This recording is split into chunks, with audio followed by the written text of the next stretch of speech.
小团团呀，机灵晃呀，3岁半呀，没人疼呀。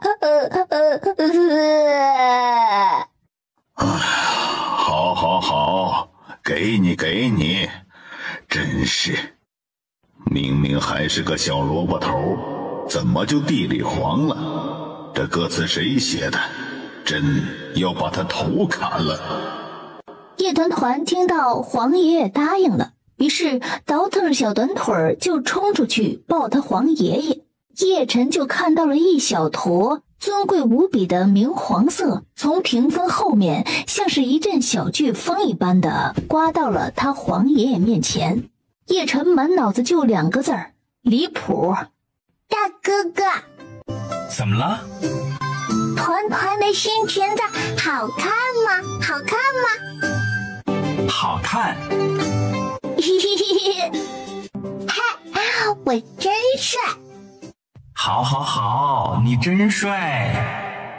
小娃仔，过来。形容女娃好看呢，要用袅娜或者美，只有男孩子才能叫做锦衣或者帅。那黄爷爷是什么？自然是帅呀。那团团想和黄爷爷一样呢。团团和黄爷爷的衣裳都一样呢。呵呵，诡辩。黄爷爷是龙变的哦。哈哈哈哈哈！你个小娃仔呀，果真是真的开心团儿。嘿嘿嘿嘿。祖孙俩正在说着一些没有营养的话，这时候千年雪参也被送来了。皇上，千年雪参送来了。这么小一颗，肯定不能用来爆炒黑椒鸡了，要不然做成萝卜血丝炖牛腩。这根雪参朕吃过2片，就从这里切的。小娃仔，朕虽然答应了把这个给你，但是你年纪还小，还不能吃这种千年的大补之物，哪怕是切成薄片也不行。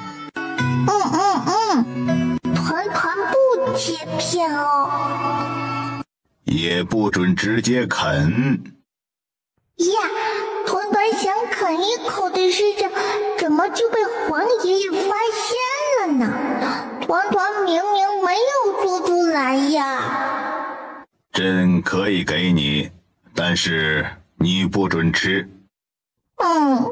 那好吧。把朕房间里的点心给小娃仔装上。不管怎么样吧，叶团团建功的任务算是超额完成了，不仅拿到了千年雪参，还拿了3大盒御赐糕点。我真棒。想到这里，小家伙走路越发嚣张起来。周福海刚追出来，就被小郡主这个样子给萌到了。一会儿回去一定要模仿给皇上看看。小郡主留步。叶团团回头，然后就看了满脸笑意的周总管和他手上拿着的一个金灿灿的牌牌。包包里的小四看到金灿灿的东西，顿时学着他铁的样子，眼睛闪亮亮。不光眼睛亮，嘴里还要嗷嗷呜，2只小后爪快速地挪到包包的一侧，然后前爪爪在包包的边缘上拍拍，嗷嗷呜，快给放进来呢。等一会儿进去，一定要给皇上模仿一下小神兽财迷的样子，简直和小郡主一模一样。小郡主，这个是皇上的御赐手牌，有了这个，您以后就能随意出入宫中的任何地方了。谢谢周总管。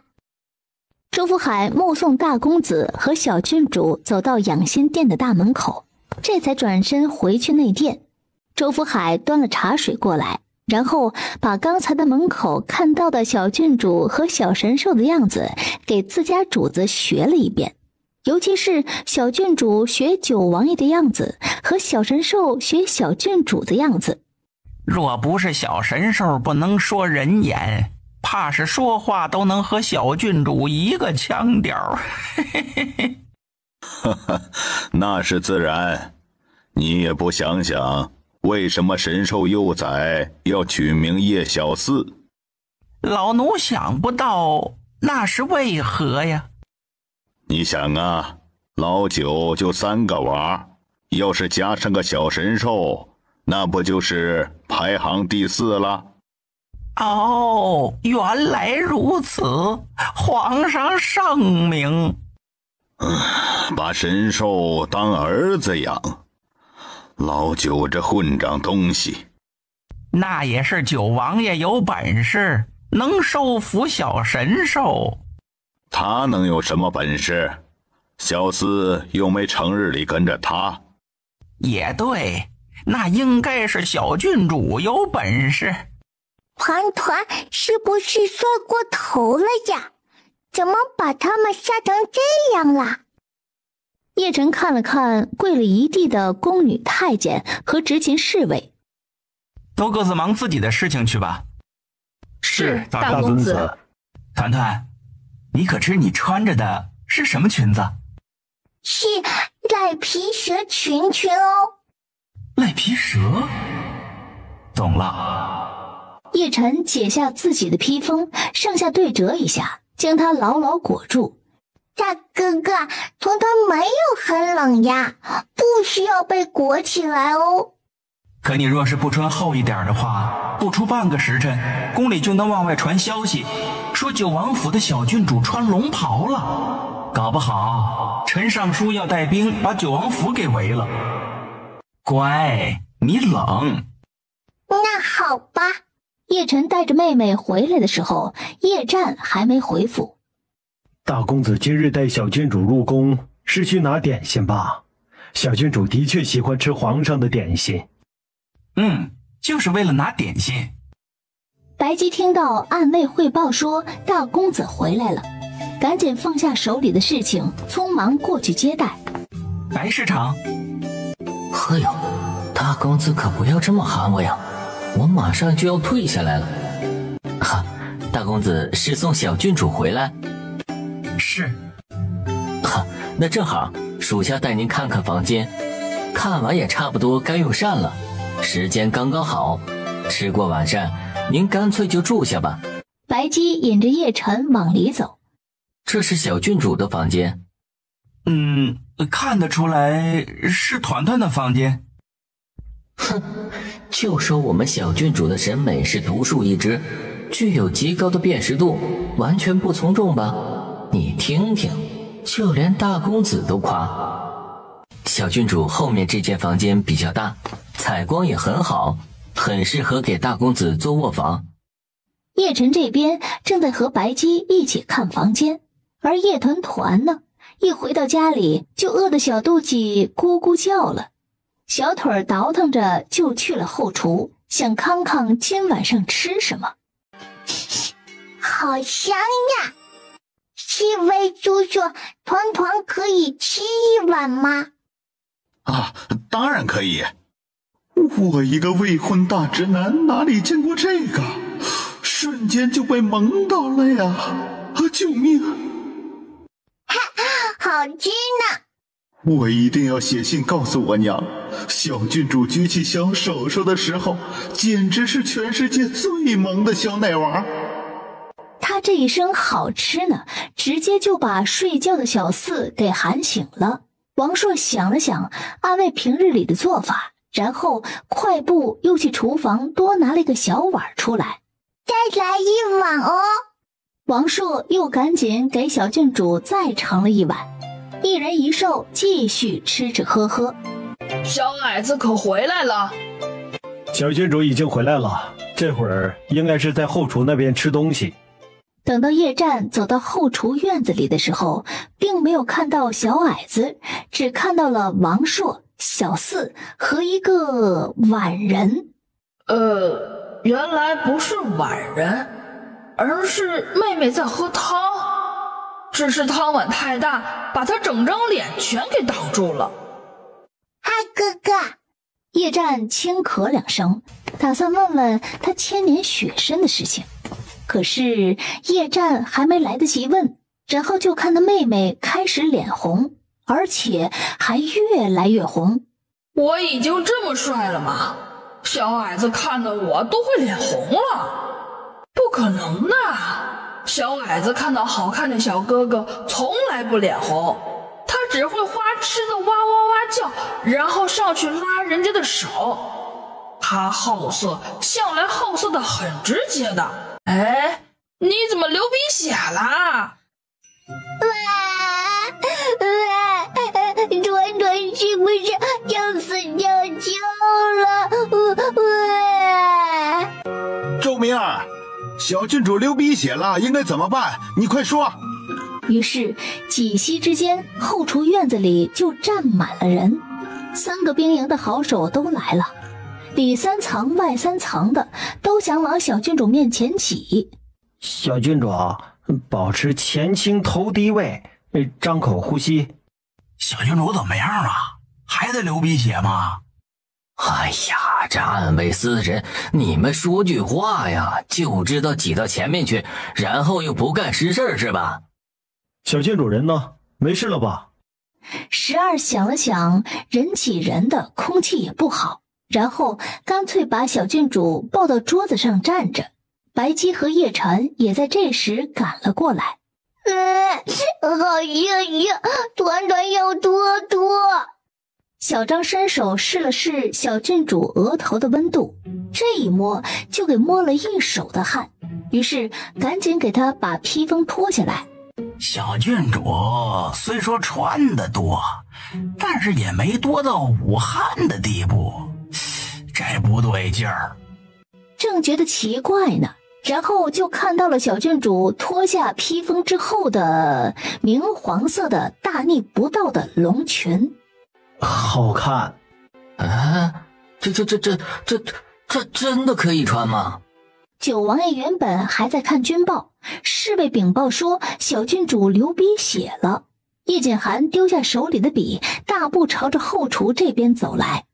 这一来就看见了眼前的情况。什么情况呢？就是他的大好儿穿着帝王色的绣着金龙的裙子，站在高处，身体前倾，一副睥睨天下的不高兴的表情。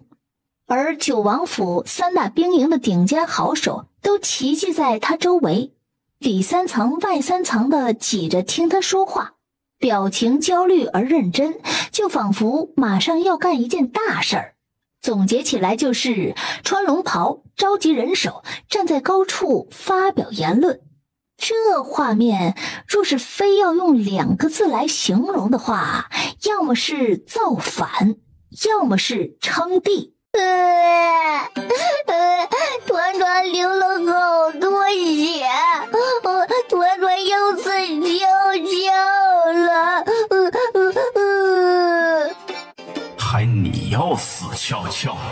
就你这么穿着龙裙往桌子上一站，满脸号令3军的模样，不知道的人以为你皇爷爷要死翘翘了呢。爹爹，团团在死翘翘之前，可不可以求爹爹一件事情呀？什么事情？爹爹，团团可不可以再吃一碗萝卜炖牛腩呀？哪里来的萝卜？别是把那根50年的雪参吃了吧？就那根二世子被骗的雪参。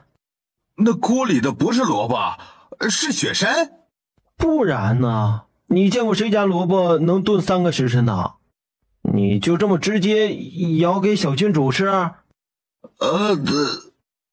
话说到这里，大家都明白了，小郡主流鼻血是因为吃了那根雪参补过头了。吃了多少？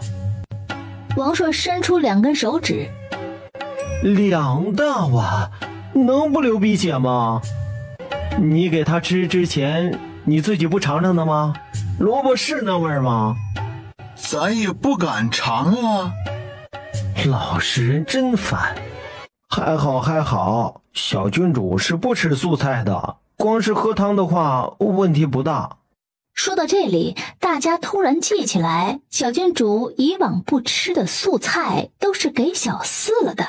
小四爷？小四从包包里探出小脑袋来，众人感叹，原来你们神兽也会补过头啊。爹爹，你是不是在笑呀？没有啊，本王怎么可能在笑？是吗？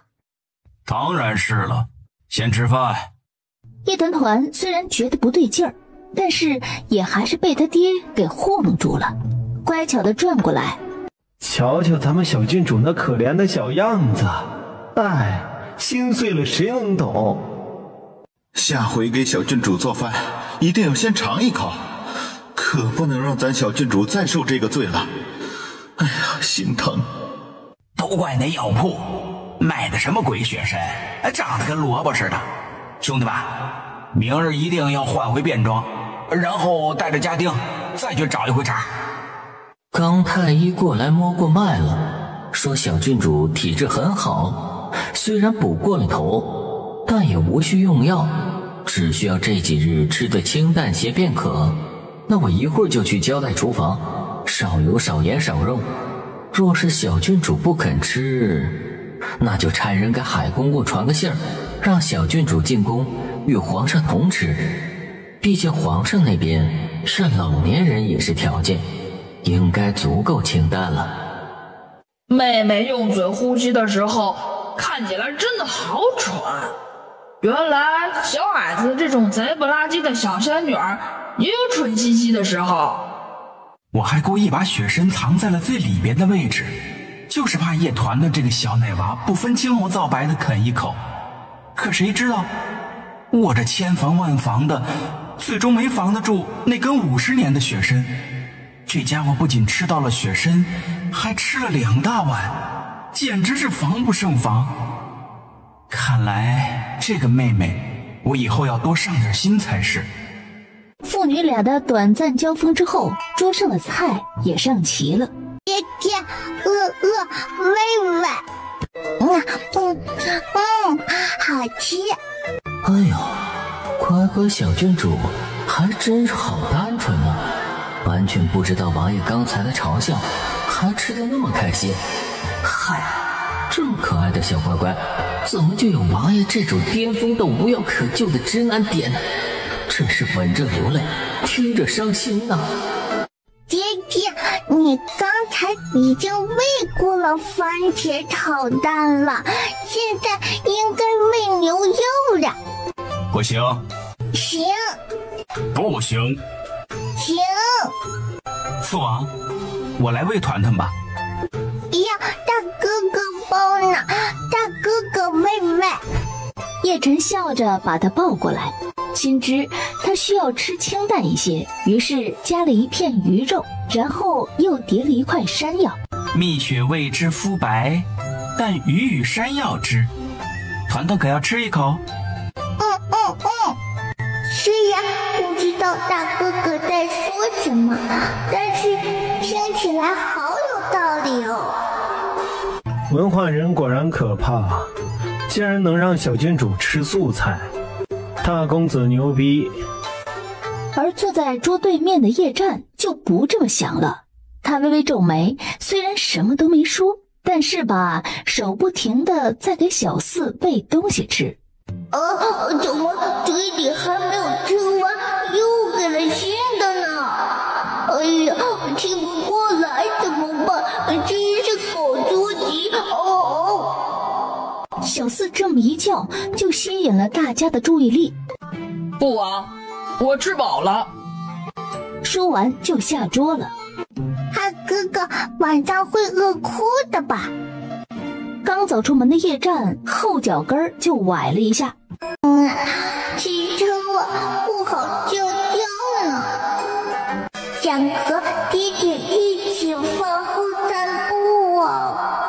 谁的肚子这么圆？肚肚圆是什么意思？是不是说团团胖？肯定是。讲到这里，小家伙一扭头，牵着大哥哥的手就往外走。我要抛弃姐姐。于是乎，今晚上带着小团团散步消食的人就成了大公子。瞧瞧咱们小郡主，吃少了知道嗷嗷喊饿，吃撑了知道主动消食，真不愧是全世界最可爱的小乖乖，上心。大哥哥，你的100个愿望可以开始说了哦。100个？别人消食用腿，他消食用嘴。我希望大厨永远能在动态中安定长存。不对，下一个哦。我希望小团团此生顺风顺水。不对，下一个哦。希望黄爷爷长寿安康。不可以有这种愿望，我们女帝还等着登基。你重新说。就这样，叶晨一连说了10个愿望，可是这10个愿望，团结期一个都没检测到能量波动，根本不对。仔仔，你让你大哥哥说一点情感方面的。话还没说完，然后团结期就发现他家小宿主已经睡着了。难道这就是那本最新版的3头6臂小郡主中说的小郡主的天生绝学吸盘大法？这兔子是夜宵，不是晚膳，吃夜宵和补晚膳是2回事。非要说出来是吧？口气还这么欠儿，是不是跟你们小郡主学的？刚小郡主打喷嚏了，就在半月亭那边。啊？那怎么办呢？会不会是着凉了呀？哎呦，真的好担心呐！我这倒是有小郡主的披风，可是我只手不能离岗，送不过去呀。哎呀，那可怎么办呢？咱们可爱的小郡主要是因为没有小披风而受凉，那咱们是要良心不安的呀。可不止咱们，咱二爷也会觉得心里不安的。哎，怎么突然一下子扯到本世子了？这话题衔接的真的是好生硬啊！叶战正在吐槽，然后就听房顶上瓦片嗡咚嗡咚的被揭开了2片，一团粉红色的东西从房顶掉了下来。哎呀，不好，小郡主的披风掉下去了！哎呀，怎么办啊？哎呀！哦，没事，被二爷接住了。啊，既然二爷有了小郡主的披风了，如果不送过去，导致小郡主受凉，那等到明天小郡主睡醒之后……暗卫的一个长难句都还没说完，就听叶战唰的从软榻上站起来，推开门出去了。嘿嘿，二爷识时务。团团这样抱着我的手臂，我应该怎样做才能把他抱回房去？你站起来直接走就行，父王一直就这么干的。那不行，万一摔了，或者他的小手臂吃力扭到了怎么办？毕竟我没有父王的逆天武力值，不能感知到小团团的骨骼位置，所以不能冒险。除了直接走之外，还有其他？那你就等他再睡熟一点，矮子只要睡深了，小手手就会松开的。好。可是他才说1个字，抱着叶晨的某个小奶娃动了一下，小嘴儿还要发出喵喵喵的声音，然后小手手一松，好家伙，终于过了吸盘大法的时效了。叶晨的一只手臂其实已经麻了，但是他也顾不得那么多，把小奶娃抱入怀中，又拉过披风盖好，这才起身抬步往他房间的方向走。叶战想问的话还没问出口，也急步想跟上去，可是才走出去2步，脚边就踢到了东西。二爷，毒虫找到了，而且1公1母，麒麟办事儿，齐全。聂麒麟正等着二爷夸他，然后下一眼就看到二爷手里拿着的雪参。我靠，千年雪参！二爷你这么牛逼的吗？我这就找到了，是咱小郡主抱出来的吧？当初能把玉玺抱出来，抱个贡品，那小菜菜啊！小郡主真棒。本世子一个字都还没说。前边那个是不是大公子啊？抱着的是小郡主吗？属下也想抱一下。要是，哟，二爷你怎么踹我呀？说点有用的。二爷您看呐，药方上的东西咱都找齐了。白市场那边，属下听说安慰司的人怕这一剂猛药下去，白市场守不住，他们一大半的人都要给白市场护法。属下就想问问，他们人手够不够？要是不够的话，我跟凯旋也能上。你们两个先待命。叶战说完，就拿着木匣子去书房找他父王。王爷，属下去看看小郡主有没有踢被子。不必。九王爷抬抬手，并示意叶战直接说：父王，东西找到了。这是……既然连雪参都找到了，那就不瞒着了。九王爷从抽屉里拿出那张药方来，推到白姬面前。这千年雪参是妹妹和叶晨下午进宫去拿的。三个孩子去给你找的药材，你看看药方，然后决定是否要试一次。白姬拿着药方的手微微颤抖。事情发展到这里，白姬才明白过来，原来这几日王爷避开他，并不是不想用他了，而是在张罗帮他恢复内力的事情。快起来，你先别感动，你先看清楚药方。这方子是明秋找来的，开方子的人就是当年救下战儿的江湖神医。属下愿意一试。那你可要想好，若是失败了，不会失败。父王，妹妹是小仙女，她有法术，或许能提高成功概率。属下这条命就是小郡主救回来的。小郡主的药似乎只能修复身体，而不能解除内力的禁制。或许小东西只是不能直接解决问题，打个辅助提升概率，可能会有办法。小郡主啊，快起来吃早饭啦！张可可早呀，小郡主早呀。团团是不是还想问什么事情来着？小郡主长大了，知道主动接起任务了，琪琪真是好感动。对了，记起来了。是什么？是什么？是不是任务？是不是任务啊？可可，今天早上吃什么呀？本筒子的每一次感动都是错误了的。今天早上吃得很丰盛，具体什么我也说不出来。不过小郡主可以去厢房看看。王爷今日没去上场，好像在等着小郡主一起用膳。呀，今天吃早饭有爹爹喂团团吗？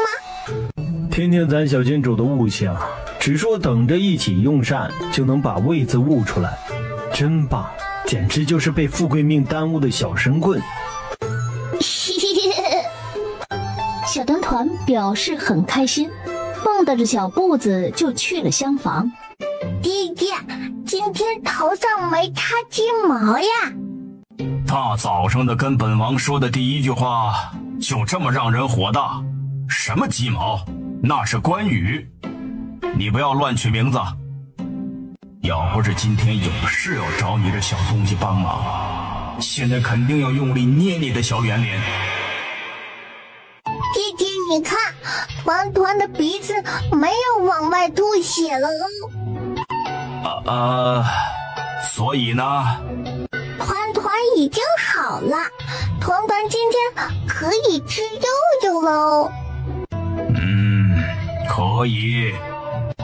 桌上的叶晨和叶战一听，纷纷用眼神表示不行啊。虽然现在没流鼻血了，但是火气又没完全退下去，不能大鱼大肉。可是父王说的话，他们又不敢反驳。大公子和二世子还是经历的少了。那可不，二爷长期跟我们一起混兵营，见到的小郡主和王爷相爱相杀的情况肯定比较少啊。哎，大公子这又是才搬过来，见的就更少了，所以还看不明白王爷这样淡定，显然是有招啊。像你这样不要脸的直接抢人瓜子的人，我也少见。那你还不谢我？我这都让你长了见识了。这话呀，就很暗卫司。爹爹，团团要吃那个哦。九王爷十分配合，伸手夹了一根香酥牛柳，直接喂到他嘴里。可算是知道昨晚上买那么多香菇回来干什么了。爹爹，你是不是买到假肉了？哇，好笨笨哦！唉，难怪上次二哥哥也会买到假的屎。小姑奶奶，你和父王斗法，能不能别总挂带上我？刚给糊涂了嘴唇，团团还没吃饭呢。叶战空出一只手来，给叶团团做了个虚的手势。聪明团团一下子就明白了，重重的点点头，表示答应。叶战这才松开手，然后下一秒，放心吧，二哥哥，团团是不会把你买到假货、被骗钱的事情说出去的呢。这么大声，谢谢啊！什么假货？谁这么不要命，骗到了九王府头上？叶晨见父王已经问了，而叶战又嫌丢脸，不愿意说，于是他只好把那天的事情说了一遍。趁着大哥哥和爹爹说话的空当，叶团团举着小勺勺，快速地扫荡桌上的肉肉。九王爷只是命人将牛肉和猪肉换成了素肉，其他的鱼肉和鸡肉都是真的。二哥哥，团团要吃那个。叶战给他夹了一个，小家伙接过来，用手拿着吃，一边吃一边听大哥哥说话，时不时的还要发出言论。对，二哥哥是笨蛋。你把鱼饼还给我。那人叫什么来着？叫方世成，是工部尚书尹居正的侄儿。又是尹居正，等从山里回来，新账旧账一起算。九王爷垂眸看了看他好大儿满手的油，再看看桌上的空盘子。一会儿要出城去山里找东西吃，全家都要去。要去山里，那岂不是好多兔兔、野鸡、哥哥、蛇、小野猪？哇，都是活的，保证！团团从现在就开始流肚肚哦。团团，父王需要你帮忙做一件事，当然，父王也可以满足你一个心愿。好呀。那你先说，你的心愿是什么？买裙子、买夹子、买街边小吃，都可以。团团想要黄爷爷的床。九王爷当场愣住，并且表示想把娃丢了。算了，别公平公正搞交换了，还是直接用骗的吧。出发呢！哎呀，郡主真可爱呀！像个山大王。爹爹，团团可不可以骑听风呀？不可以，就你那小短腿儿，就算是直接劈叉到最长，也坐不稳听风的宽马背。可是团团不想坐马车嘛。为什么不坐马车呀？坐马车不帅，骑听风就帅。就你这小圆脸，你骑老虎也不帅。爹呀！只能本王带你骑马，你自己骑是肯定不行的。哦。小郡主怎么还没被香味给吸引过来呀？哇，烤乳猪！本王看你就像个猪。是啊，我们去找烤乳猪哦。是，小郡主。然后叶团团就抓住12，两人拉出一个极限身高差来，一同往前走。九王爷看了看好大儿一脚深一脚浅的小背影，一脚下去都看不到膝盖了，还敢往前走，真是。九王爷，小郡主。念，团团想吃烤乳猪呢。聂麒麟听到小郡主喊自己，哎呀，那个心窝子暖呀，赶紧拿出小刀来敲开脆嫩的乳猪皮，然后就切了一大块肉。清淡，你切太大块了。OK， 小郡主。谢谢念。说着就伸出小手手去接，可是就在小手手距离竹签签只有一个指甲盖的距离时，他的小手被一只大掌精准地捏住了。爹，团团的手都被捏疼了呢。手背这么多肉，怎么可能捏疼啊？咱们小乖乖可听不得这个。爹，信不信团团马上咬你的脸脸？好，你吃。小包子半信半疑，拿过肉串狠狠咬了一口。好吃呀！过来，团团，你会变出来丹药对不对？那你每一次变丹药的时候，会不会伤害到你自己？哪怕是任何一点不好的地方，你都告诉父王。没有哦。肉串虽然好吃，但是没什么味道。团团想吃点有味道的东西呢。那团团能不能变出来一种丹药？这种丹药的功能是抑制疼痛，但不能麻痹神经。什么麻辣牛筋？麻辣牛筋。这样，从现在开始，父王说一句，你就在心里复述一句。好呀，和弟弟玩新游戏呢。团团需要一种药。怎么不太对劲？团团需要一种药。仔仔，你要什么药啊？爹爹是个聪明蛋，团团也不是个小笨蛋哦。这种药是能帮助人类抑制疼痛，但是不会麻痹神经。爹，如果团团重复了这句话，是不是就可以拥有黄爷爷的大床床了呀？不对呀，这怎么还是在公平公正的那个阶段？这个小东西是越来越难骗了。在赖皮蛇和吃食面前，咱乖乖小郡主的智商吊打二世子，直追大公子。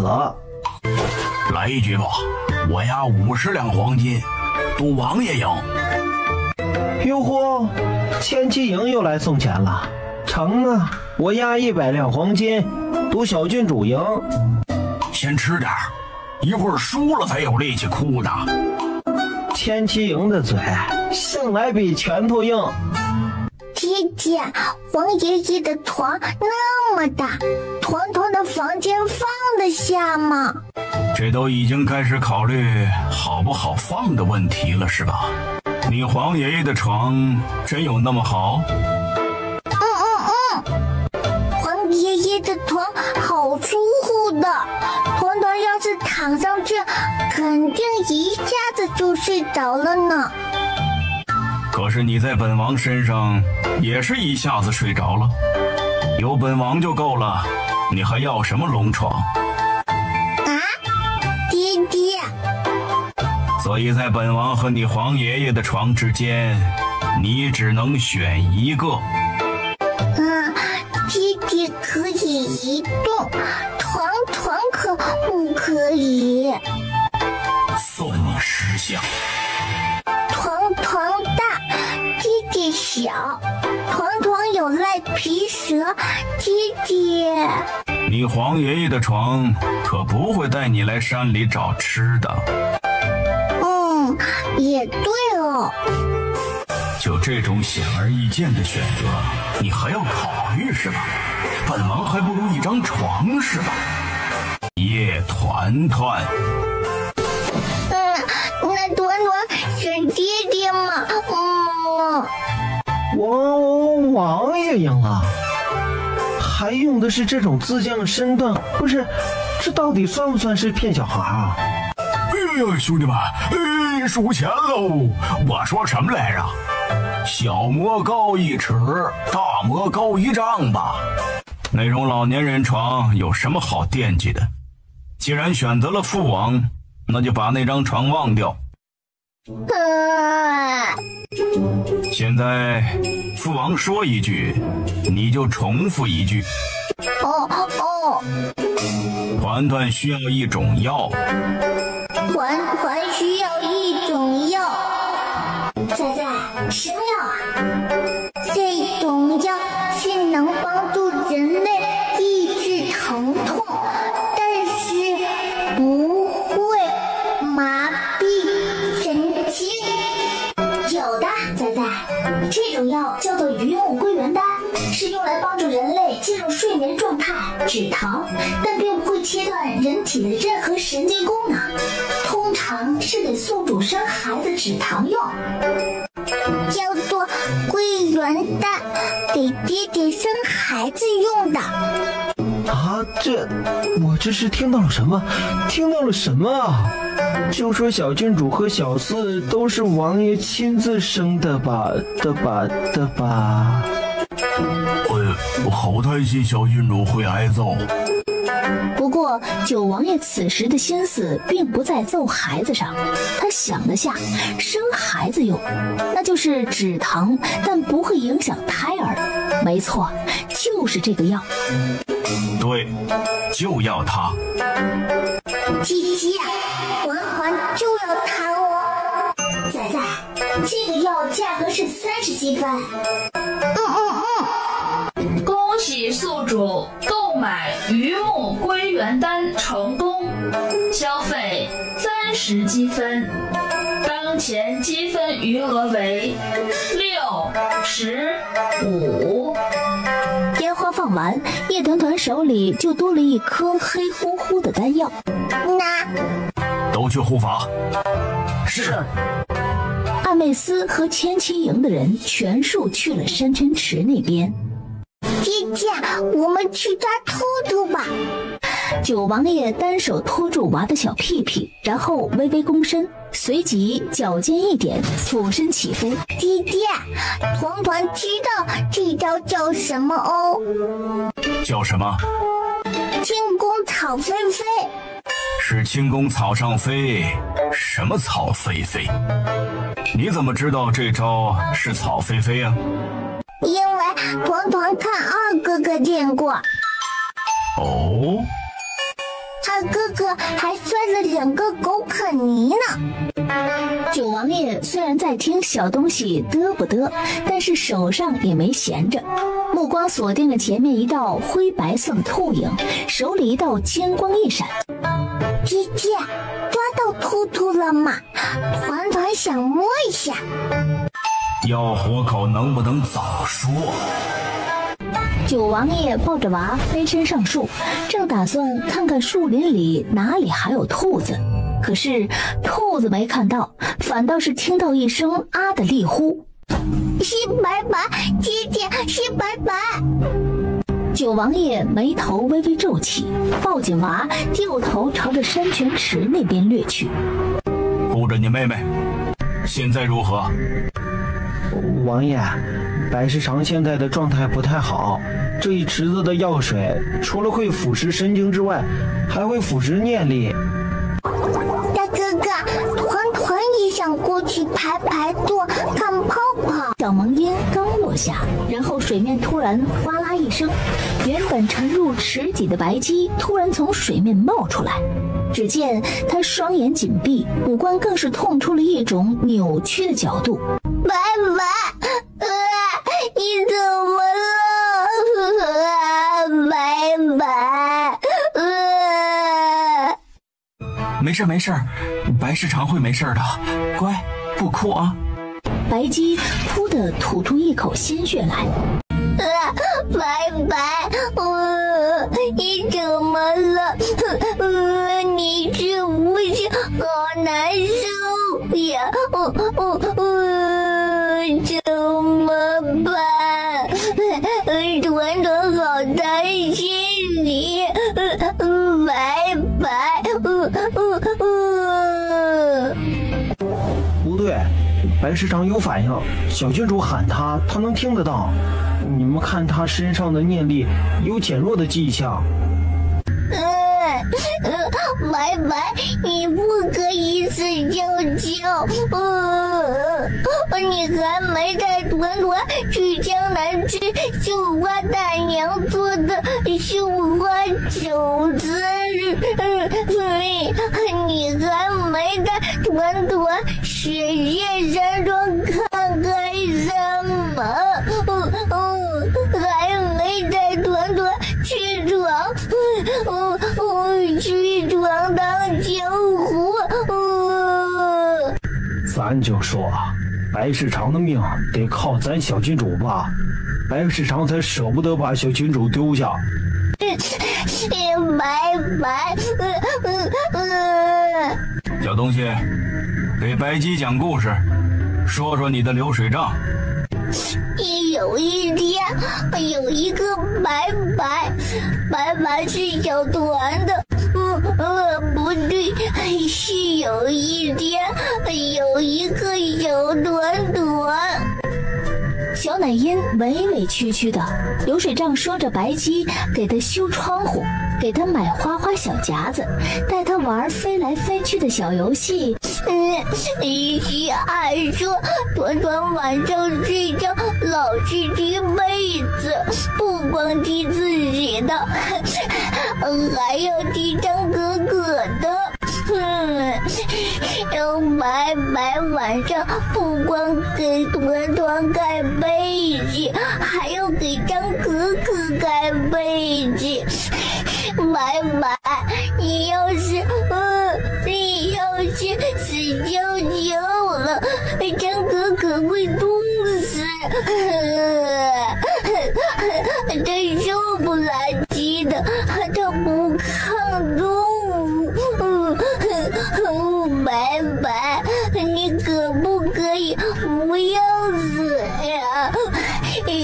团团舍不得你。白白，团团的故事都讲完了，但是这个不是睡前故事，你不可以悄悄的。拜拜。哎，我操！想哄不能哄什么？救命啊！我们都是大男人，又不是虐文女主啊！干什么要这么对我们？原本还在翻腾的池水突然安静下来，白鸡紧闭的双眼陡然睁开，他身上的青黑之气已经完全消失，而原本白茫茫一片的池水也片刻间重新化作清澈透明的模样。成功了，恢复内力的方子成功了。不过具体是恢复到了什么程度？就在这时，九王爷突然飞身而起。暴躁王爷向来暴躁，抬手就是一记业火掌。白姬飞快运气，手掌在手中结印，飞快地迎上一掌。恭喜白市长精进了。恭喜白市长，恭喜王爷。多谢王爷，多谢诸位。要说谢啊，白哥最应该谢咱乖乖小郡主，小嗓子都哭哑了。小郡主，属下白白，你以后不要洗澡了，团团好害怕。洗澡？好，属下以后不来山里洗澡了。一边说一边整理他额前的小碎发，可是细软的小碎发怎么摸起来不太对劲儿。低头一看，才发现小郡主的一丝软软小发丝变成了卷发。以后也不来这片山了，这里的风好烫烫的。他这么一说，白姬就明白过来了，感情他这几根小卷发是被刚才的掌风给吹卷的。好，不来这里了。哎呀，也就是额前的几根碎发变卷了而已，问题不大。等回去洗洗就又直了。九王府一行人踏着夕阳余晖，慢慢踱步下山。千年雪参的事情谢了。什么？我说千年雪参的事情谢了。不谢。还真是不客气。以后遇到小矮子不能看到的画面，你直接把它塞到袖子里就成。父王就是这么干的。多谢。不谢。天黑之前，他们到了城门口。王爷，是太子回来了。看来太子殿下是十分担心王爷在京城一家独大呀。不好看呢。说得对。王爷，那人就是杀了我们千骑营3个兄弟的刺客。不错，当时是属下护送王爷进京。我当时还纳闷儿，为什么这个刺客明明武艺不错，但是却不直接冲着王爷来，反而是挑着最年轻的士兵杀。现在看到这个人走在太子的车架旁，疑惑便迎刃而解了。想来应该是东宫给了奖励条件，按照人头算功劳的。今日的晚膳晚一点吃。话音落下，只见九王爷手里金光一闪，咻的一声，轻微的破空声之后，太子车架旁边的一个高大男人砰直直倒地。护驾，护驾！九弟，既然来了，何不现身呢？九王爷一行人大大方方的走出来。哼，九弟这无端端的杀了本宫的人，是何意啊？太子哥问得好。昨日王府门口死了一条野狗，那野狗眉头有一颗肉痣，和太子哥这护卫长得一模一样。既然他是野狗，那怎么能干人事儿呢？这不合适，所以本王替你杀了。既然他是野狗，那怎么能干人事儿呢？这不合适，所以本王替你杀了。原来他不是人，是野狗呀。小郡主的理解能力真好，真不愧是全世界最棒的小聪明蛋。5年不见，九弟还真是如此天真。你莫不是以为骂着护卫是狗，便能随意杀本宫的人了吧？太子哥理解错了，本王并没有说此人是野狗，本王是说太子哥的所有护卫都是野狗。你字音落下，太子护卫快速移动，将九王爷一行人围住，刀尖相对。叶团团从包包里摸出来黄爷爷给的金牌，捏在手里，小表情十分乃凶，心想这个牌重，砸人会比较疼。不得无礼，刀剑怎能朝着九王爷？还不收起来！是殿下。本宫如此人手，围攻你这2、3属下，多少有些欺负人了。无妨，人数多，正好给他们的刀祭祭人血。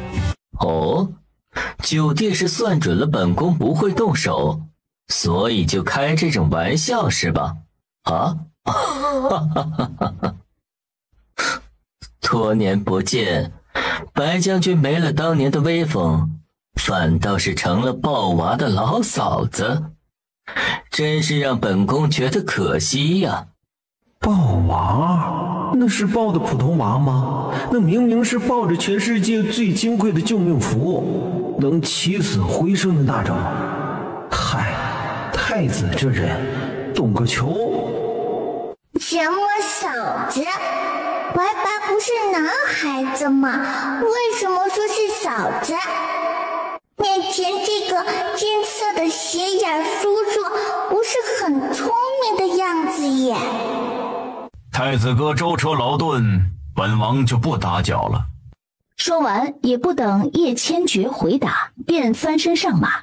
听风十分懂事，马蹄朝着地上的尸体就是一顿踢踏踢踏。老九，你是在找死！晚膳之后，叶团团揉揉小肚肚，小表情完全没有吃饱喝足之后的满足，反倒是有一些小焦虑，因为系统又开始了任务倒计时。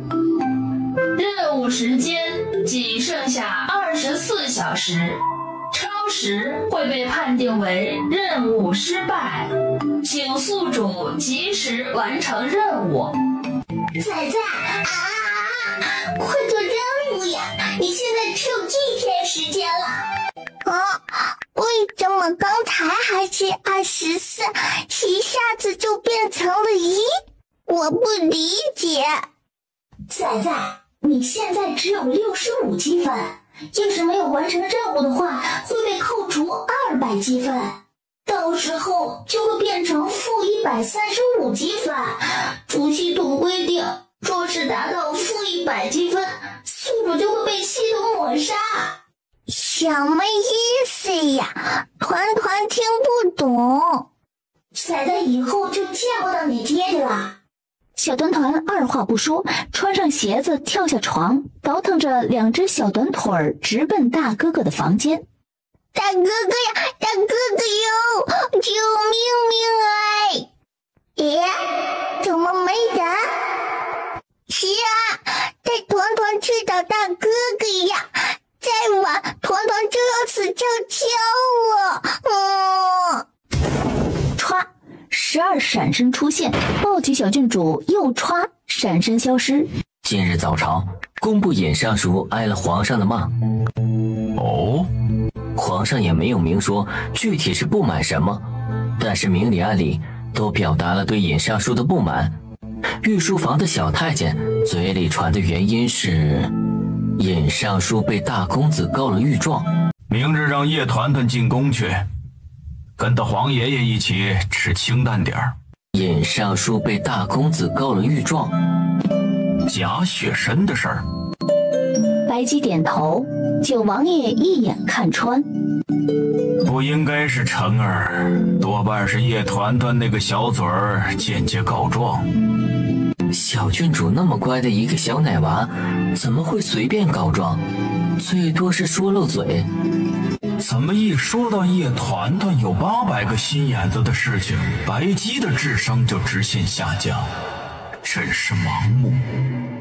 再加上您今日告假，没参与早朝，显得像是避嫌，所以现在朝堂上都默认您和尹尚书不和，甚至有些喜欢阴谋论的官员都已经将工部划分到了太子党的行列。明日让叶团团进宫去，跟着黄爷爷一起吃清淡点儿。不是在说朝堂上的事情吗？怎么又突然扯到了乖乖小郡主身上？让800个心眼子和8000个心眼子一起吃饭。王爷的意思是，皇上是故意为之。王爷，不好了！何事？别院那边千骑营的3个兄弟没了。领路。九王爷抬步，他要亲自去看看。而在九王爷动身之前，叶战已经先到了。他刚一进来，他便看到了3具伤员的尸体。谁干的？床角处勾着一缕金丝布，和他今日在太子身上看到的布料一致。尹足谦说要送本宫一份大礼，可送到了？院里已经备好了天罗地网，只等人上钩了。你走快点儿，太子殿下在长金园那边听曲儿听睡着了，咱们得赶紧过去伺候着。叶战一听睡着了，这不正是上天给机会吗？于是他悄无声息地跟上了2个婢女。可是在他跟到一个屋顶交界处的时候，叶战察觉到不对，四周的风向还有空气中隐隐的能量波动都不对。叶战赶忙往下一看，原本还在地上疾走的婢女也不知去向。不好，有埋伏！抓刺客！抓刺客！叶战手里黑刃吭吭吭挡下暗箭，然后一个侧身消失在原地。后门在哪儿？告诉我后门怎么走，不然在我被抓之前你会先死。胖厨娘伸出手朝着右后方指了指，叶战一剑柄将厨娘打晕。里面的刺客听着，你已经被包围了。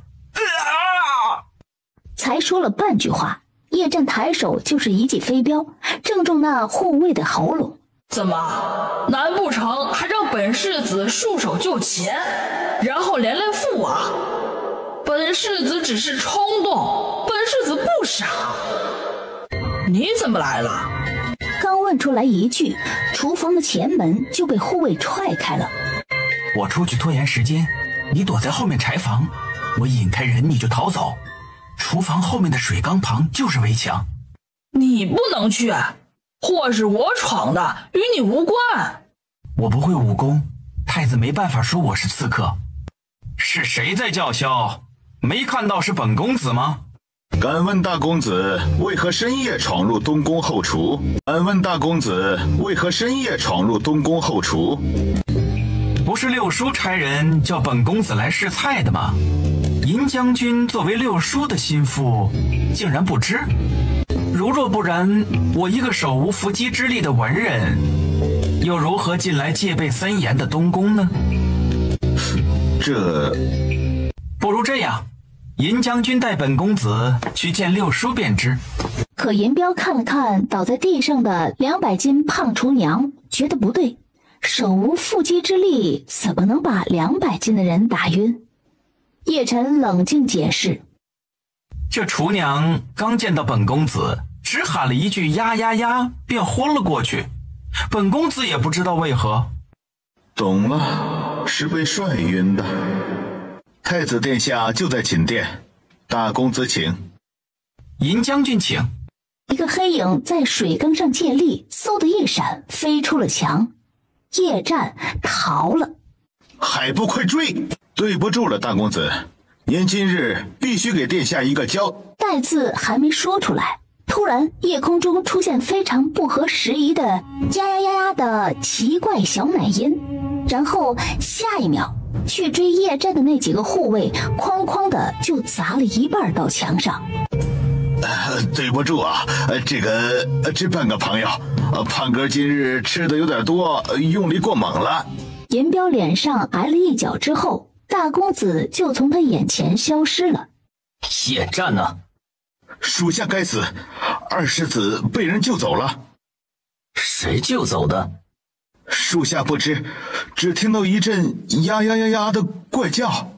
废物，都是废物！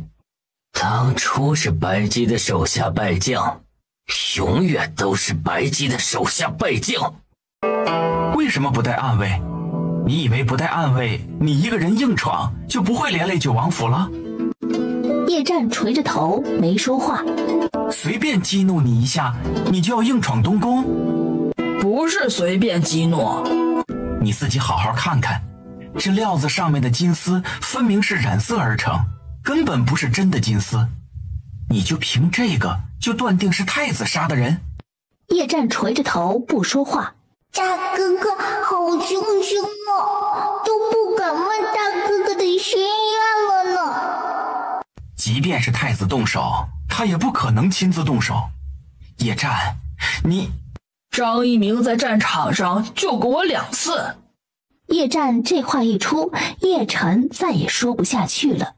小家伙眨巴眨巴大眼睛，张张小嘴儿，准备问问任务的问题。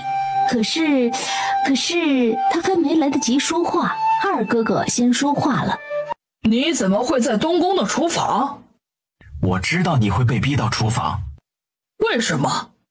因为东宫的建筑分布很开阔，如果要设埋伏围杀的话，就只能厨房前门那条窄路，或者正殿门口的长廊。现在正值冬日，长廊那边的藤蔓都只剩下枯枝，不仅不好藏人，举着火把还容易着火，所以只能选厨房前面的窄路。东宫不仅在里面设了埋伏，还放松了进门的监管，所以叶晨才能混入厨房。是怕我进不来？是我鲁莽了，救我的事情谢老大哥。不谢，你刚才叫我什么？大哥。你们都了，那是不是就不会说话了？是不是该团团说了呀？再不说，你们就要失去本团团了呀！然后小家伙深吸一口气，可是他还是没说成，因为系统这个时候突然叮了一下。恭喜宿主完成帮助大哥哥完成心愿的任务，任务奖励积分100，当前积分余额为165。刚才发生了什么？怎么任务就完成了呢？刚才发生了什么？怎么任务就完成了呢？难道任务内容是不让团团说话吗？想不明白呢。仔仔，刚才叶战管叶晨叫大哥。团团知道了，大哥哥的心愿是让二哥哥叫大哥呢，是获得二弟的认可哦。大哥哥和二哥哥怎么又不说话了呢？大哥哥和二哥哥怎么一下子不叽叽喳喳了呀？好奇怪哦。仔仔，男孩子这种生物就是这样子的啦，一会儿话多，一会儿话少，俗称小男人的别扭。天空草飞飞，团团和爹爹一样帅哦。正想到爹爹，在巷子尽头，九王爷负手而立。大公子接手侍卫营十分顺利，他已经安排了人开始跟踪所有有动机的人，别院的伤兵身亡事件应该很快就能水落石出了。伤兵的后事你亲自安排，至于查凶嘛，就交给叶晨去办吧。是。你觉得是谁干的？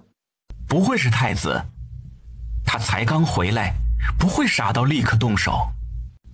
但是根据社的局来说，应该是和太子有关的，不然他不会有所准备。你可知今日朝堂之事？叶战摇头。今日父王没去上朝，恰好皇爷爷在朝堂之上骂了尹尚书。他有个儿子叫尹足谦，之前派过死士劫杀父王回京，事情确认是他做的，但是父王一直不知道他做这件事的原因。大哥哥，哥哥，你们在说什么呀？听不懂耶。说尹家的人很可能正在阴恻恻地害我们。是有人要害我们吗？是吗？是。团团可以把他家房子烧了吗？这恐怕不妥。可以。火折子、霹雳弹、蹦蹦球，还有火把和火头剑，我们都准备好了。小郡主需要哪一种啊？要那个圆圆的哦。只要丢进去就行，要丢在干燥的地方，那地方最好有点枯草。草纸或者其他什么干不拉几的东西。小郡主，给。接过之后，二话不说就朝着对面房顶上一丢。小郡主，给。走水啦！快来2个人拎水过来。小郡主，给。走水了，走水了，走大水了，快来10个人引水过来。小郡主，给。走大水了，来人呐！所有人都来，走大水，大水了。哎，小郡主，给。小郡主，给。救命啊！小郡主，霹雳弹用完了。那好吧。快走！呀！风好烫，团就要卷针了。12赶忙抱起小郡主，歘便闪了出去。小郡主，你要捂头发，你怎么捂成额头了？小仙女的事情你少管。来人！大人有何吩咐？去报护城司，就说有人蓄意纵火，让他们即刻派人来查。是。走水之前，你们可发觉了什么异常？小人察觉那棵树莫名动了一下，但是没发现有人，以为是看错了。尹居正立刻派人爬到树上去查看，果不其然，在树上发现了线索，是一个崭新的金牌。去把报护城司的人叫回来吧，不用去了。这金牌是御赐之物，既是御赐之物，报了护城司也是徒劳，倒不如明日早朝之后，本官亲自交给皇上。次日一早，叶团团都还没睡醒，然后就被连娃带被子的送去了宫中。小娃仔还不起床啊？皇爷爷早呀！传人进来给小郡主洗漱。这好可爱！救命啊！救命啊！看看，都来看看，小郡主乖乖坐着不动，只有眼珠子转转什么的，简直太可爱了，就很想捏一捏小脸。可是捏郡主的脸是以下犯上的大罪，不敢捏。哎呦，做个小宫女儿真是好难呐！皇爷爷，团团信不信？信不信？这是什么奇怪的问法啊？小家伙想了想，然后开始模仿张可可，小表情严肃又认真。小郡主，你要是不洗脸脸的话，就会旧的，就是那种从床底下捡出来的小兔兔的感觉。当小团团洗漱完之后，张可可又会说，今天也是一个崭新的小郡主呢。是崭新的小娃仔。皇爷爷，早上吃什么呀？这话都不用叶君渊亲自回答，只听周福海拍拍手，很快太监宫女们便端着一道道美味佳肴鱼贯而入。哇！小四干饭了。朕怎么记得小娃仔的头发是直的？说着就直接上手拉了拉他的小卷毛，一拉直了，松手又卷回去了。为什么头老是痒呢？黄爷爷，你是不是在玩呀？你这样子是会影响团团干饭哦，团团要生气了。朕堂堂一国之君，怎么可能在玩小孙女的卷毛？根本不可能。今日御膳房做了一款香酥麻花，是交叉卷状的，吃起来很是香脆。是什么呀？团团可以尝一口吗？可以吗？当然可以。谢谢黄爷爷。很快，刚出锅的香酥麻花就被端了上来。这道零嘴儿是新来的御厨做的，这是江南一带的名小吃。做这个的御厨在进宫之前是江南第一楼的主厨。怎么又是江南？江南怎么这么多好吃的？不行，本团团一定要去江南玩，吃一碗吃呢。好吃耶！皇上，工部尹大人求见。尹居正，他来干什么？不是已经下朝了吗？想来应该是昨夜尹家着火的事情。连官服都能烧掉一截，朕没问他的罪就不错了，还敢来见朕？尹大人的官服是从一品的大元服，烧坏了也只有宫里丝制坊能修补了。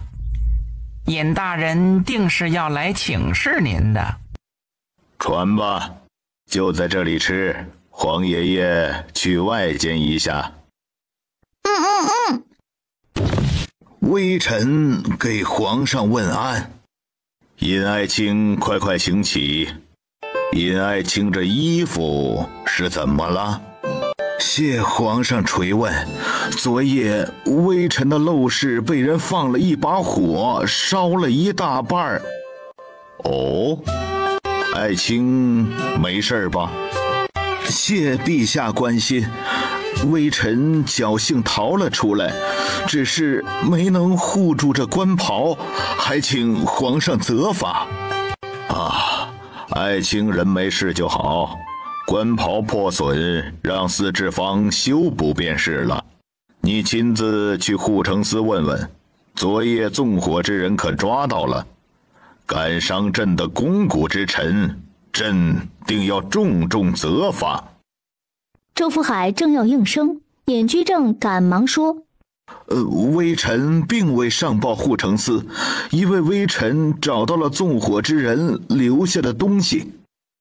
他说着就从衣袖里拿出来一块崭新的金牌。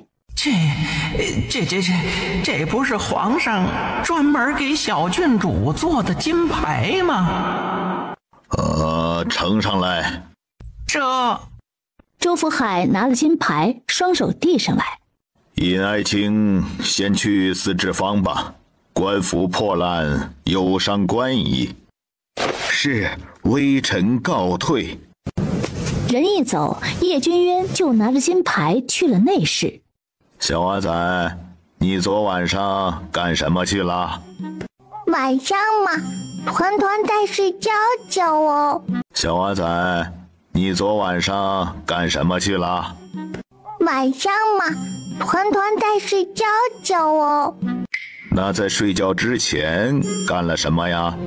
睡觉之前，团团玩了一下霹雳小球球。霹雳小球球，那是什么？就是一种需要丢出去，然后咚走水了的东西。这还说得挺形象。朕仿佛都能看到昨晚上你去烧人房子的画面了。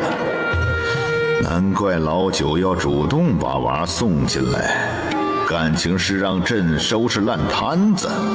哼，这个不孝子。那个什么小球球好玩吗？好玩是好玩，但是团团的小头发会被烫卷。所以说，你这几撮小卷毛是去烧人家尹尚书房子时候给烫卷的。朕看看，没烧到你自己吧？没有哦，聪明团团有伸手护住头发哦。以后那个什么小球球不要玩了，危险啊！团团听皇爷爷的，没关系哟。12还有其他小伙计哦。叶君渊见他这么乖，就干脆将那枚金牌拿出来。这不是团团的牌牌吗？皇爷爷，你怎么还有一个呀？所以咱们小娃仔是到现在都还不知道自己丢了金牌是吧？真是好单纯呐！去把司制坊的匠人叫过来，给小郡主的衣服里面多缝一个小口袋。去把司制坊的匠人叫过来，给小郡主的衣服里面多缝一个小口袋，专门用来装金牌，就不信下次还能弄丢。以后穿别的衣服也要进宫来多缝一个口袋，知道了吗？这金牌啊，要天天带在身上。皇上，您就是想天天都看到小郡主吧？朕给的金牌叫做宫行令，不仅仅是进宫用的，实际上它代表了你能去大楚的任何地方。所以干坏事不用害怕被抓住，就算是被抓住了，就直接拿出来给人看就行，不用偷偷跑，更不要在匆忙之间把自己小头发给烧卷了，明白了吗？皇爷爷，团团可以带一些小麻花回去吃吗？当然可以。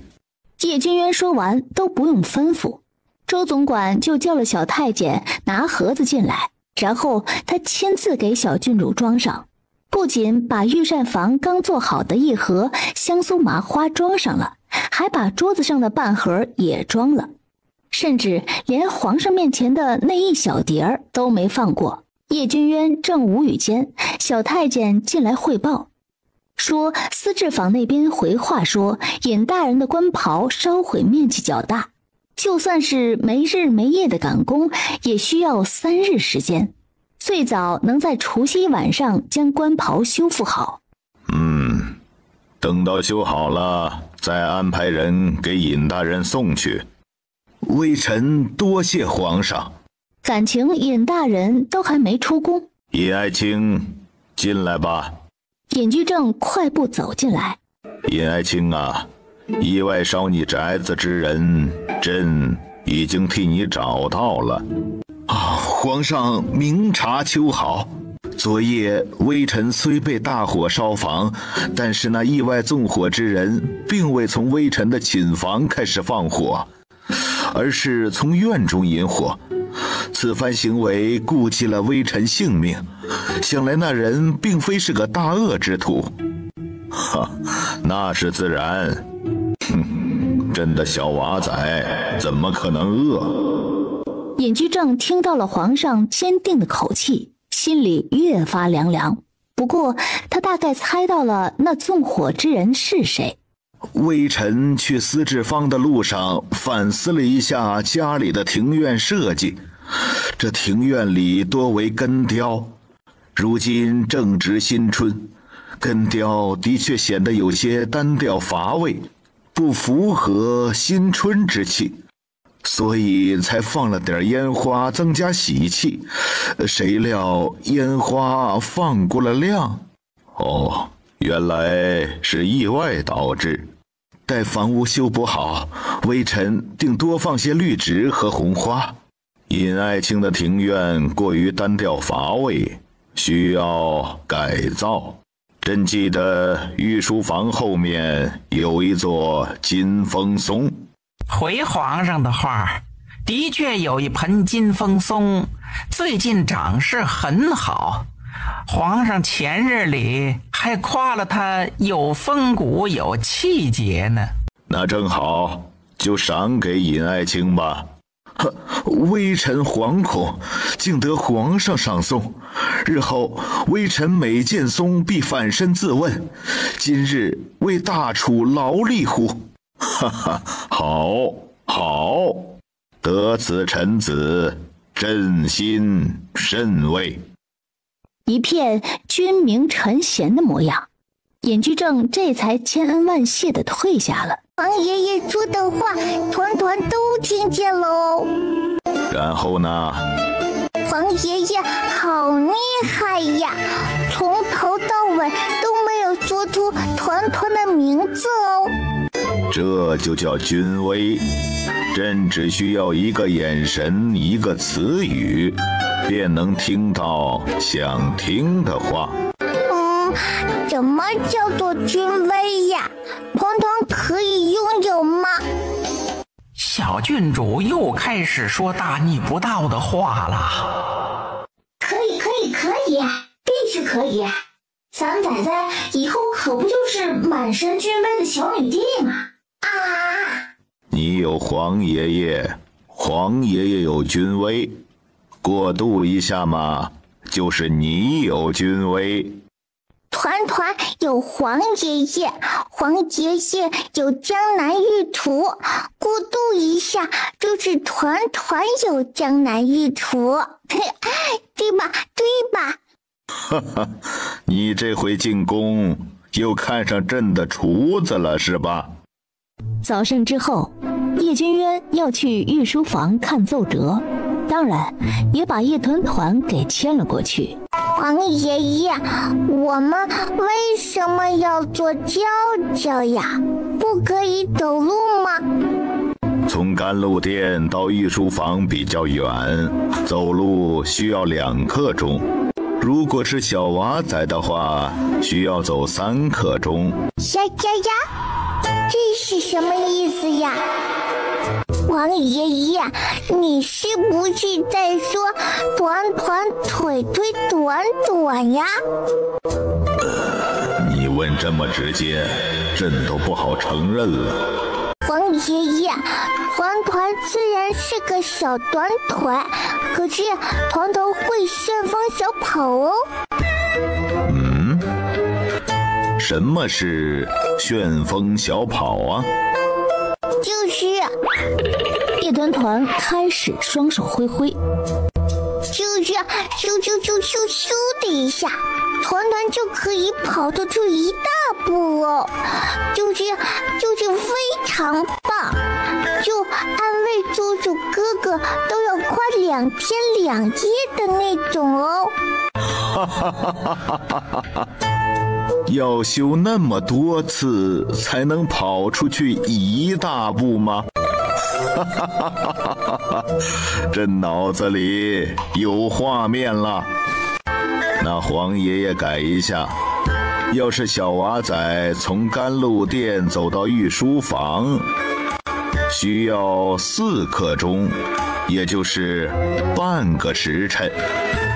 不对呀，刚才还是3刻钟，怎么又增加了呢？哼，皇爷爷是不是看不起团团的旋风小跑？好气哦！皇爷爷！哈哈哈哈哈哈！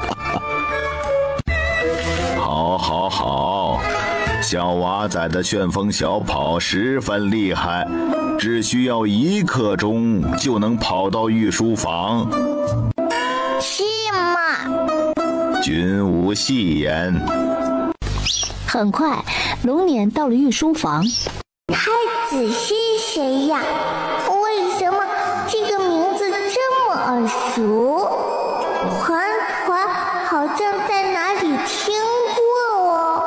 上书房有很多小伙伴，小郡主可以进去和他们一起徜徉在高山流水之中。不去了。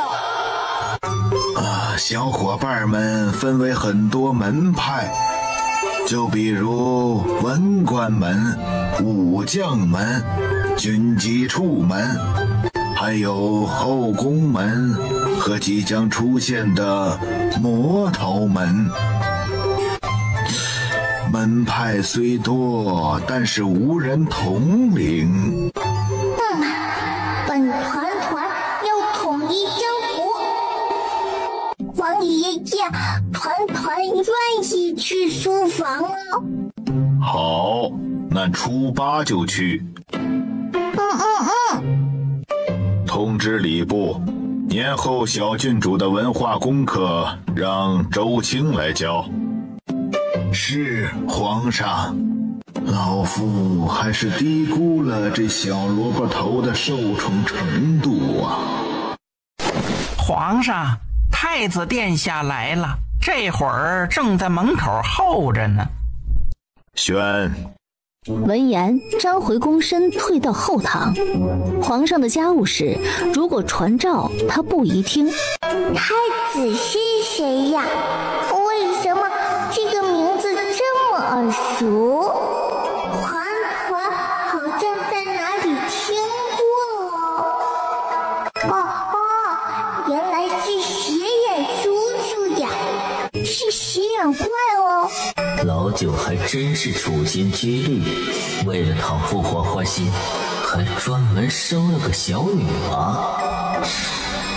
老九表面上傲然铁骨，实际上还不就是个谄媚小人。小娃仔，过来。王爷爷，这团干什么呀？这是你九弟的女儿，叫叶团团。小娃仔，这是太子，你要叫六叔。牛叔？怎么还有人叫牛叔呢？牛不是杀了做奸商变态腊牛肉干的吗？好奇怪哦，还有人想被杀掉的吗？叶团团，本宫是六叔，1、2、3、4、5、6、7的6，这下应该明白了吧？不对哦，是1、2、3、4、9、9、7哦，没有6哦。叶团团，你都这么大了，你父王都没教你数数吗？还是说你没学会？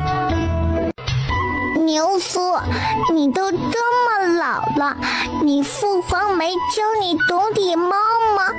还是说你就要给他丢人呀？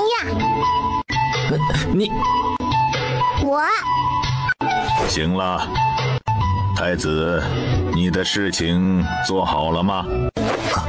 父皇，宫宴之事，儿臣已经安排好了，也和礼部核对了节目单。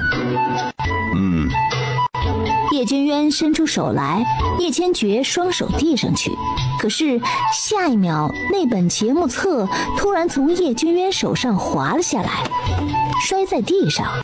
连个册子都拿不好，还嘲笑3岁孩童不会数数。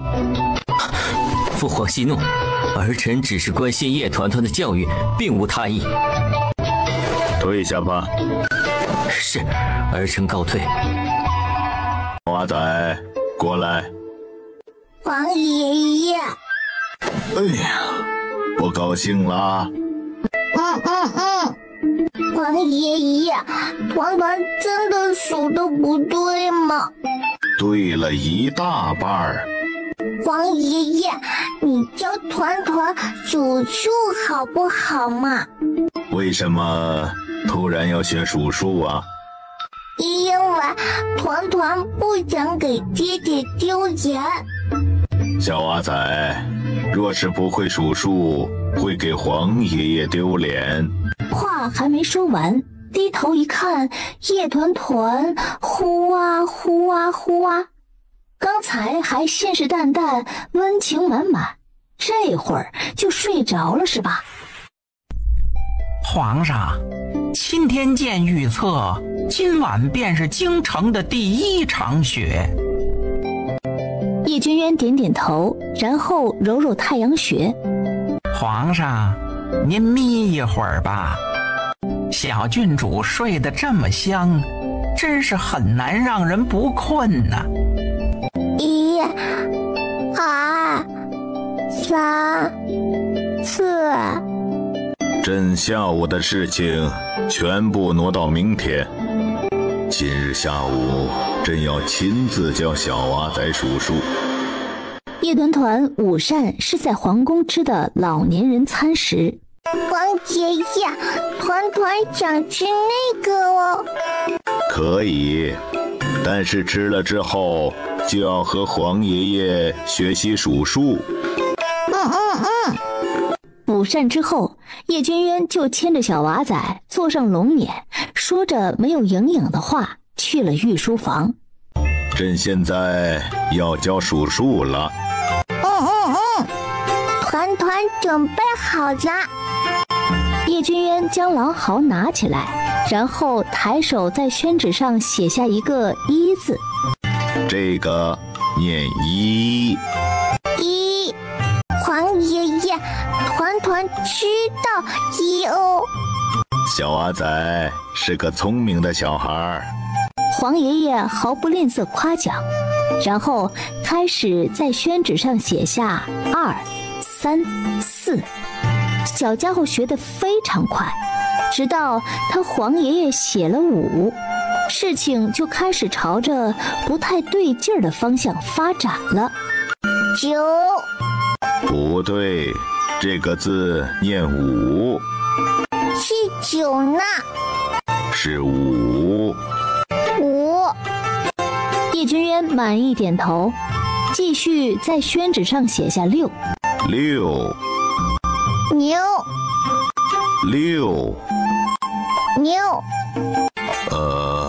今日午膳放在朕面前的那碟菜叫什么呀？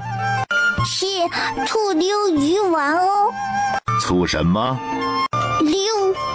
读重一点。溜。那以后见到你六叔，你要怎么叫？牛夫。朕为什么有一种功亏一篑的感觉？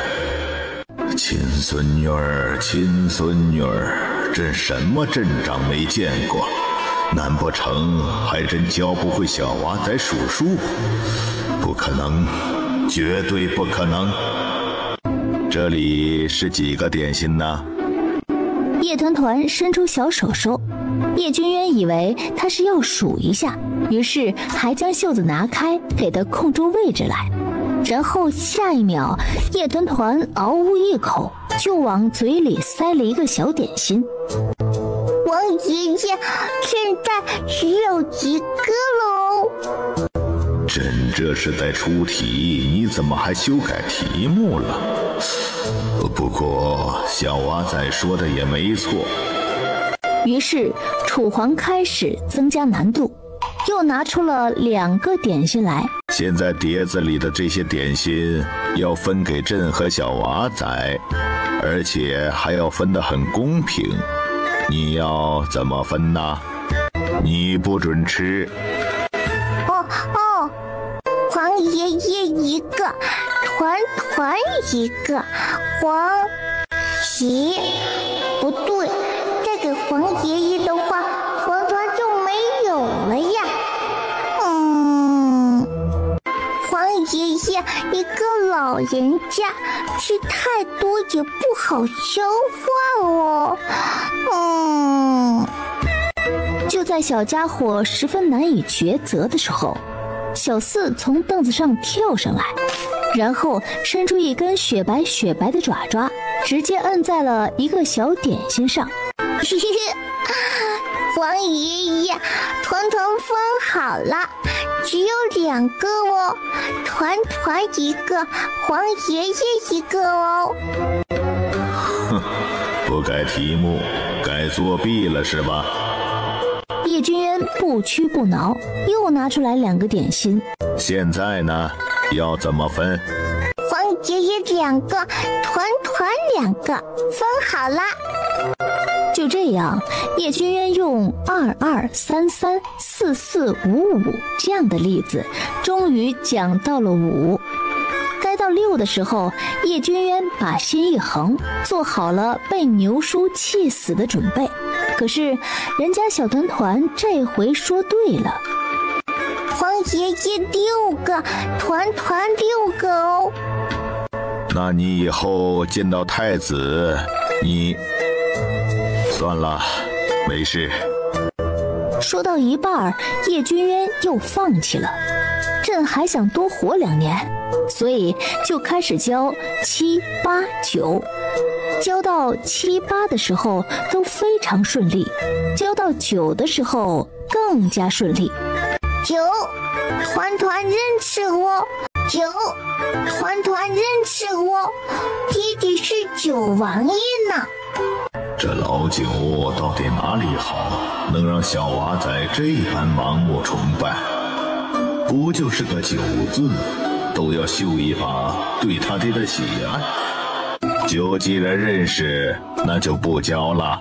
为什么呀？团团也认识1、2、3、4呀，可黄爷爷也教了呀。这不该聪明的时候，怎么这么聪明呢？因为我们要先学7。7，团团也认识哦。是团7的7哦。感动。知道黄爷爷排行第几吗？不知道耶。黄爷爷在登基为帝之前排行第8。黄爷爷，团团记下了。叶君渊满意点头，然后随手在纸上写下6，问他那是几。爸。朕都不记得是多少年了，没能像今天这样1天之内连续遭受2次挫败了。皇上，要不您还是休息一下吧，睡个午觉再教的话，可能会好一点。也好，黄爷爷要睡一会儿。小娃仔想不想去御花园玩啊？黄爷爷，快睡吧。朕懂了，小娃仔是要给朕当枕头。黄爷爷，快睡吧。朕懂了，小娃仔是要给朕当枕头。你父王平日里就这么枕着你？老九这个逆子，他到底会不会给人当父啊？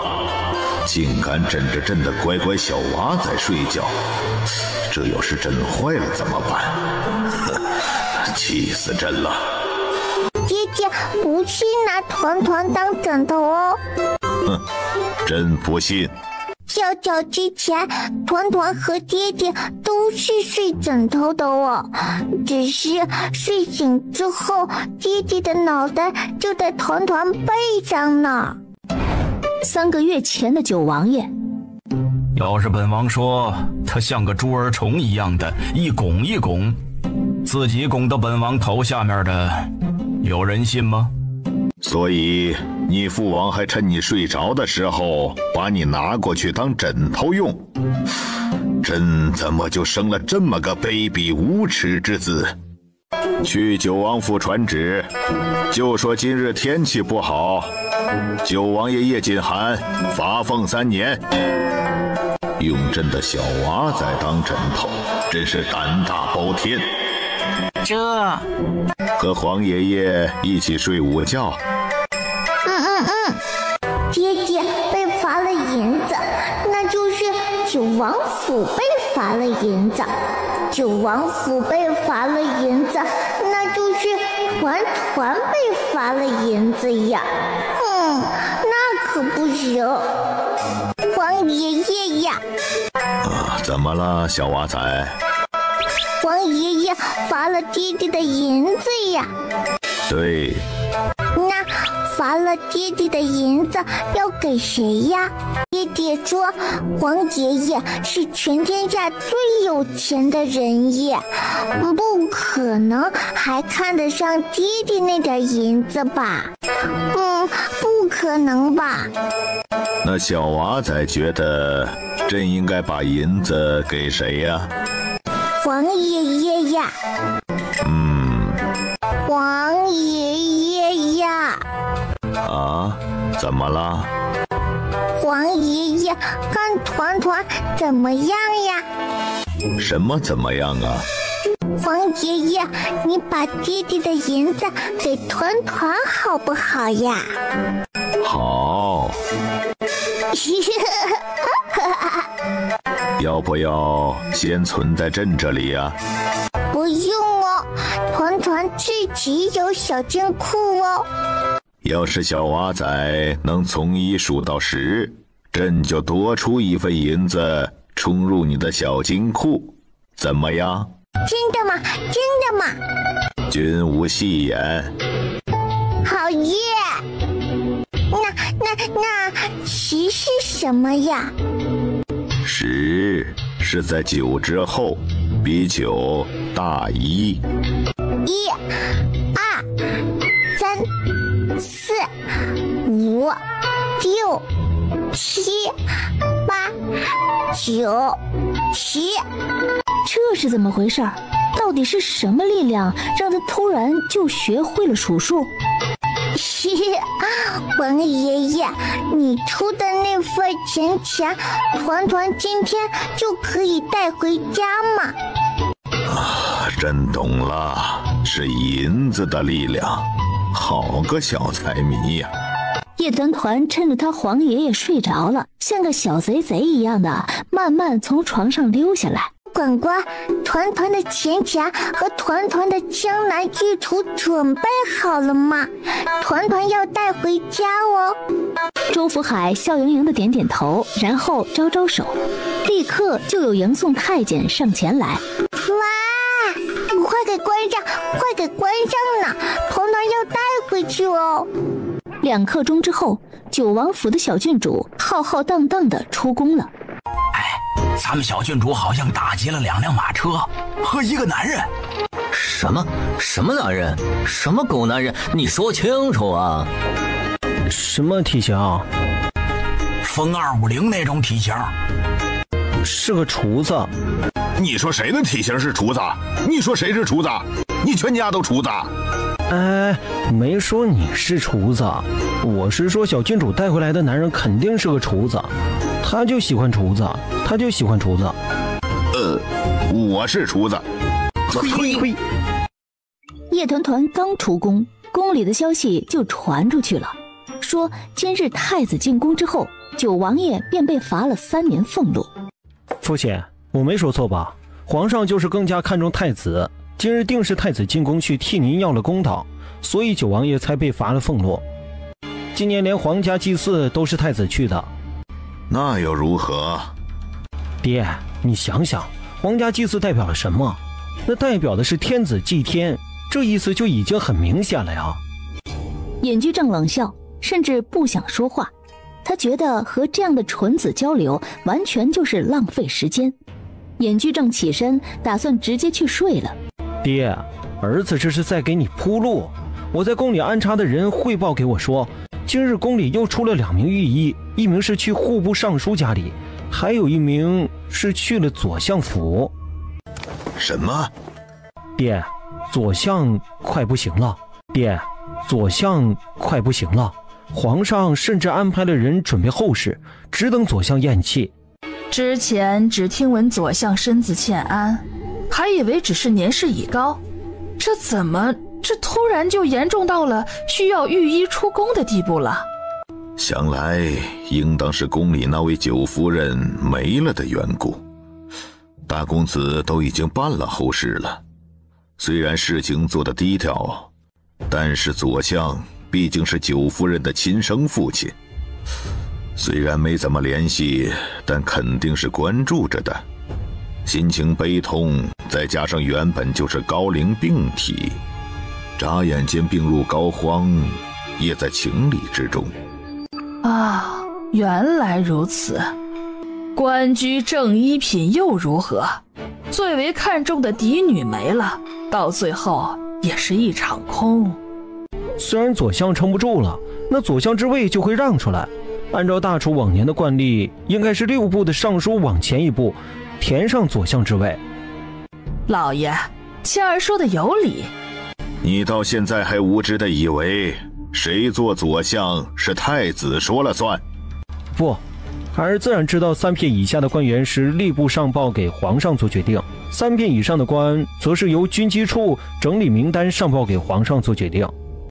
算你还不傻，不管是哪种情况，太子都说不上话。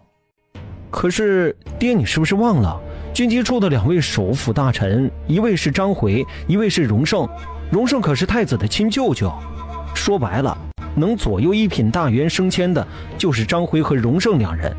张回此人虽为皇上最亲近之人，但这糟老头子惯于明哲保身，并且和朝廷的官员都走得远，可能不会提出任何意见。反倒是荣盛此人，身为太子亲舅舅，多少都会为太子打算。只要太子和荣老通气，为父亲多说2句，那么左相之位，父亲岂不是探囊取物？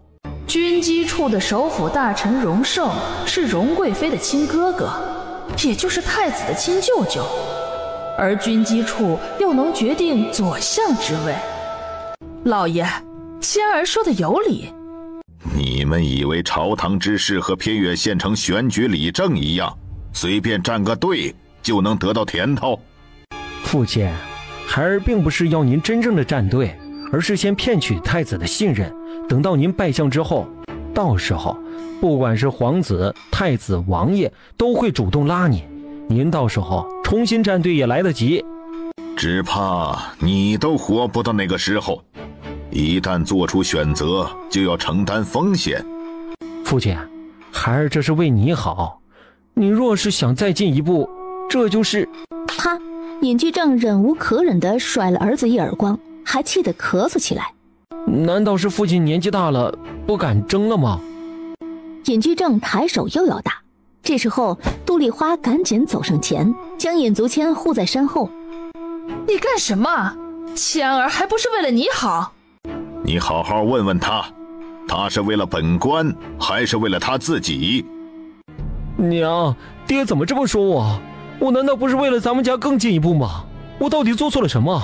娘，你爹年纪大了，脑子糊涂了，以为谁都要害他。哎呀，这还怎么教教呀？小郡主早呀。张可可早呀。可可，团团今天可以穿皇爷爷给的黄裙裙吗？明日就是除夕啦，小郡主最好是明日再穿，不然弄脏了的话，过年那天就穿不成啦。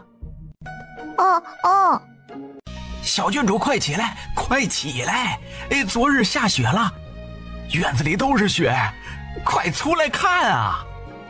下雪了？是团团想的那种雪吗？呀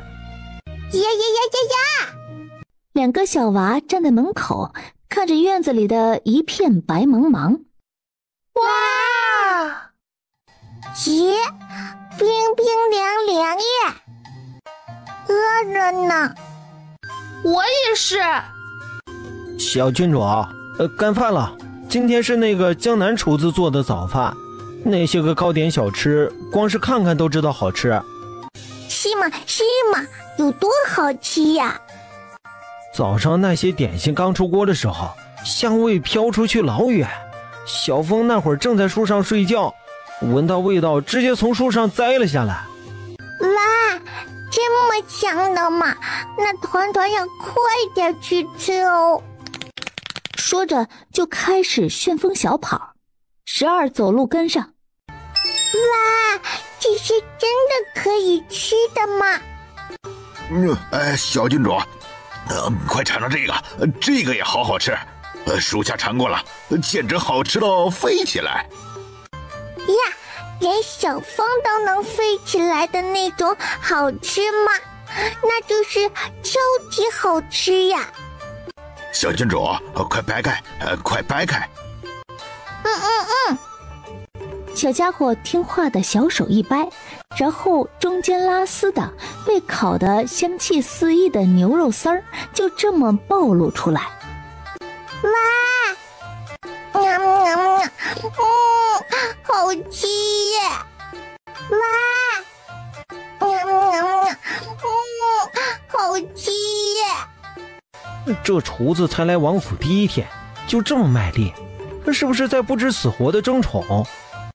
他刚来的时候还愁眉不展的，毕竟身份从御厨变成了王府厨子，多少有点失落。可昨夜里白市长和他说了月俸待遇之后，他整个人都阳光了起来。咋的了？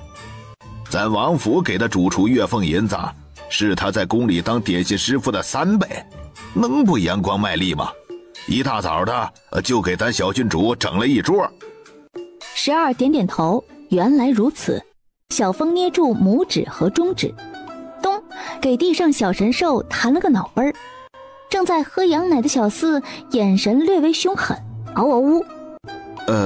那个……小四将最后一口羊奶吃完，然后扬起小兽头看向某位手贱的暗卫。那个小四爷，就是说，秀他。小四根本不给250封说完的机会，直接一个起跃就咬住了他的窄袖。咬坏了！咱王府，你别也没个女婢，这针线活什么的根本没人会做。要是咬坏了，胖哥就只能穿得破破烂烂了。嗷嗷呜！小四根本不听。小神兽虽然很凶，但是小风毕竟是个胖肩巨滑的暗卫，所以说还是有办法的。只见他空出一只手来，然后不知道从哪里摸出一根牛肉干。小四爷，快看！小神兽的眼睛顿时一亮，嗷嗷呜，松开小风就去叼那根牛肉干。可是小四才刚一松开口，小风带着牛肉干转身就跑，那速度简直快到眨眼眉的境界。不过小风快，小神兽也不慢。小四爷，你听我解释行不行？小四根本不听，还嗷嗷呜的表示今天一定要咬烂250封的袖子。袖子，我还没娶媳妇儿，没人给我补衣裳啊！小四爷，一人一兽就这么在雪地里滚。叶团团吃完早饭，刚一出来就看到了这么一幕。这是什么新的小游戏吗？团团也要玩。然后啪叽一下就直接栽到小风身上。干什么要在本王桌上放雪球啊？搞得一桌子的水。小雪球是团团想拿给爹爹玩的呢，爹爹在屋子里没有雪，好可怜哦。书房里，九王爷正在看边境送来的文书，一旁的白姬有些忧心忡忡。南蛮那边又有了异动，幸好明寨主发现及时，这才提前做了部署，避免了一场边境摩擦。往年这个时候，青鸾城是最安全的，所以应该是有人安排。白姬和九王爷正说着严肃的话题，然后书房的门吱呀一声被人从外面推开，随即一个小团团就倒腾着小短腿进来了，满脸写着团团碎碎。九王爷不用看，光听这声都知道是叶团团这小玩意儿进来了。他正要问什么事儿，然后一低头就看到自己桌子上多了一枚小雪球。叶团团也知道爹爹在聊大人的事情，所以也不打扰，放下小雪球之后又倒腾着小短腿出去了。只有边境再次乱起来，王爷才会立刻回去青鸾城。这招意图明显，只要九王爷一走，那么夺嫡之争便容易多了。所以能安排这件事情的只能是几位皇子了。不过具体是哪一位呢？正说到重点，然后门吱呀一声又开了，某个小短腿再次倒腾进来，叶团团踮着脚脚，举高手手，然后又放了一颗小雪球到他爹的桌子上。放完之后，人家小团团又萌话不说，拍拍小手，再次出去了。九王爷看了看桌上的雪球子，再看看一旁的一颗已经化了一半的冰水混合物，正要说点什么，然后门吱呀的一声又开了。怎么说呢，就是第3颗小雪球和第2颗小雪球之间间隔的时间比较短，这才刚出去没多久就又回来了。所以当一只小手手又要往桌子上放小雪球的时候，干什么？爹爹，手手冷。冷你还要捏这么远？他虽然心里在吐槽，但是手上还是松开了他。叶团团赶紧摊开小手手，然后一颗小雪球就咕噜噜地滚到了他爹的桌面上，那滚动的路线还十分严谨地压过了文书中字最多的位置。九王爷看着被水泡得模糊不清的文书，觉得后牙槽有点痒。哇，刚才咻的一下怎么就出来了呢？是被爹爹丢出来了吗？干什么要在本王桌上放雪球啊？搞得一桌子的水。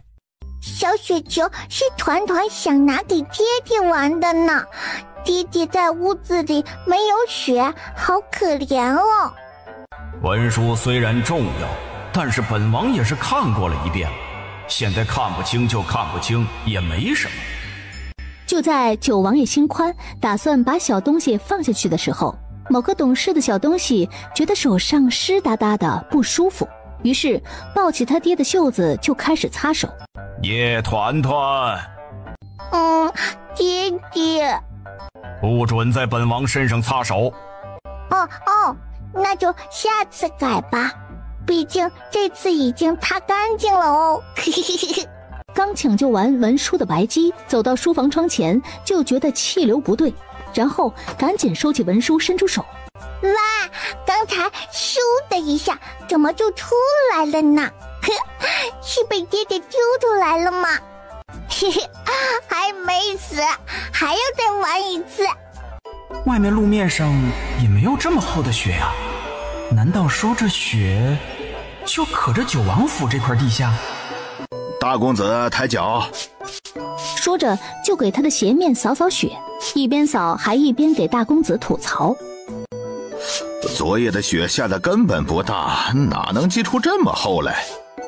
那是怎么回事？还不是安卫司那帮土匪，一天天的就想着哄小郡主开心。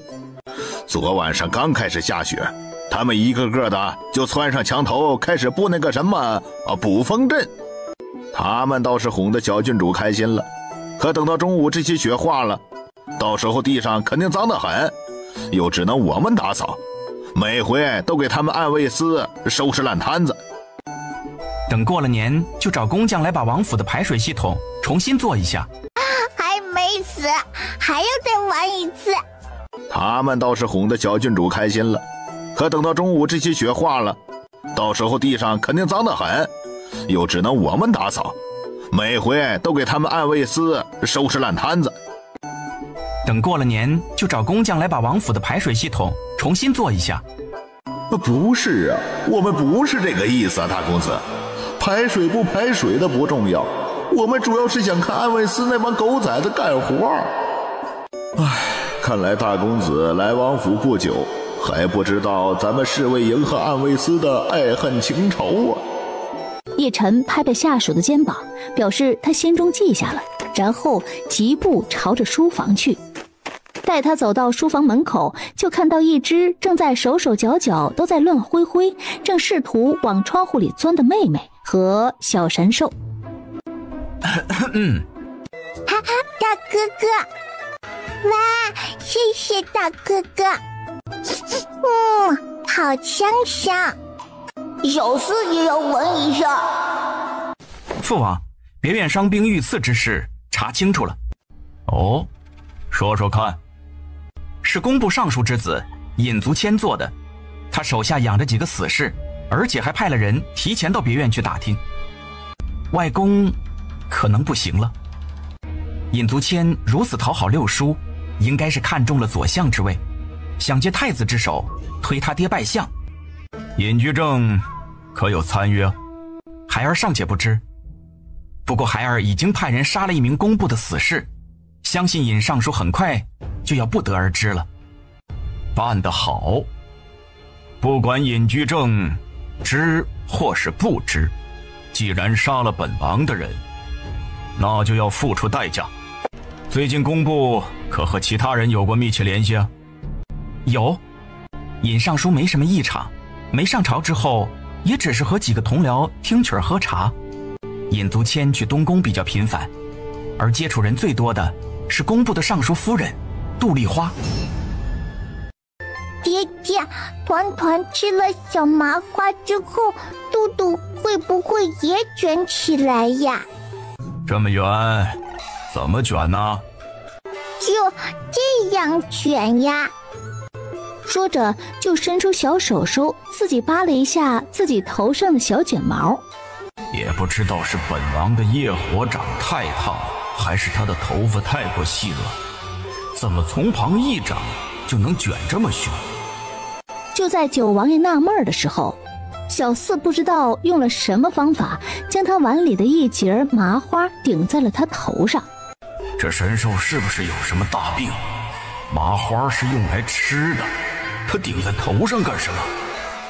小四看到人类都是十分茫然的眼神，嗷嗷呜，在凳子上跺脚脚，就很着急呢。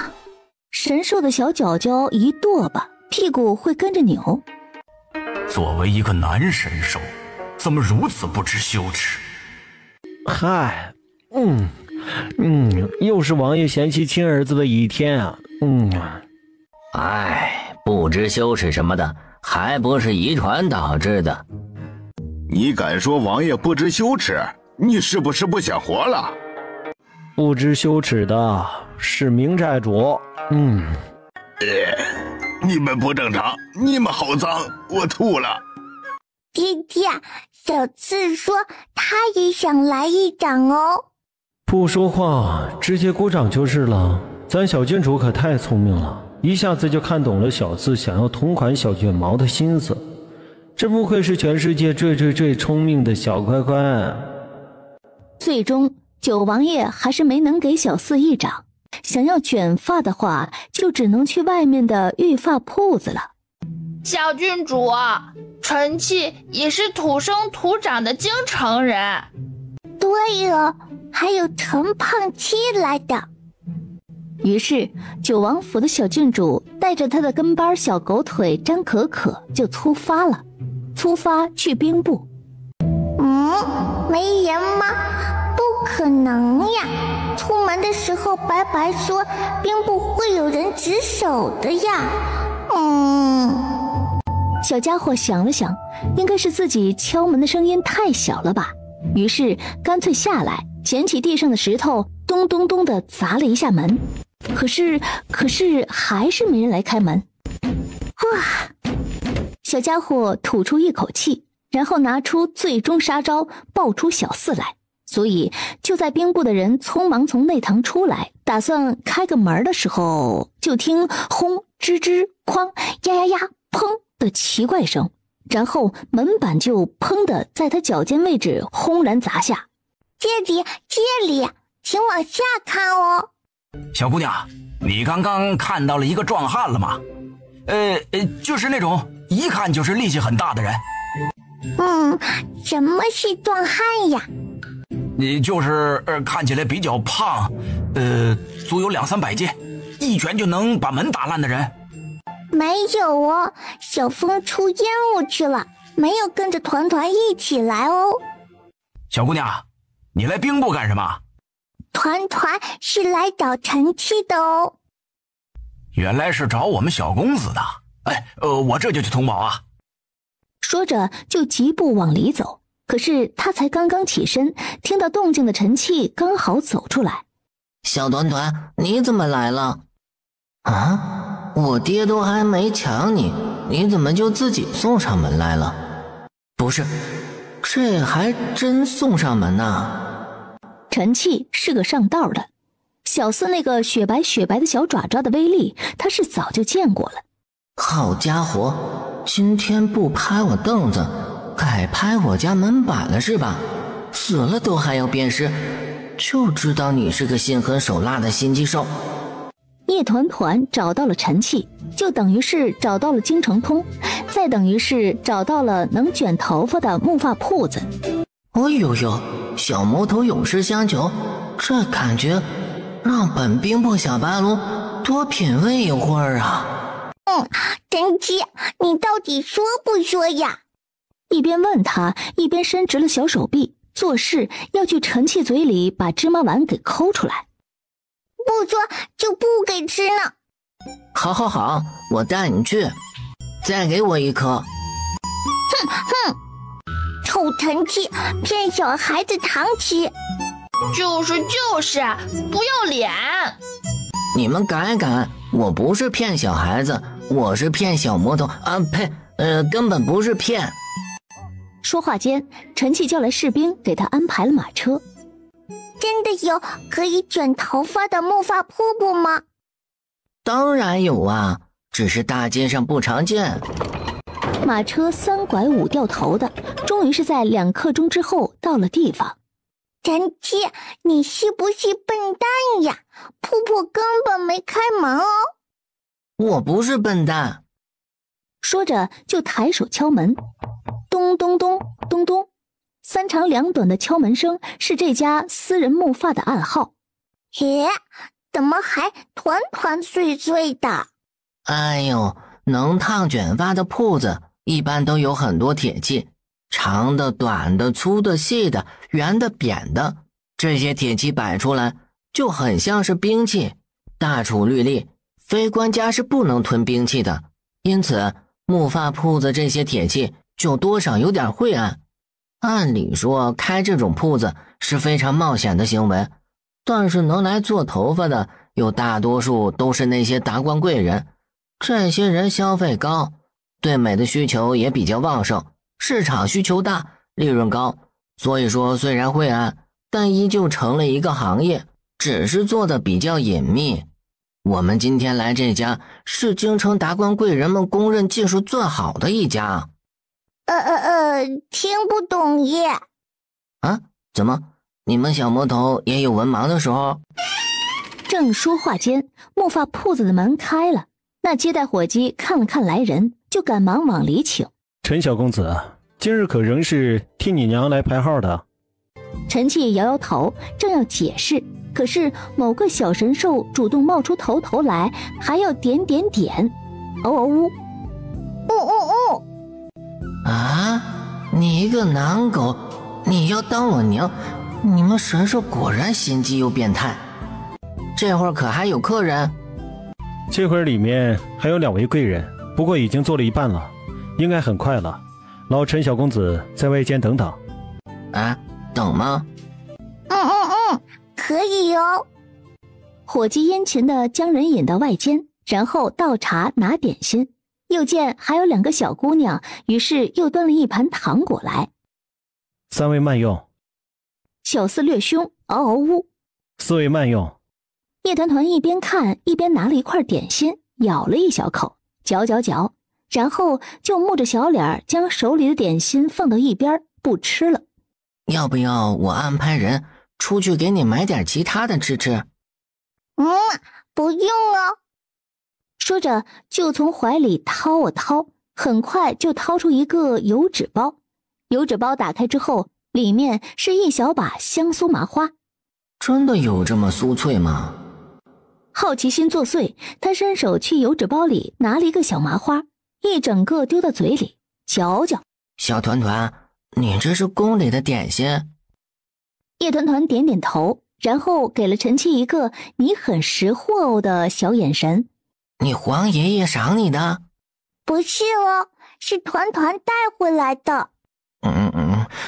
不可能啊！你就算是昨天进宫带着麻花回家的，那也放了一个晚上，这雨雪天气的，放了这么久，不可能这么酥脆啊。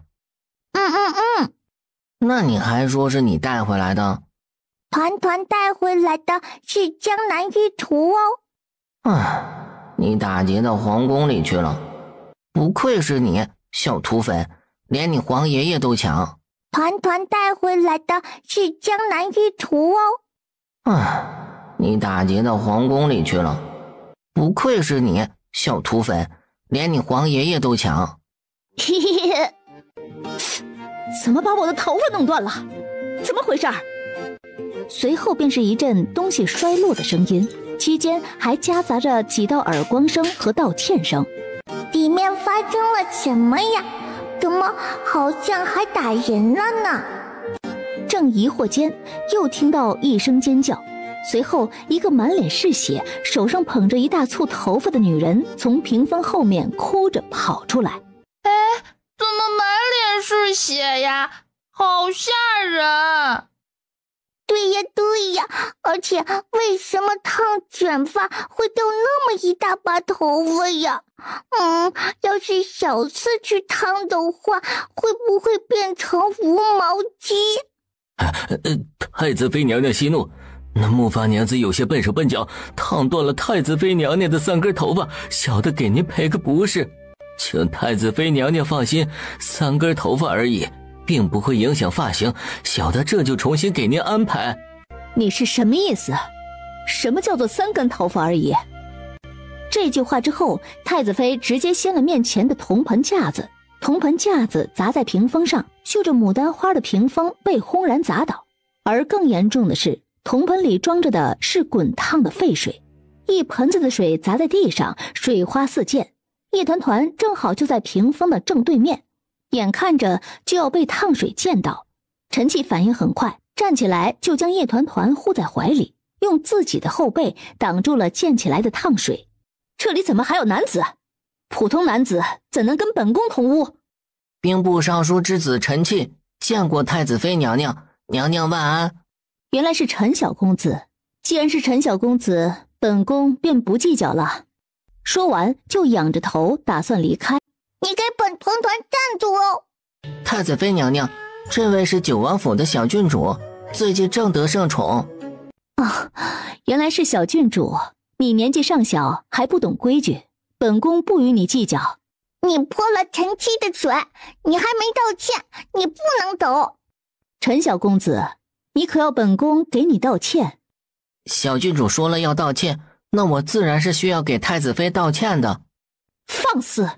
陈气背脊挺直，半点不怂。本宫不是故意的。说完之后，冷哼一声，抬步欲走。给本团团拦住他！下一秒，小侍卫张可人利刃出鞘，短刀一挥，直接斩断了太子妃的裙袍一角。好快的刀！果然是边塞来的野蛮郡主，连护卫都这么野蛮。蠢姨姨，道歉要说对不起哦。什么？蠢姨姨？你还小，不懂什么叫做尊卑有别，本宫是不会跟他道歉的。你如果不道歉的话，那团团现在就叫人泼你烫水哦，而且还要泼到头上，让你变成无毛鸡哦。小家伙的表情十分嚣张，毕竟爹爹说过，叶团团出门在外嚣张一点，哪怕是把天捅破了，父王给你补。小郡主，论辈分，本宫是你的长辈，你不能这么和本宫说话。什么是长辈呀？本宫是你太子六叔的正宫妻子。原来是太子的妻子呀。那团团应该叫你什么呢？叔叔和婶婶就是一家人，好似叶团团是爹独自生，有叔叔就有婶婶。明白了。哎呀，我这个小脑瓜可真聪明。你好，牛婶。你好，牛婶。我堂堂未来国母，为什么被他叫出一种村口杀猪匠妻子的味道？果然是边塞来的小土包子。既然知道本宫是你的长辈，他一句话都没说完，就听啪嗒的一声响，随即一个金灿灿的带着玉字的纯金金牌掉到了地上。哇呀呀呀呀，这是谁的牌掉在地上了呀？呀呀呀呀！哦，原来是团团自己的牌呀！原来是黄爷爷给的牌呀！黄爷爷说这个牌是什么来着？团团记起来了，说的是如朕亲临。如朕亲临这4个字说完，太子妃腿一软，连忙跪下。不仅仅是太子妃，屋子里瞬间跪了一片。牛婶，你还没道歉呢。对不起，你满意了吧？哼，等我回到东宫，一定要让太子好好收拾收拾这个小土包子，还有兵部的小野种。牛婶，等等哦。牛婶，你的烫水泼到了臣妾，你光是道歉是不够的哦。他的衣服也脏了，身上肯定也烫伤了。你还要怎么样？赔钱。对，没错。小郡主说的对。呵呵，你要多少？牛婶，要赔800两哦。什么？就他那个粗袍子要800两，你到底识不识数？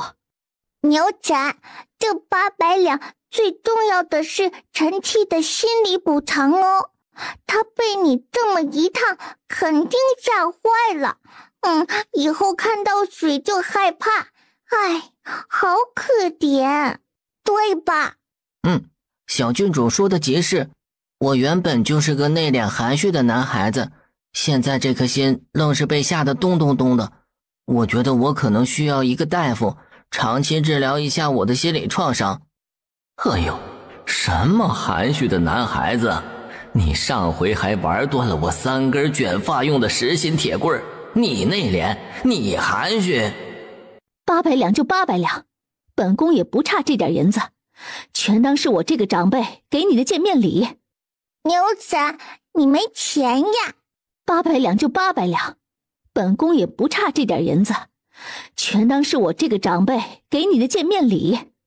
原本事情就该这么解决了，可是呢，那婢女从袖子里摸了好一阵，也没能拿出来800两银子。奴婢没带这么多银子出来。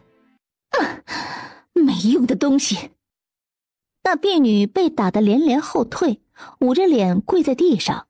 牛婶，你没钱呀？你原来牛婶连800两都没有呀。太子妃娘娘今日若是出门匆忙没带银子，我这里有。那就多谢尹夫人了。老身当不得太子妃娘娘的谢字。说着就将银票给了陈气。陈气点了点数，然后果断收下。本宫现在可以走了吧？牛婶，下次见哦。我见你个鬼！太子妃莫生气，那个小郡主本就是个跋扈的主儿，她如今得宠，兴许也只是皇上觉得新鲜。短暂得宠亦是得宠，再得宠也只是个郡主，历朝历代郡主都逃不开和亲的命。日子还长，太子妃娘娘才是笑到最后的人。尹夫人今日之功，本宫记下了。杜丽花满脸堆着笑，她还想说点什么，但是她右脚突然莫名抽筋一疼，然后脚下失力，就砰的就直接摔了个狗啃屎。摔不死你。老板板，你们还可以帮忙做卷发吗？小郡主吩咐便是。老板板，不是团团做头发哦，团团本来就是小卷毛了。而且团团的小卷毛是爹爹给烫的哦。那是需要小人给谁做头发？给小四做，可以吗？可以吗？原来是给小郡主的宠物做。小人这就去找最好的木发娘子来，顺便还要换最细的烫发棒来。谢谢老板板。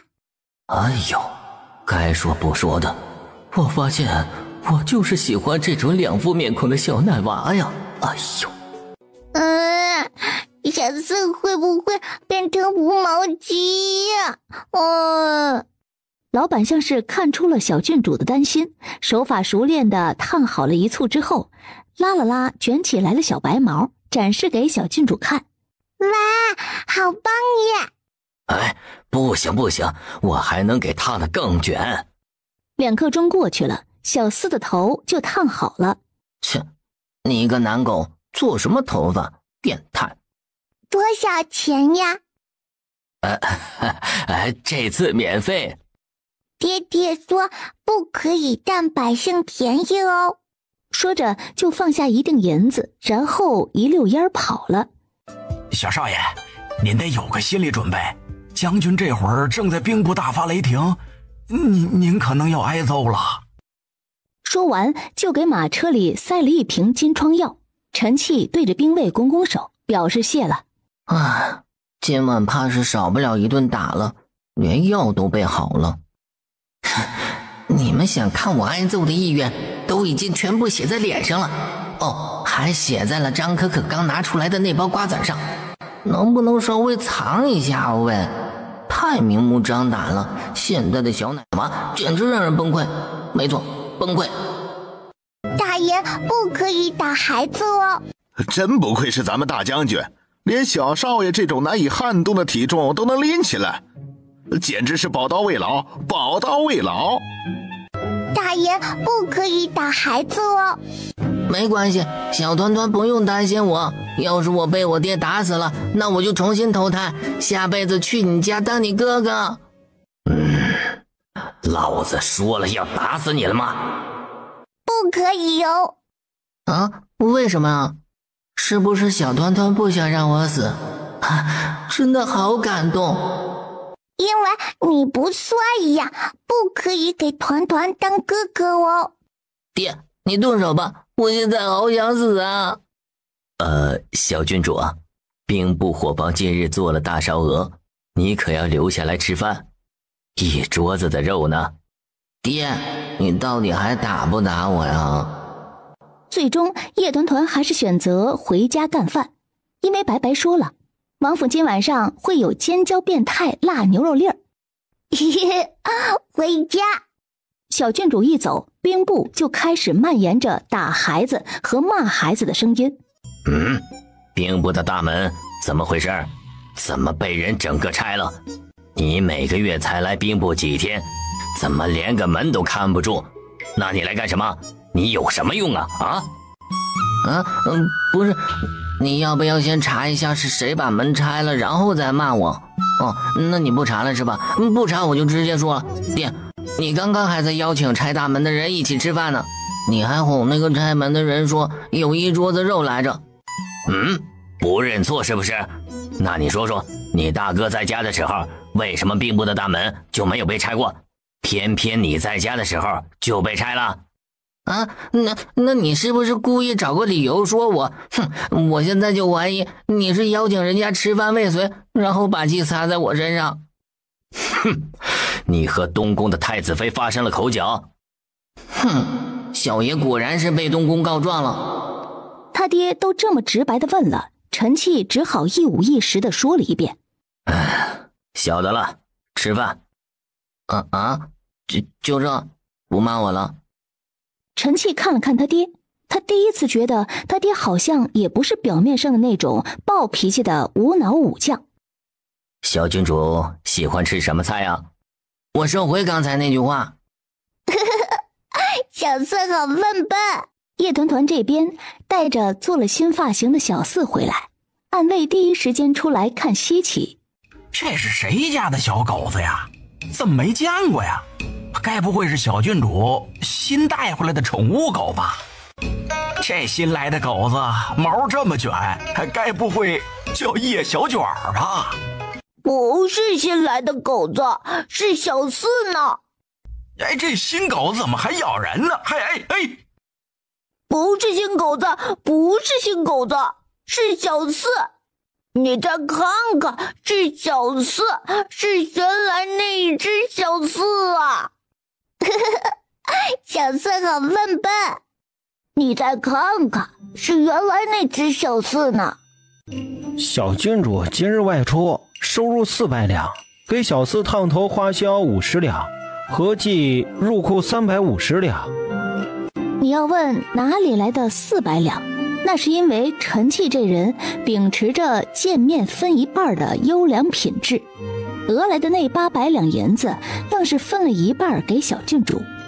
平日里不是12在记账吗？怎么今日是你在写啊？12今日出任务了，这会儿还没回来，就由我代班了。12出任务了，怕是要出大事了。哇，好吃好吃呀！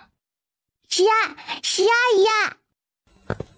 小郡主，12出任务去了。哦，那吃。小郡主属下在减肥。啊？为什么呀？小风又不胖呢。249风果断地接过小郡主给的吃食。小郡主说的对。爹。爹，大哥哥和二哥哥呢？明日就是除夕夜了。叶晨这会儿在蓝山阁那边处理生意上的事情，叶战又去了兵营那边，和一些没有家的士兵一起提前吃年夜饭。爹，团团今天出去玩了。明天就是过年了呀，团团可不可以吃甜牛宴呀？不可以。为什么不可以？为什么呀？爹爹过分了！之前明明答应团团过年杀2头牛吃的，原来都是骗团团的。爹欺负团团，我哭死算了。明日除夕，宫里会举办除夕宴。听不懂哦。去你皇爷爷家里吃。那吃什么呀？你想吃的都有。真的吗？不说叶团团不相信了，但是今日下午宫里的确派了个小公公前来王府，要叶团团的好吃菜单。真的？团团最喜欢爹爹了。你的一次喜欢等于2头牛，别以为本王不知道。除夕这天，天才蒙蒙亮，这些孩童便要起床来，跟着母亲去走亲戚。王府的小郡主肯定还没起床。不准胡说，王府的孩子肯定是勤奋好学的。小郡主要是起床了，王府不可能大门紧闭，王府门口也不可能那么干净。这是什么道理？娘，你想啊，小郡主那么活泼的性子，她要是起床了，这会儿肯定已经张开翅膀飞出去玩了。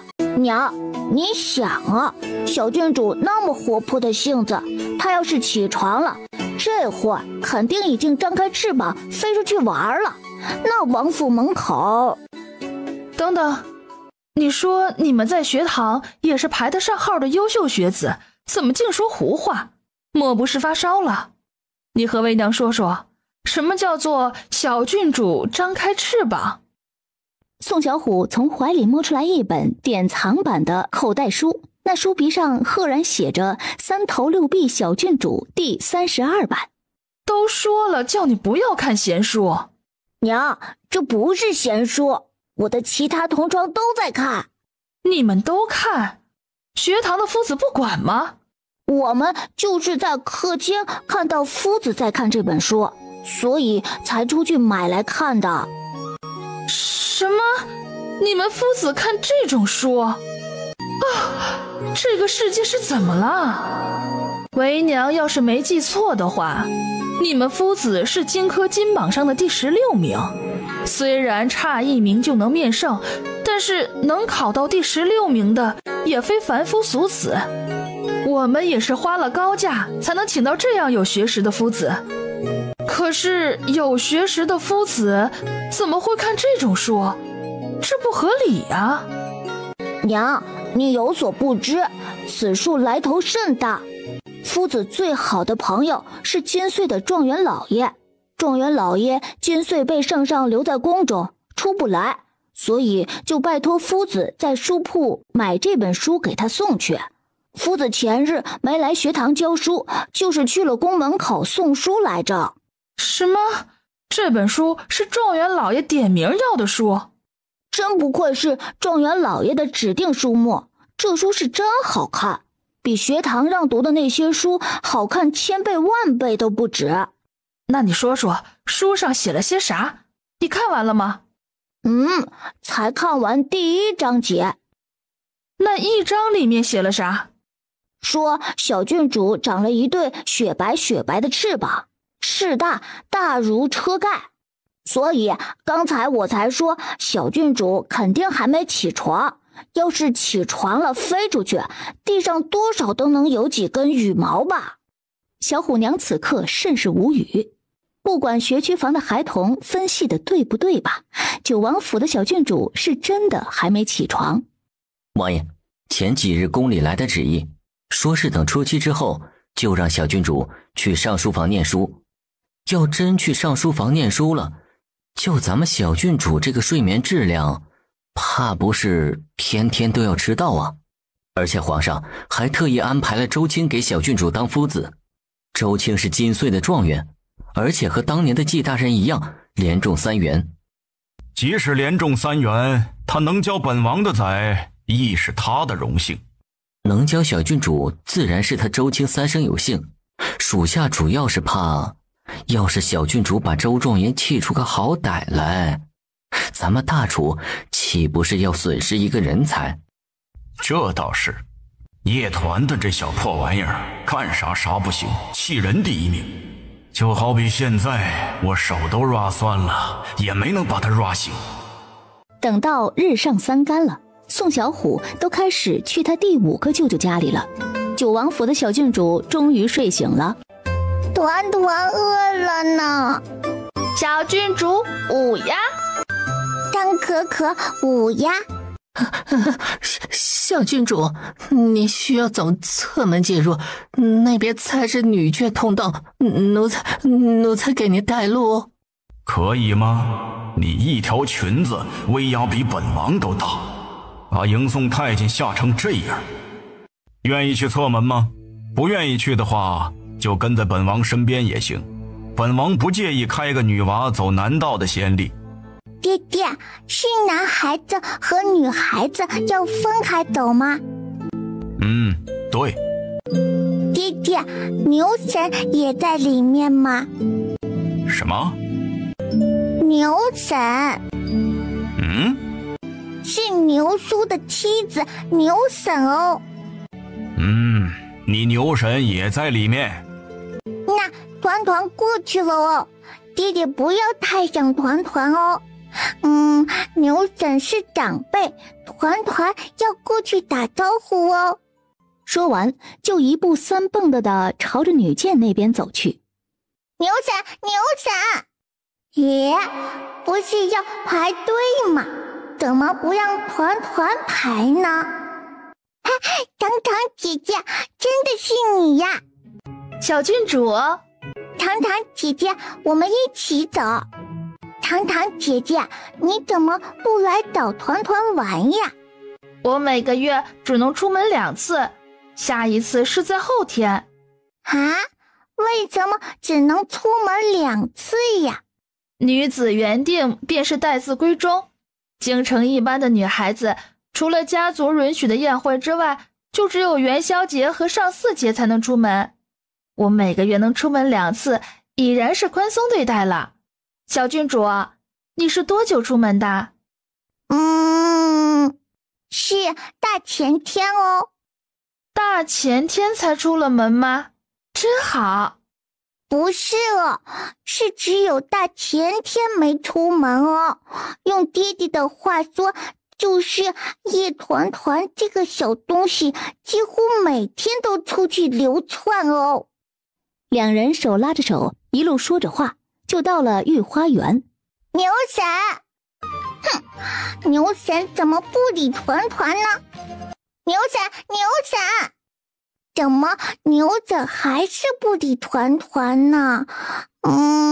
是不是团团只喊了2声没听见呢？于是小家伙微微张开嘴，大大的吸入一口气，准备连喊3声牛婶试试。他这个夸张的动作落入太子妃的眼中，太子妃瞬间就怕了。原来是小郡主啊！牛婶，小郡主，你虽然是郡主，但见到太子妃娘娘也要俯身行礼的。啊，俯身行礼是什么东西呀？爹爹没教过呢。二位叔叔哥哥也没教过呢。尹夫人是眼神不好吗？小郡主，你虽然是郡主，但见到太子妃娘娘也要俯身行礼的。尹夫人是眼神不好吗？小郡主一身明黄蟒袍，此等装束，除圣上之外，无需向任何人行礼。若是尹夫人不明白礼仪，可以查一下典籍，学习一下什么叫做礼乎循例也，整饬而多变。小郡主，可知我是谁？姐姐，这个大娘是谁呀？仔仔，她是兵部的尚书夫人，就是陈凯旋和陈气的亲娘，品级为正一品诰命夫人。知道，你是玄玄娘。对，是玄玄娘。仔仔，这个玄玄娘可了不得。如果说杜丽花是诰命夫人中最没文化的商人之女，那么景素清就正好是站在对立面的书香门第的千金小姐，而且还是那种不缺钱的书香门第。仔仔，景家可是江南大户，你以后要是想去江南玩，可一定抱紧尚书夫人这颗粗大腿，日后在江南为所欲为也不成问题。聪明团团明白呢。乔夫人抱抱。好，玄玄都有小名，我可以有小名吗？青青夫人。团团喜欢青青夫人。宫宴快要开始了，请贵人们前往太和殿。皇上还没来，但是皇子们已经到齐了。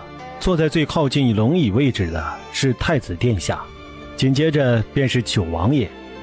本官认为九王爷在子嗣上拥有无法撼动的优势。皇上还没来，但是皇子们已经到齐了。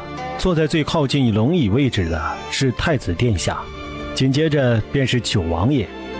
本官认为九王爷在子嗣上拥有无法撼动的优势，但是2位世子都是很明显的文武各占一头。诸位大人，你们可知道九王府有一个小郡主，要文有文，要武有武，棒得很呐。当初在青州城时还打断了我几根肋骨来着，可谓是英雄出少女。所以说九王府的子嗣优势非常的明显呐。你可知道本官在说什么？你要是听不懂就少插嘴。小郡主那是女孩，女孩可不能继承大统。哼，你们懂个球啊！人家小郡主在青州城、青鸾城一带的名头简直是震天响，以她的名字出版的画本子都能成为地区支柱性产业了，可以说是直接起到了带动经济发展的伟大效果。如此大的影响力代表着什么？那显然是代表着民心所向。既然得到了民心，那小郡主怎么就不能参与皇室继承了？什么男子才能继承皇位？那不也是制度吗？制度都是人写的，搞不好以后小郡主就能直接把制度给改了。反正小郡主最厉害，揍我都能给我揍升官。我不管，我就是觉得小郡主最牛逼。叶团团那个小黄东西怎么还没来？正在疑惑间，然后就见到兵部的尚书夫人抱着一坨黄色，跟在几个皇子妃后面进来了。什么？九王府的小郡主直接穿了蟒袍？这就是小郡主吧？她怎么穿了？这是……哎，这不……都已经震惊到嘴角哆嗦了。几位大人啊，下官想问问，小郡主身上这条裙子是不是有啥讲究啊？下官今年才从地方上升上来，没啥见识，还望各位大人给指点指点。九弟真是好本事啊！哪里，都是娃自己争气。叶千珏冷沉着脸，虽然没说话了，但是手被青筋抱起。随即只听一声清脆的爆裂声起，叶千珏手里的茶杯被捏了个粉碎。去给本王换个茶杯来。是，王爷。说呀，你们之前不是很能说吗？你们现在倒是说呀！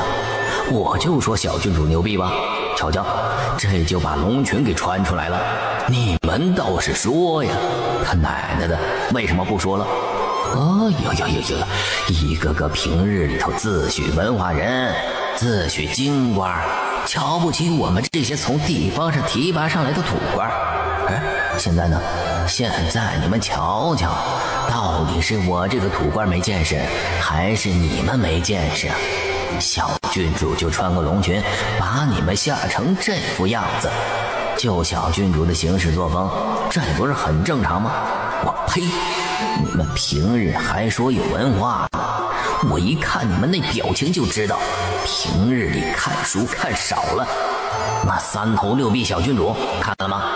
还有了解小郡主从这本书开始，你们看了吗？我呸！垃圾文盲！小郡主今日打扮的还挺好看的，是不是你做全国最懂礼仪和最美的人？你说说。蓬头稚子戴黄蝶，飞入菜花无处寻。啊，不能说人话，大过年的非要狗叫。礼部尚书见陈将军马上就要骂人了。好看。这还差不多。陈鼎义越看越喜欢，尤其是小郡主还被自家夫人抱着，一个中年美女，一个小美女，画面十分和谐。团团，你要不要就坐这里啊？咦，轻轻宜宜，香香短短的，很好靠呀，一点儿也不像爹地那种硬邦邦哦。想到这里，叶团团突然记起来自己还有个爹爹来着，于是小脑袋转转，想找找爹爹在哪里。小家伙看到了正中央的空荡荡的、金灿灿的，看起来很好坐的大椅子。呀，那是什么呀？看起来很好坐的样子耶。青青夫人，团团想坐别的地方可以吗？当然可以。就凭我们团团宝身上的这条裙子，这整个太和殿内就没有你做不得的地方。不会是要开始表演吧？真是不怕丢人呢。他会表演什么？是原地打滚或者打奶嗝？笑死了。这是谁家小屁孩，这么就爬到舞台上去了，一点规矩都没有。就是，以往的宴会都是田小姐你大出风头，今日怎么来了个穿黄裙子的小奶娃，一下子就吸引了大家的注意力了。宫宴都还没开始，他就爬到舞台上去了，真是喜好卖弄。几个官家小姐正在说话，坐在他们面前的云霓裳脚尖微动，然后下一秒，他借着转身叫宫女的空当，突然就踢了一下他们的桌腿子。云霓裳，你什么意思啊？我算到你今日有血光之灾，必须经茶水点洒才能驱邪避祸。妈呀，血光之灾这么可怕的吗？云小姐，你看看我，你帮我算算，我今日怎么样？有没有缺什么？云霓裳瞥了一眼，手指一掐，十分认真。缺德啊！你就这样，关于叶团团爬上舞台的事情，台下已经激烈的讨论了起来。而叶团团本人呢，走上舞台之后，小家伙认真的辨别了一下方向，然后下一秒就直接蹲下了。啊，只是想坐在表演台上对吧？不是在表演台借道对吧？唉，如果只是想坐在表演台上的话，完全没问题，毕竟是小黄裙嘛。想到这里，陈夫人大大的松了一口气。其实不仅仅是陈夫人松了一口气，坐在前面的九王爷也同样松了一口气。如果只是想坐在表演台上的话，不对，等等，刚把这口气放下去的九王爷立刻又把这口气提了上来。不对劲儿，他不是要坐下，他只是蹲下去整理他的猫猫鞋。小手手把鞋扶正之后，小家伙又重新站起来。这一站就完全看清楚了大椅子的方向，于是在大家还没反应过来的时候，小短腿直接开启了旋风小跑模式，十分奶酷。只见他就这么对准了方向，笔直笔直的朝着正前方的大椅子旋风而去。完了，小破玩意儿要开始爬龙椅了，小贼手似乎都已经抓稳了。哎呀，难道老夫有生之年还能看到除了皇上以外的人坐龙椅吗？哎呦！九王府的小郡主如此大胆，会不会是九王爷日常灌输所致？教授他龙椅之于九王府本就是唾手可得之物之类的思想。这小郡主明明是个女孩子，怎么头上捆个男孩子的发髻？郡主没有郡主的威仪，不成体统。而且穿衣服的颜色也是大忌，而且她都已经处处是问题了，怎么还敢朝着龙椅跑去？简直大逆不道！老迂腐们一边在内心咆哮，一边朝着舞台那边看。哎，好丢脸！这不会是那个？哎呀，牛逼小郡主现在就要登基了是不是？我说什么来着？小郡主就是要继承大统的人吧？完了，小破玩意儿要开始爬龙椅了，小贼手似乎都已经抓稳了。九王爷心里的声音刚刚落下，小团团就不负跌望，小脚脚踩着赖皮蛇椅子的椅子腿，开始卖力的蹬。哎呀，这可咋整啊？哎呦，现在要是不去拦着，小郡主一旦坐上了龙椅，那肯定是护理不义的死罪。可若是去拦着，人家小郡主一身龙裙，谁敢去拦着呀？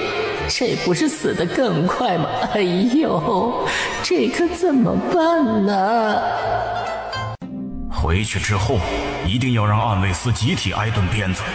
谁叫你们把他的鞋底做成防滑墙抓的？简直爬龙椅之良血！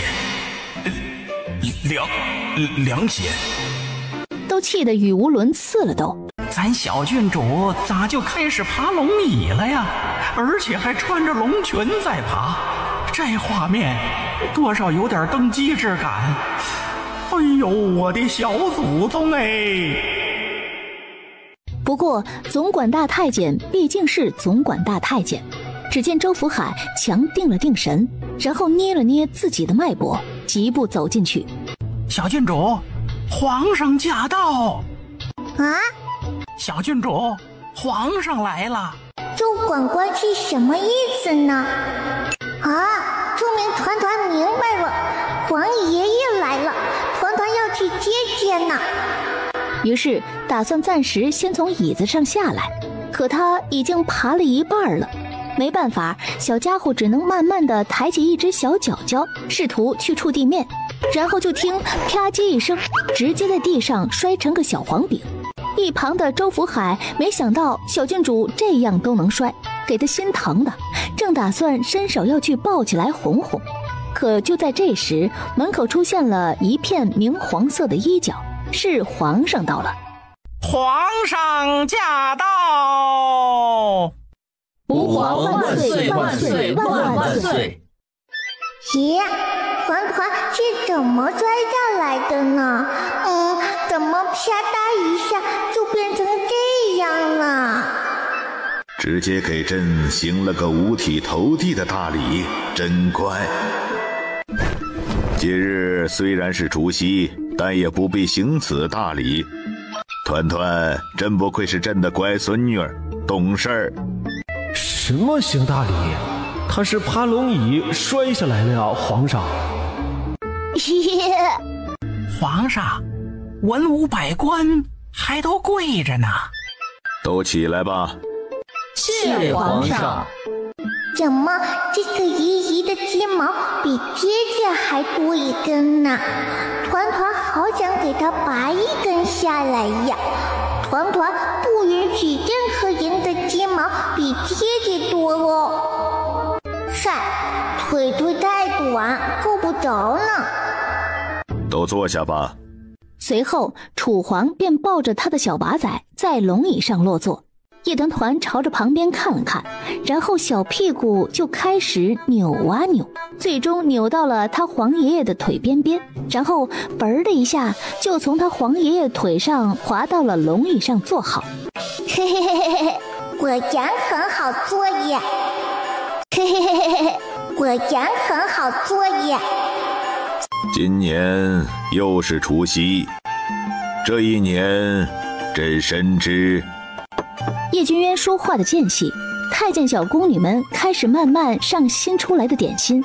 朕知大楚才子才女云集，然今日……最后一句才说了一半，某个好吃的要和皇爷爷分享的乖小孩已经塞了一颗点心到皇爷爷嘴里。直接开始吧。是，皇上。桌上点心可有好吃的？只有一种好吃的呢，就是刚才给皇爷爷吃的那个，其他的都不好吃。你个小娃仔，把最好的点心厨子带回去了，然后来嫌弃朕这里点心不好吃是吧？去让御厨重新做点心，要别的口味。是。皇爷爷呀。怎么了？有没有会喷火的节目呀？可有武将会喷火？回皇上，末将会。好，那就上台来表演。是，皇上。好。如此小儿伎俩，实难登大雅之堂。若不是皇上点名要看，本官真想回去洗眼睛。哼，文官就是矫情。再来一个呀！再来一个！哼，本官怎么会有此等同僚？简直让祖上蒙羞！清绝高雅的不让眼，就这么喜欢街头卖艺的世俗之乐，真是让人不敢苟同。干了！不品人间酒，谁知其中醉？想喝？这是酒，小孩子是不能喝酒的。为什么呀？小团团不理解呢。因为小孩子喝酒不好。可是它闻起来又香又甜耶。皇爷爷呀，团团就尝一口嘛。你说的一口是多少啊？就是一小口哦，抱起来咕噜噜的那种一小口哦。那不行，万一真的乖孙女儿变成小醉鬼怎么办呢？不行。那团团就糖一点点嘛，好不好嘛，王爷爷？来人，去取茶饮勺来。看着桌上的酒，九王爷突然记起来，当初在青鸾城，他用筷子给小东西尝了一点酒的味道，然后他就开始哇哇哇发酒疯的事情。想到这里，九王爷突然一阵危机感涌上心头，他下意识地侧头朝着烛台上看去，不看不知道，一看吓一跳。正好的不偏不倚的就看到他父皇那个昏君竟然拿着一根银勺正在给叶团团喂酒。这一轮送上的点心有没有好吃的？麻椒清蒸南瓜鸡肉条好吃哦。小太监上菜的时候就说过一遍，可是他竟然能把这么长的名字说得这么清楚。真的小孙女儿是有些奇妙的天赋在身上的。叶君渊正忙着骄傲，没注意到他有天赋的小孙女儿两个小圆脸颊微微有点泛红。皇爷爷呀，怎么了？钻进去干什么？还能干什么？明显是小龙袍穿大龙袍呗，未来女帝嘛，总要先适应一下正版龙袍。咕咕鸡，团团的咕咕鸡呢？朕怎么听不懂？什么咕咕鸡？嘘，咕咕鸡丢下了一颗蛋，小咕咕蛋在找咕咕鸡哦。朕的小娃仔在说什么呀？朕都还没懂什么是咕咕鸡，怎么又多出来一颗蛋？哪里有一颗蛋呢？一颗咕咕蛋哦。九王爷见叶团团满脸呆萌，行为奇怪的样子，根据经验来说，他知道叶团团这个渣渣酒量的娃离发酒疯不远了，于是又给自己倒了一杯酒。怎么说呢，就还有点期待。小心是咕咕蛋的蛋黄哦。咕咕蛋？某个咕咕蛋当场就拒绝了黄爷爷这个人类的融入，不仅不理他，还要背过身去用小屁股对着他黄爷爷。咕咕蛋，这是怎么了？咕咕蛋被敲破壳，死翘翘了呢。不是说死翘翘了吗？怎么还能动？咕咕蛋，你这是在干什么呀？咕咕蛋现在在板命哦。什么命？这是哪里的方言？朕怎么听不懂呢？咕咕蛋是在抽风风哦。抽风？咕咕蛋是在抽风风哦。抽风？陈大人可有急乎？连小郡主都会抽风，本将有点病，怎么了？你们文官懂个嘚儿！咕咕蛋把自己抽起来了呢。这下好了，全国的武将都知道他会抽风了，还能把自己抽到坐起来那种，真行。去史官那边传本王的话，让他把小郡主的事情写清楚一点，最好写进正史。等叶团团长大了，嫁人了，本王要在她成亲那天拿出来念。本丹要干什么来着？好像要找什么来着？呀！咕咕鸡，咕咕鸡，呀！坐在不远处的皇后感觉身后好像来了一阵风，然后下一秒她就觉得帽子被人突然一拽，她整个头都被人扯了一下，大胆！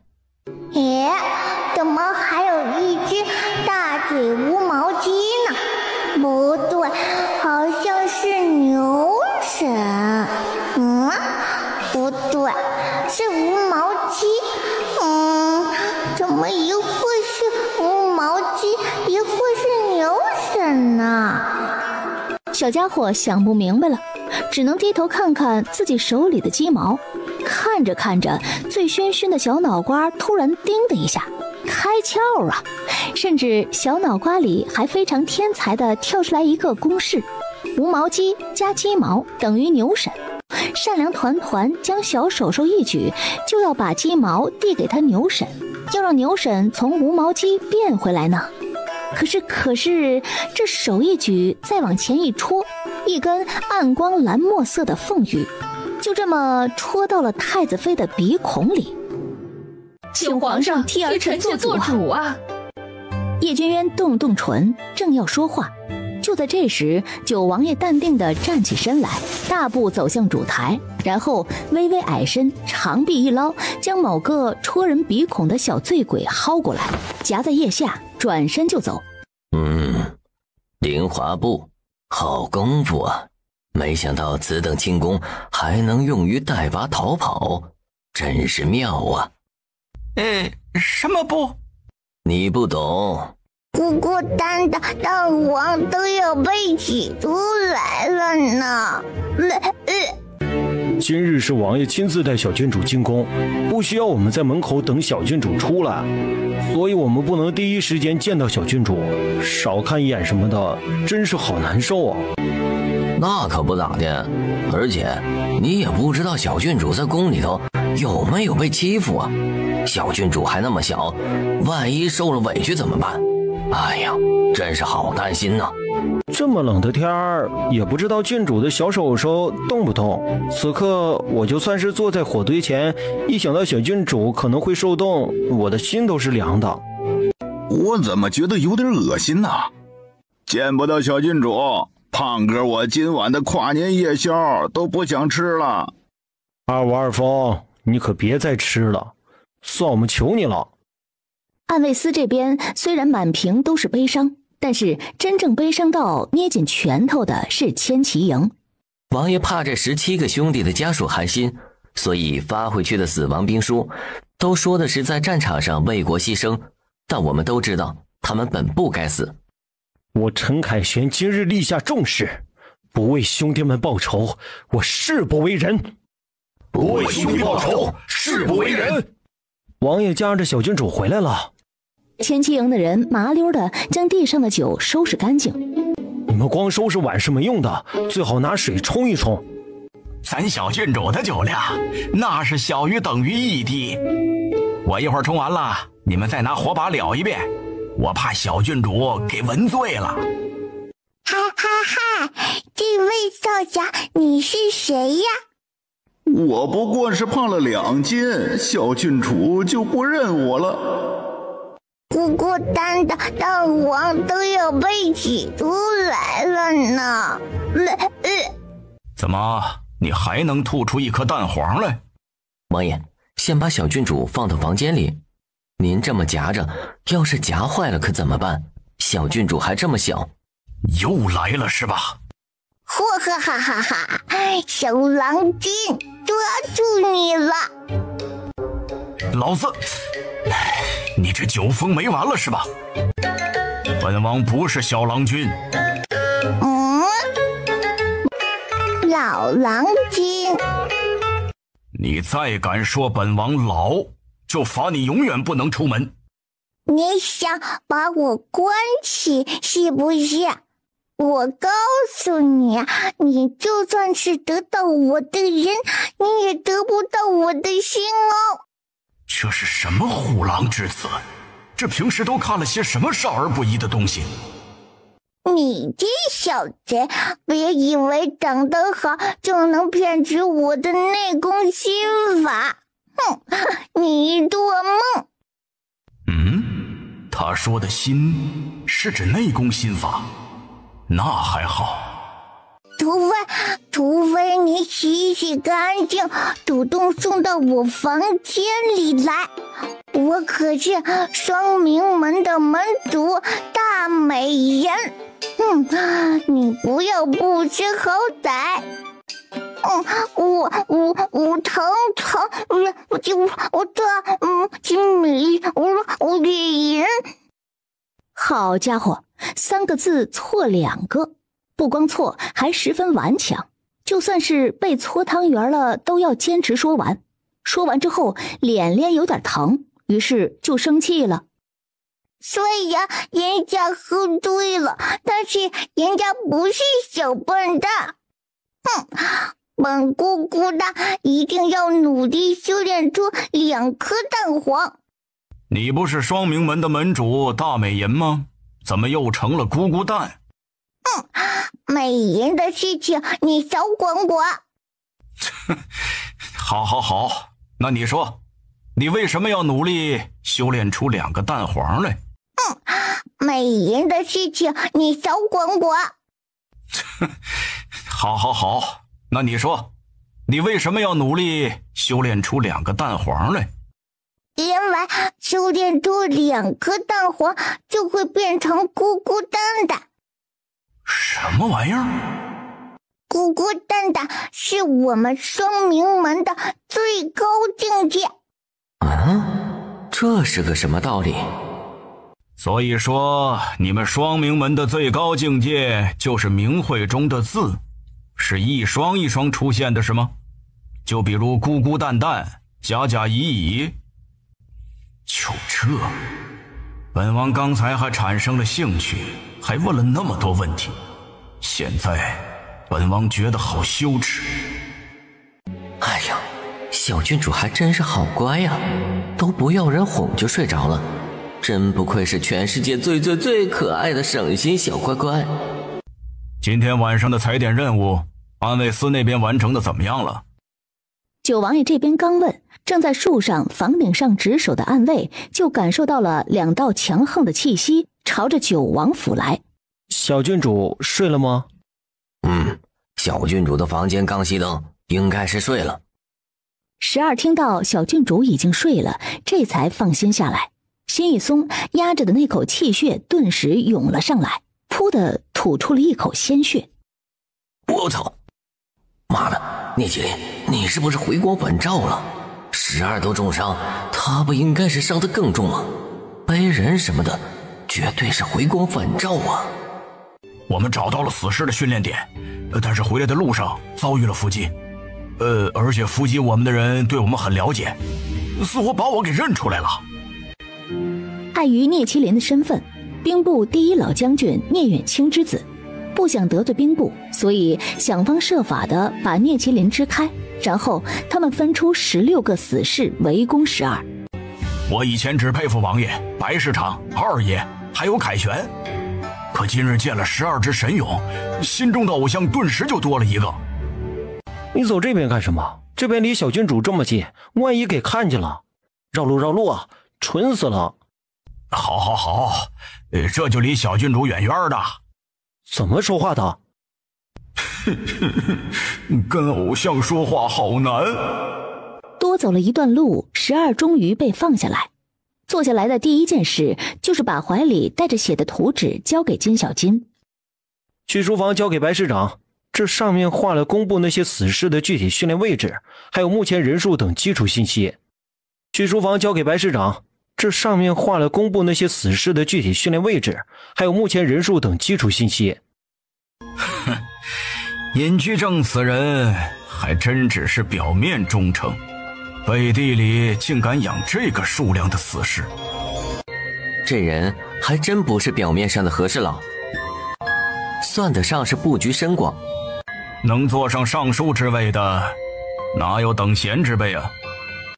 出任务的暗卫司和千骑营可有损伤？全数回来了，但是12受伤不轻。何故？是属下没部署好，算漏了公布的人应该是查过九王府的暗卫司的，所以遇到聂麒麟的人的时候果然避让了，这才导致12被围攻。不，恐怕就是冲着12来的。小东西睡着了？睡着了。啊，还好小郡主是睡了，要是得知12受伤，怕不是要闹翻天了。大公子已经带人去给12看伤了，想来应该无大碍。对方死伤人数？公布在京城的死士共有26个，今夜千骑营围猎，斩杀9个，12孤身斩杀16个，余下1个小头目逃进了工部。应该是身上带着比命更重要的东西。大公子已经安排人盯紧工部了，一有消息会立刻汇报。尹公子，奴家冷。不怕，马上就到了。等过一会儿，本公子就让你从里之外的热。锦雀靠在尹足谦身上，想问问尹公子什么时候把他献给太子殿下。可是他走着走着，发现这条路似乎不对劲儿。尹公子，这条路似乎是通向工部的。聪明。尹公子，你就饶了奴家吧，奴家一个小女子哪里能去工部？尹公子，这条路似乎是通向工部的。聪明。尹公子，你就饶了奴家吧，奴家一个小女子哪里能去工部？本公子不试试你，怎么检查你最近有没有好好学习防术？不如去年的别院。今日除夕，本公子本应该去参加宫宴，就是为了你才寻了个借口出来的。公子疼奴家，奴家自是知道，只是去工部，奴家害怕。放心，这个时候工部没人，你来本公子处理公务的房间就在桌上，以后本公子处理公务的时候，桌上便都是你的味道。尹公子，你讨厌。哎呀，这些个京官就知道压榨我们这些从地方上升上来的人。大过年的，宫宴都还没散场，他就要回工部来取文书。娘的，这些个官二代就是占着茅坑不拉屎。今夜忙完，明早还可以睡个懒觉。哎呀！费明走着走着，总觉得今天的工部不太对劲儿，怎么时不时的就能闻到一股香气，而且还像是女人身上的香气。哎，奇了怪了，工部连跑腿的都是男子，哪来的女子香味儿？哎呀，我这是不是想女人想疯了？自言自语间，终于是到了公文区，可是公务区的门怎么是打开的？我记得走的时候是锁好了门的呀。完了，被发现了！不行，不能被抓到，我还没投靠九王府，不能先被弄死。完了，被发现了！不行，不能被抓到，我还没投靠九王府，不能先被弄死。不然的话，以后怎么在小郡主手下发光发热呀？想到这里，费明直接一个矮身，火速钻到了桌子底下。发现不了我！哎呀，小公主保佑我啊！怎么砚台掉地上了？哎呀，这不是尹公子力气太大了，震得地面都在抖，这不就把那边的砚台给摇下来了吗？奴家都有些受不住呢。尹足谦听到这里，顿时连基本智商都没有了，并且坚信他就是那种能把地面摇动的猛男，于是猥琐一笑，又继续过去办事了。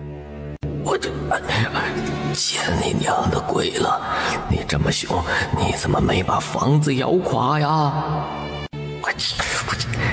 我就是个连章程都写不下来的垃圾官二代吗？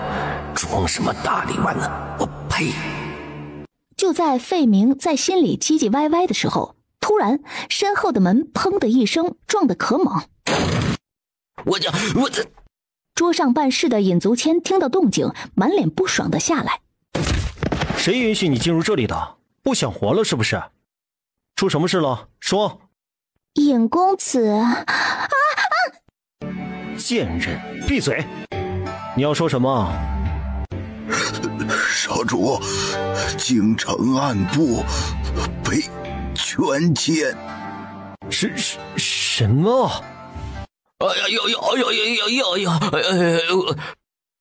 他悠得有点凶，气息立刻就被死士发现了。于是正在怀里掏东西的死士手指间夹着一张纸，缓慢地朝着费明的方向指来。我日了！小郡主，侯府齐天佑我！别说，这话似乎还挺管用。那死士本就是强弩之末，手臂转到一半就杆儿了。锦帛还没打开，尹足谦已经开始觉得腿软了。江南不会出事了吧？他蹲在地上，深吸一口气，慢慢地将锦帛打开。锦帛不大，上面的字也不多，但是尹足谦看完了之后，久久没有下一步动作。滚！锦雀再次被摔到地上，而与此同时，尹足谦手里的那张锦帛也脱手而出，正好就落在桌角旁边。尹公子，奴家只是怕你着凉，你若是遇上了心烦的事情，你尽管找奴家发泄就是了，反正奴家早就是你的人了。你是本公子的心肝，日后你跟了太子，本公子还得仰仗你。快别哭了，你之前不是想要玉锦坊的那套珠钗吗？本公子买给你。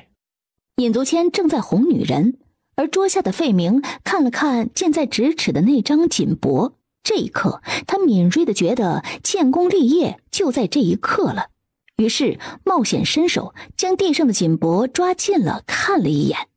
小郡主快尝尝，这是小峰和江南御厨一家琢磨出来的新品汤圆，好吃的。哎，先吹吹，先吹吹。呼呼呼呼，哇，好吃耶！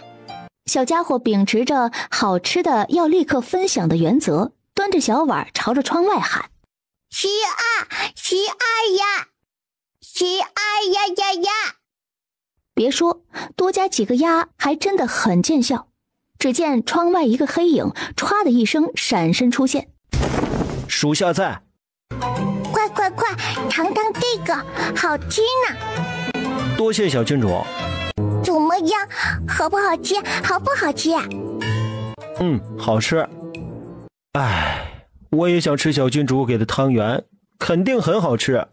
哎呀，谁说不是呢？我也是啊，而且我还没吃早饭。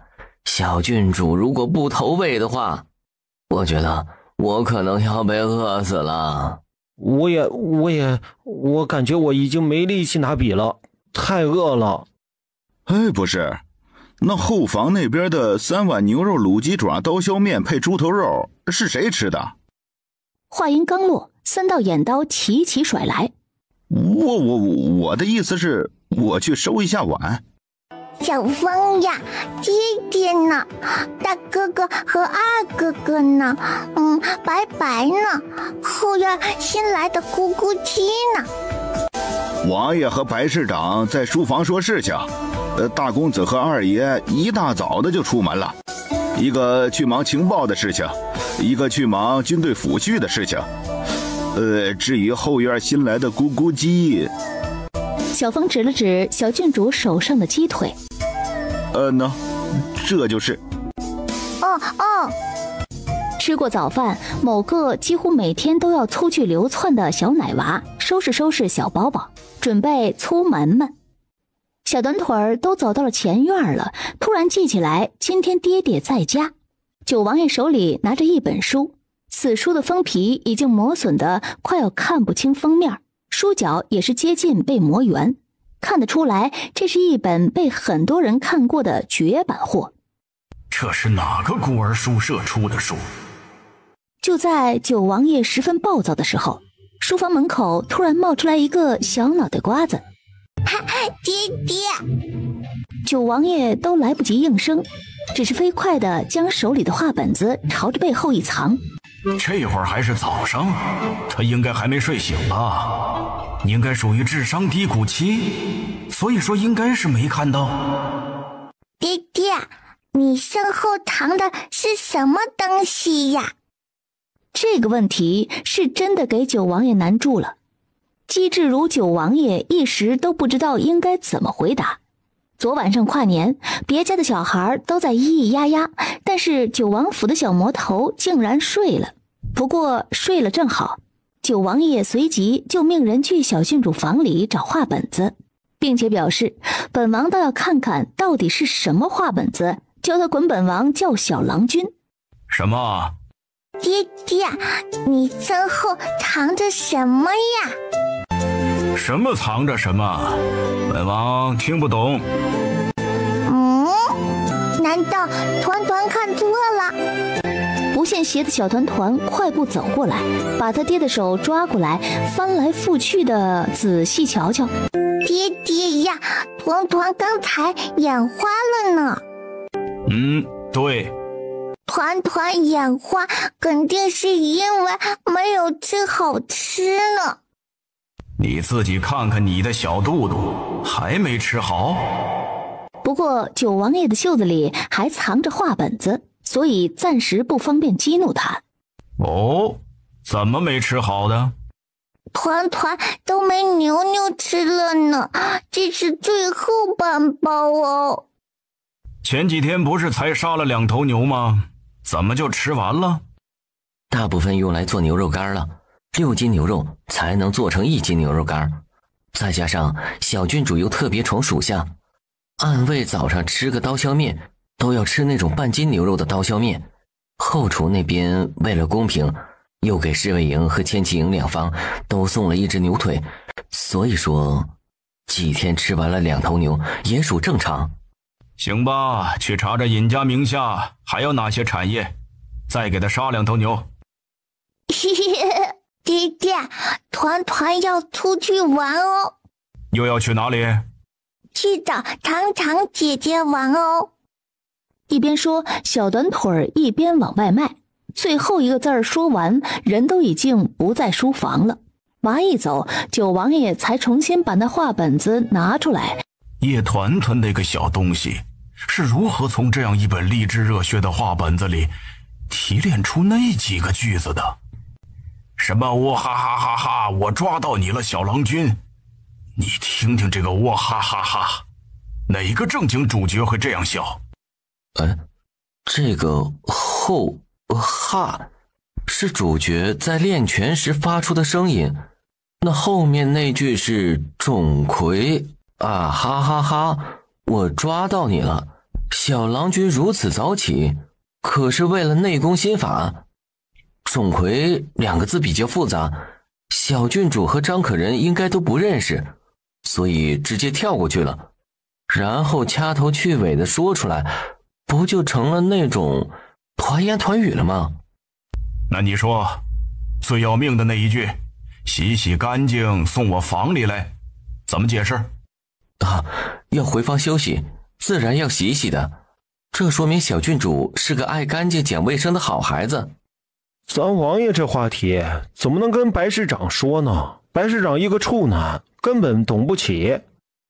金小金说得很小声，但是他忘了泡过寒潭水的白市长内力那是深不可测，所以金小金话音刚落，一道强横的掌力便直朝他面门而来。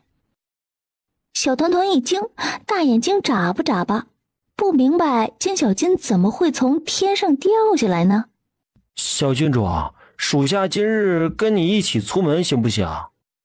属下刚才说了白市长是 C 男，要是不走一会儿的话会被打哭。老家能否帮本官通传一下？本官想见见小郡主。去，别挡着人扫地。这位大哥，我真的有急事儿，你看看能不能帮我通传一下呀？打扫大叔睨了他一眼，总觉得眼前这个从3品的大人是连夜看完了3头6臂小郡主，然后慕名而来见偶像的。你要是再敢往前一步，我就要叫人了。可是，我是真的，哎呀，你怎么打人呢？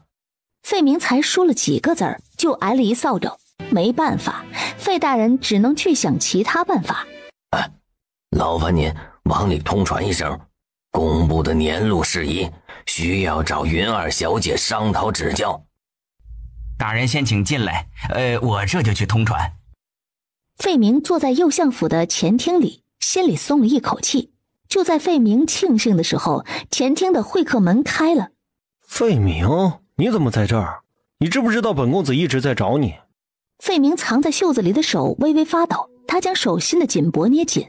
他万万没想到，他才刚想到投靠九王府的办法，就被尹足谦抓了个正着。小费啊，昨日文书令不是告诉过你，需要替本公子撰写一份章程，今日一早便要交上去，你怎么一个字都没交？下官昨夜参加宫宴，喝了点酒，稀里糊涂的就睡着了。你撒谎！本公子今晨才带着人去了你家，你家房门紧锁，连句说你夜未归。你昨夜去了哪里？我下官，你是不是以为只要不住在家里，就不必替本公子完成章程了？我告诉你，你只要在公布一日，就需要替本公子办事。是，尹公子说的是，下官这就写。懂事就好，也不枉本公子专门来右相府一趟，给你求的时间。这篇章程你需要在今日午时之前写出来。是。糖姐姐，你在家吗？团团来找你玩了哦。下官这就写。懂事就好，也不枉本公子专门来右相府一趟，给你求的时间。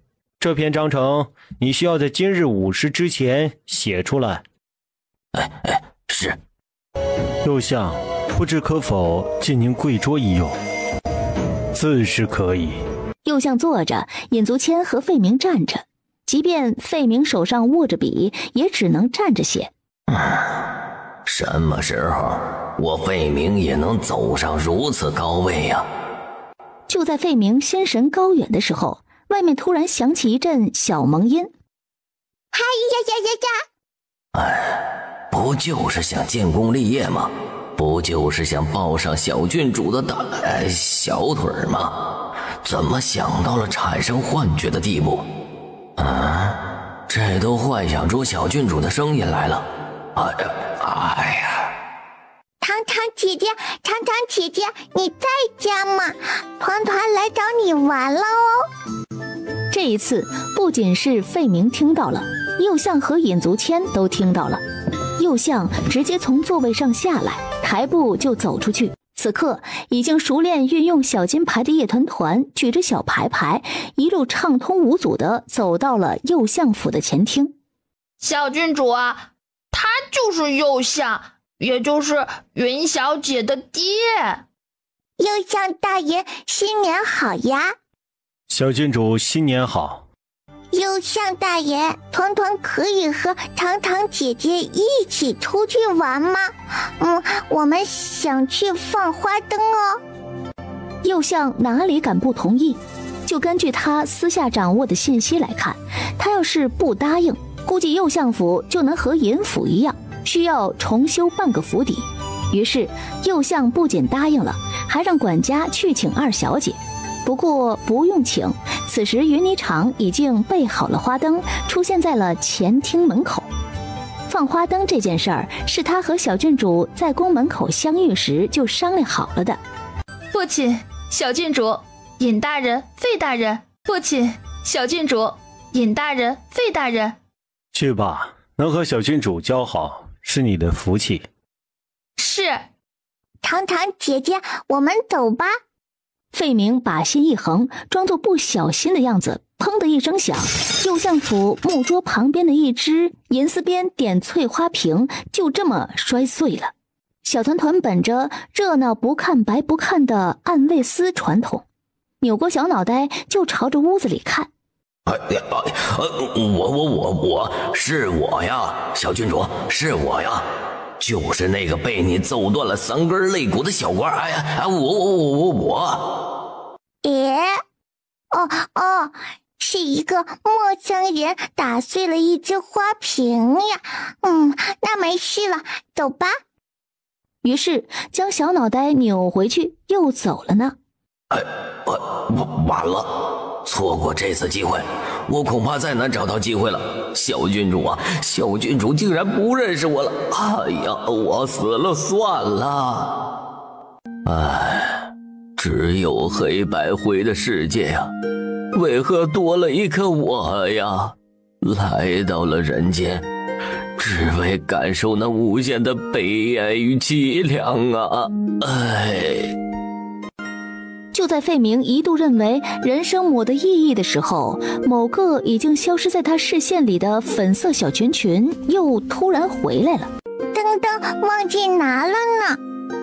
而好巧不巧的，那一串花灯还就是离费明最近。下官这就给小郡主送过去。说着就捧起地上的一串花灯，朝着小郡主去了。右相府的门口停着九王府的马车，费明将花灯放到马车里，然后趁机将手里捏的汗湿的锦帛塞给小郡主。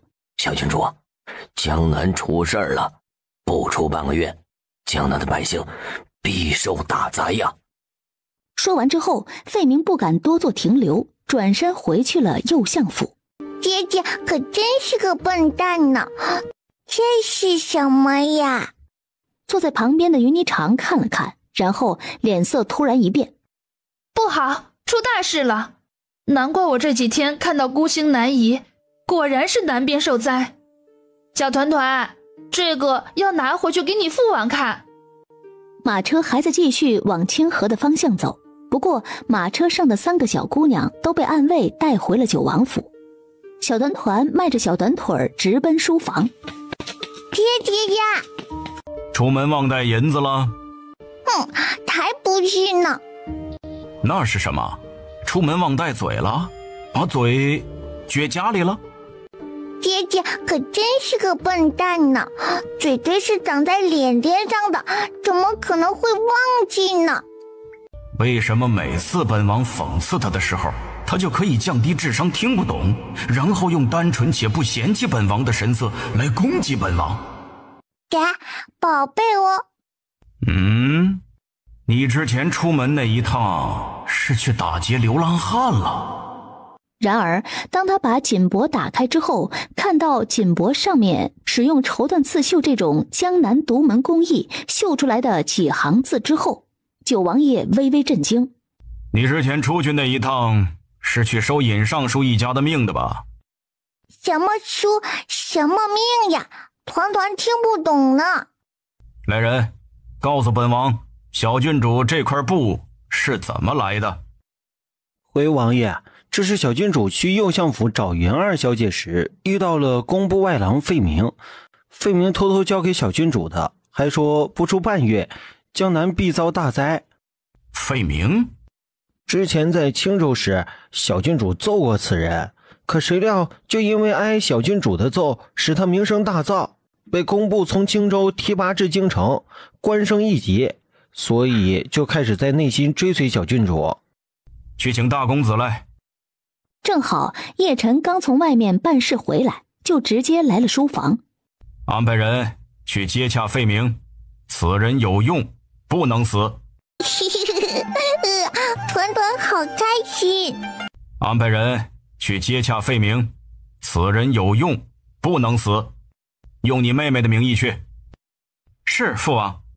叶晨点头，转身出去办事。临走之时，从袖子里摸出来一个精致的小布袋，塞给妹妹，然后才大步出去。这里面是什么呀？说着就直接上手给打开了。可以，不愧是咱王爷的亲儿子，都喜欢用金子做文章。啥意思啊？咱王爷用金子杀人，大公子用金子哄小郡主开心，父子俩呀，简直是一模一样。不是，这哪里一模一样了？一个是杀人，一个是哄妹妹，一样？都能看大用，是不是一样？时常因为不够脑残而和兄弟们格格不入。哇，好看耶！哦，原来大公子熬了3个大夜做的那2幅冬日腊梅，是给小郡主的发夹换的设计图啊！那岂不是全天下至此一对，可谓是雪中红梅摘与佳人戴呀！原来这个夹只有团团有耶，团团好开心。兄弟们，王硕这狗贼是不是在学咱们说话啊？嘿，这旁敲侧击的口气确实是学咱们，但是也不完全像，因为咱们可说不出雪中红梅摘与佳人戴这种有文化的句子呀。不妙，侍卫营自从跟了大公子就学会了那套文绉绉哄玩法，不行，我们也要整点花活才行。爹，快给团团戴上呢！就在九王爷第5次给娃戴发夹失败的时候，某个小团子扬起小脑袋，用一种拥有一个笨蛋爹爹的痛到底谁能懂的眼神看向他爹。本王粗能开疆拓土，细能杀人剔骨，虽不能说粗中有细，但是多少也算是粗细结合，怎么就不会给娃戴发夹了呢？本王不信邪。好看吗？本王粗能开疆拓土，细能杀人剔骨，虽不能说粗中有细，但是多少也算是粗细结合，怎么就不会给娃戴发夹了呢？本王不信邪。于是这一次九王爷十分认真仔细地迎来了给娃戴发夹的第6次失败。哎呀，28年的人生从未像今天这样失败过。王爷，你要把银片先穿过小郡主的头发，不然您光是扣住扣环那点头发。话说到一半，白姬就接受到了自家王爷的一道冷谋杀。白姬赶紧住嘴。是属下僭越了。九王爷虽然是无情睨了自己的侍卫长一眼，但是白姬的话他多少是听进去了的。原来还要先搞一撮头发才行吗？这直男九王爷别好了一个还不算完，还要把另一个也别上。好看吗？好看。哎呀，简直就是全世界最好看的小乖乖。爹，好看吗？你不是要出去放花灯吗？对了，要放花灯了。小家伙这才记起来长长姐姐还在等他，于是迈开小短腿顶着脑门的花花就出去了。12，快给抱出门呐！是。12闪身出现，熟练的矮身，然后单手把小墩墩抱起来。12淡定地用左手拖了一下，可就是这么拖一下，聪明团团就察觉到了不对劲儿。12呀，团团是不是吃胖了？12单手抱着娃往天上抛了一下，然后接住，表示小郡主很轻。哎呀，这手臂上这么长的伤口，他还能面不改色的搞这种跑跑小游戏。小郡主和胖没有关系。小家伙高兴地抱住12的手臂，准备起飞去放花灯呢。可是小家伙抱着抱着，觉得小手手怎么黏巴巴的，摊开小手掌一看，怎么全是血呢？12，是哪个不想要脑袋的人打了你呀？12，是哪个不想要脑袋的人打了你呀？小郡主，这个我知道，就是刚才右相府里费明旁边那个男的打的。叶团团抓了一个小鱼干放到嘴里。那是谁呀？就是工部尚书的儿子，就咱们刚回京城的时候被王爷赏了一鞭子，抽成个红灯笼的那个男的。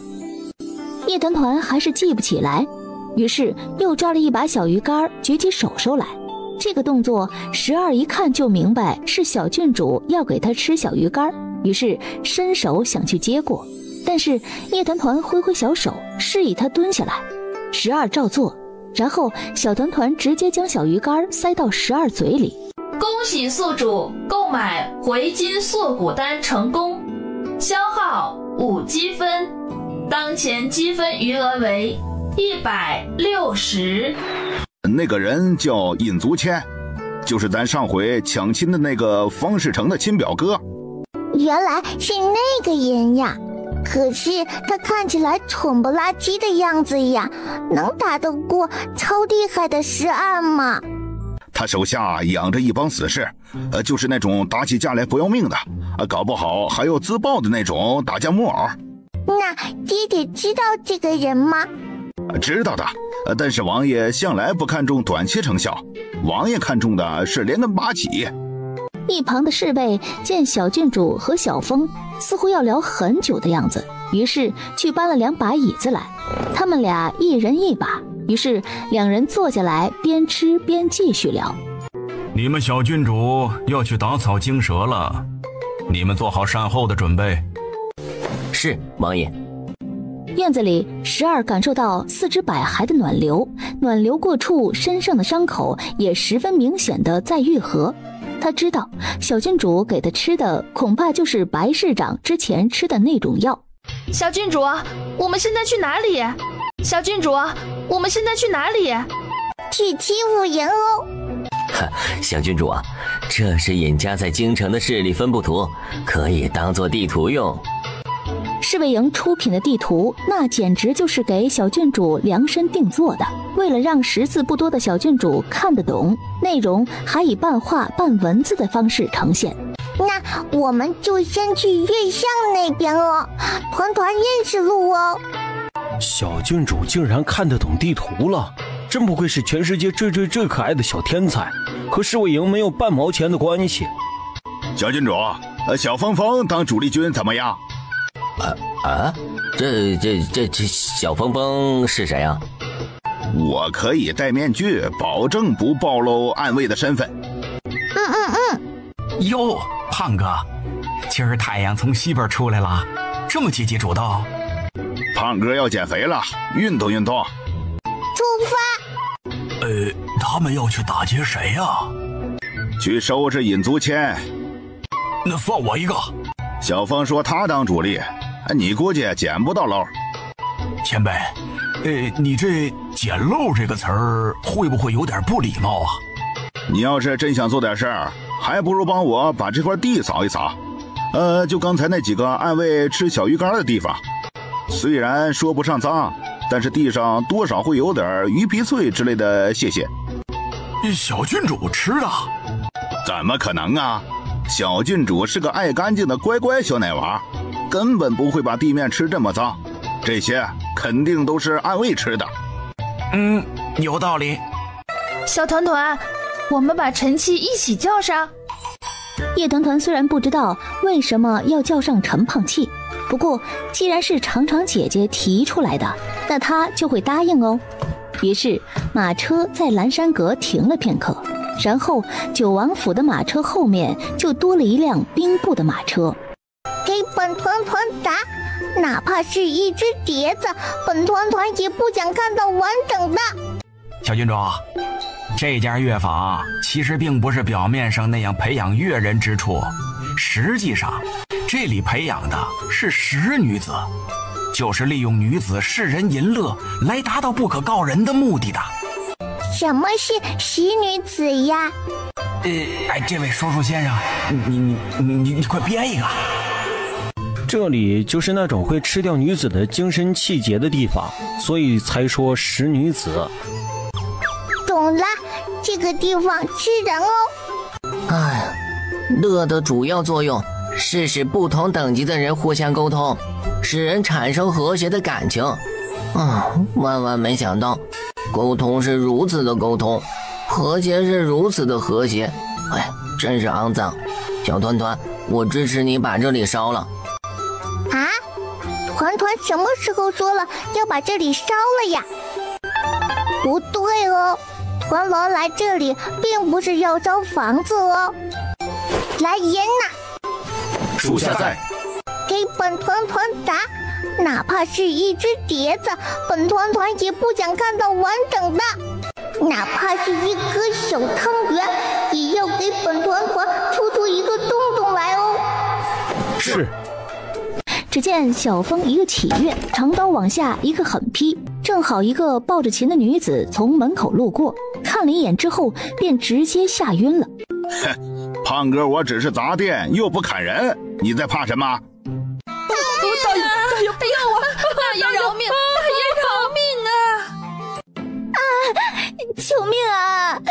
大爷，你不要杀我，你要什么我都可以给你。停，都住嘴！咱家小郡主还在外面，你这话要让小郡主听到了，我就真要你脑袋了。我不想死的都出去，别妨碍我们砸店。谢谢大爷，谢谢大爷，大爷大恩大德，小女子无以为报，只能打。他后面的话都还没来得及说，就被直男暗卫 C 一脚踹出去了。我喜欢老实人。是谁砸的？不会是穿蟒袍的那个小女娃吧？昨晚上死士送来的锦帛，你可看见了？奴家没有看到。你若是敢私藏，本公子绝不饶你。公子，锦雀对你一片真心，日月可见，又怎么会对你撒谎？公子若是不信，搜身便是。好了好了，是我话说重了。公子是主，锦雀是奴，是打是骂都是锦雀的福气。公子说重话，锦雀也只当是教诲。你来工部干什么？公子，乐坊被人砸了，锦雀冒死逃出来报信儿。什么？是谁砸的？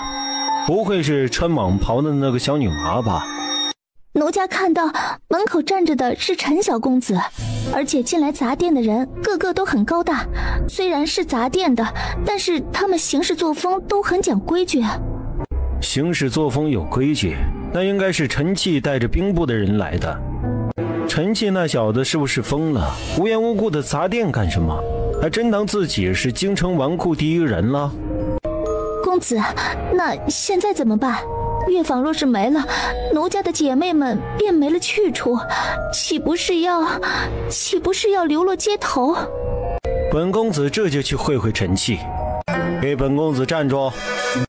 没错，前面正在拐弯，打算去砸下一家店的正是叶团团的马车。啊，在京城里还有人在我兵部小白龙面前自称本公子啊！陈气调转马头就准备回去，可谁料有人比他更快。只见叶团团的马车咻咻一个猛烈的掉头。你好呀。我不好。不是说是陈气吗？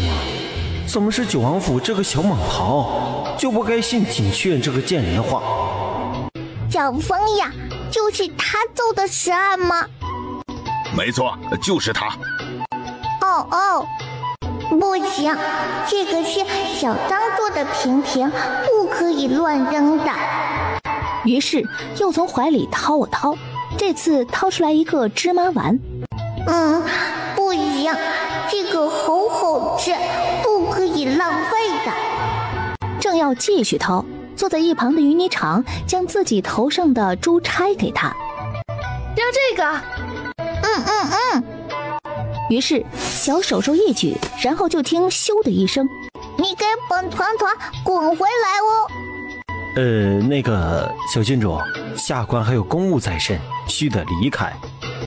说着就又想走，叶团团不紧不慢地再次在怀里掏，然后一个金灿灿的玉字金牌就被掏了出来。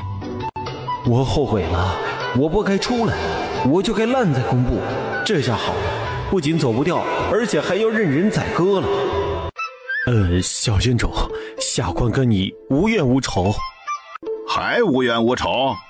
此人不仅打了12，还是安排人上，欺负了王府的2个伤兵，更早之前还欺负了不少千骑营的人。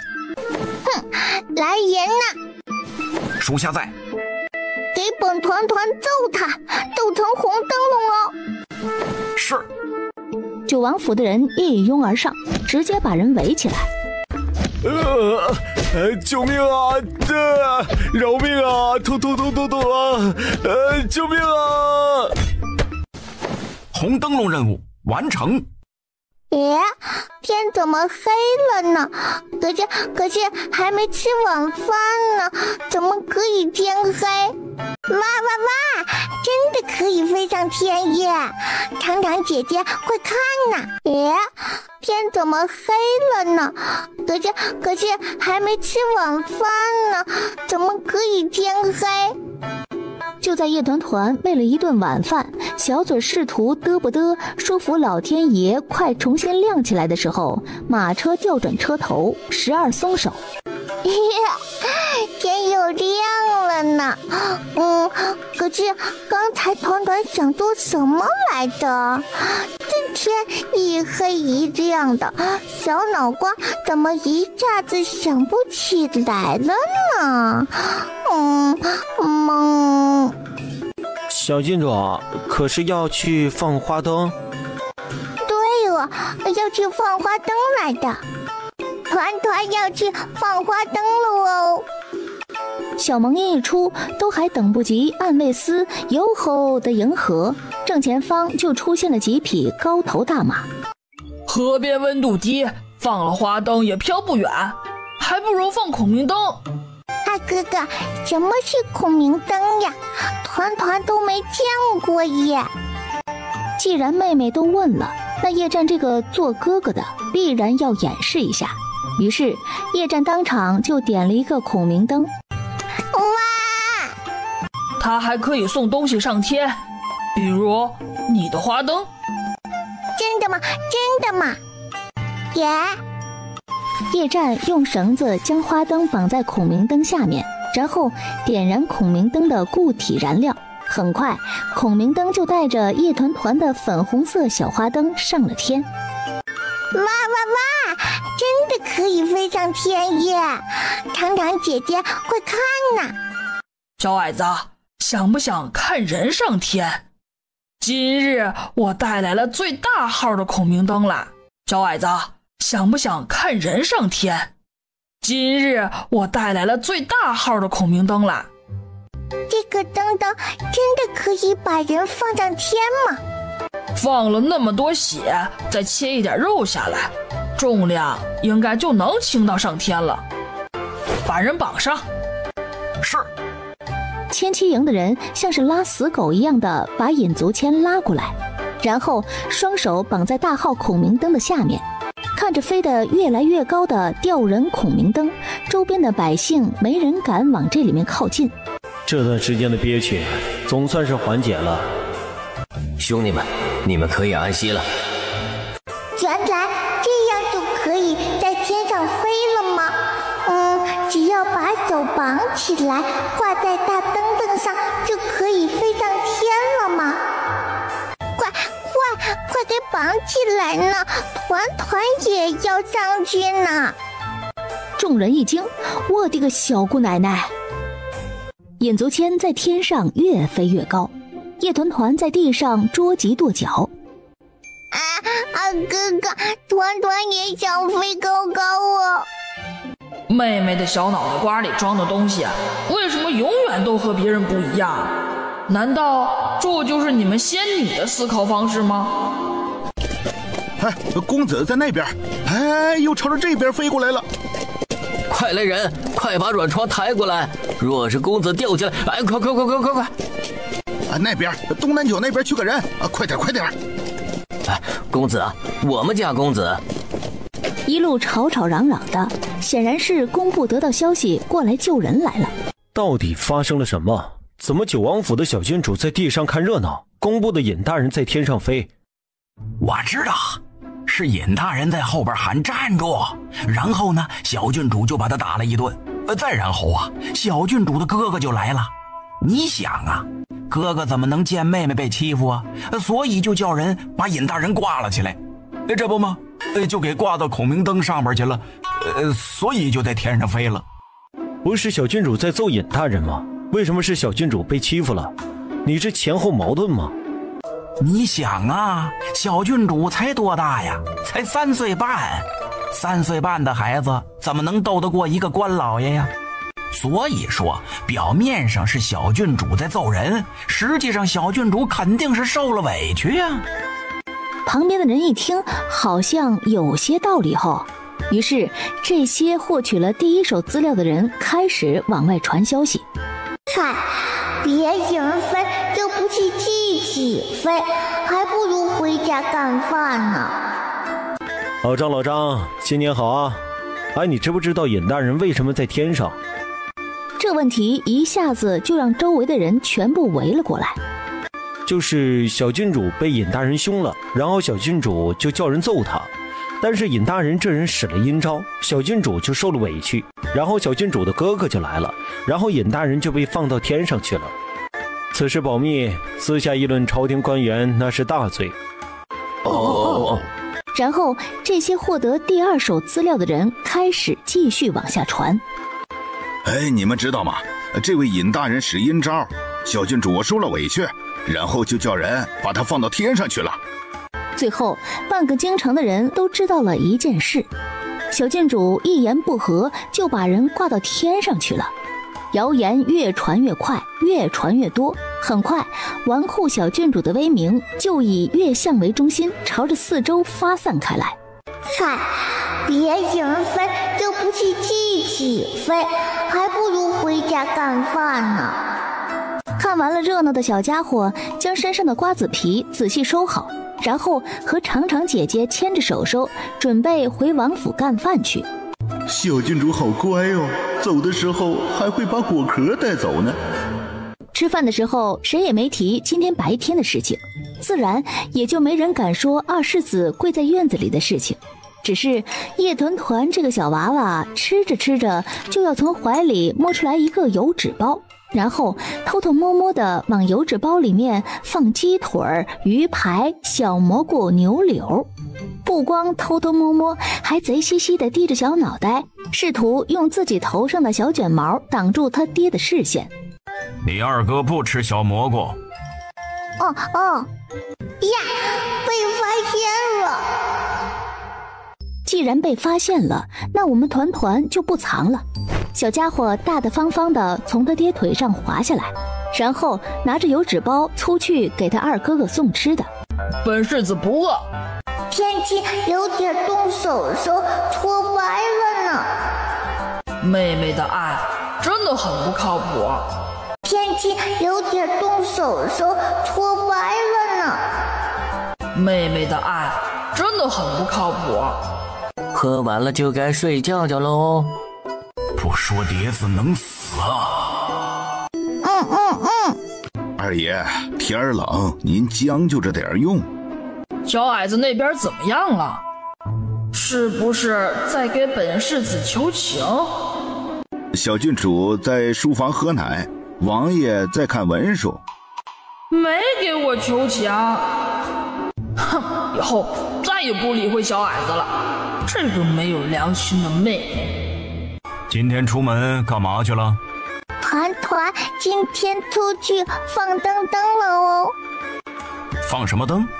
就这样那样，然后那样这样，人就呼呼噗，叽叽叽叽叽的飞了起来呢。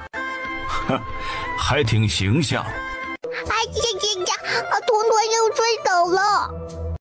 九王爷十分无语地伸出一只手捞住了他的小后背，后背的确是捞住了，重心也稳住了。但是重心向下的之后，一双小脚脚就直接翘了起来，短短直直的小短腿儿就直接蹬在了他爹的脸上。小郡主，喂！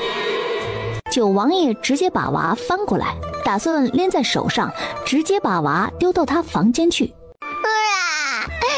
爹爹又要揍团团了，呀，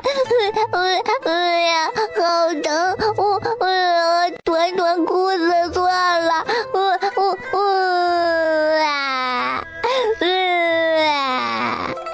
父王，一切都是孩儿擅作主张，和妹妹没有关系。妹妹还小，她什么都不懂。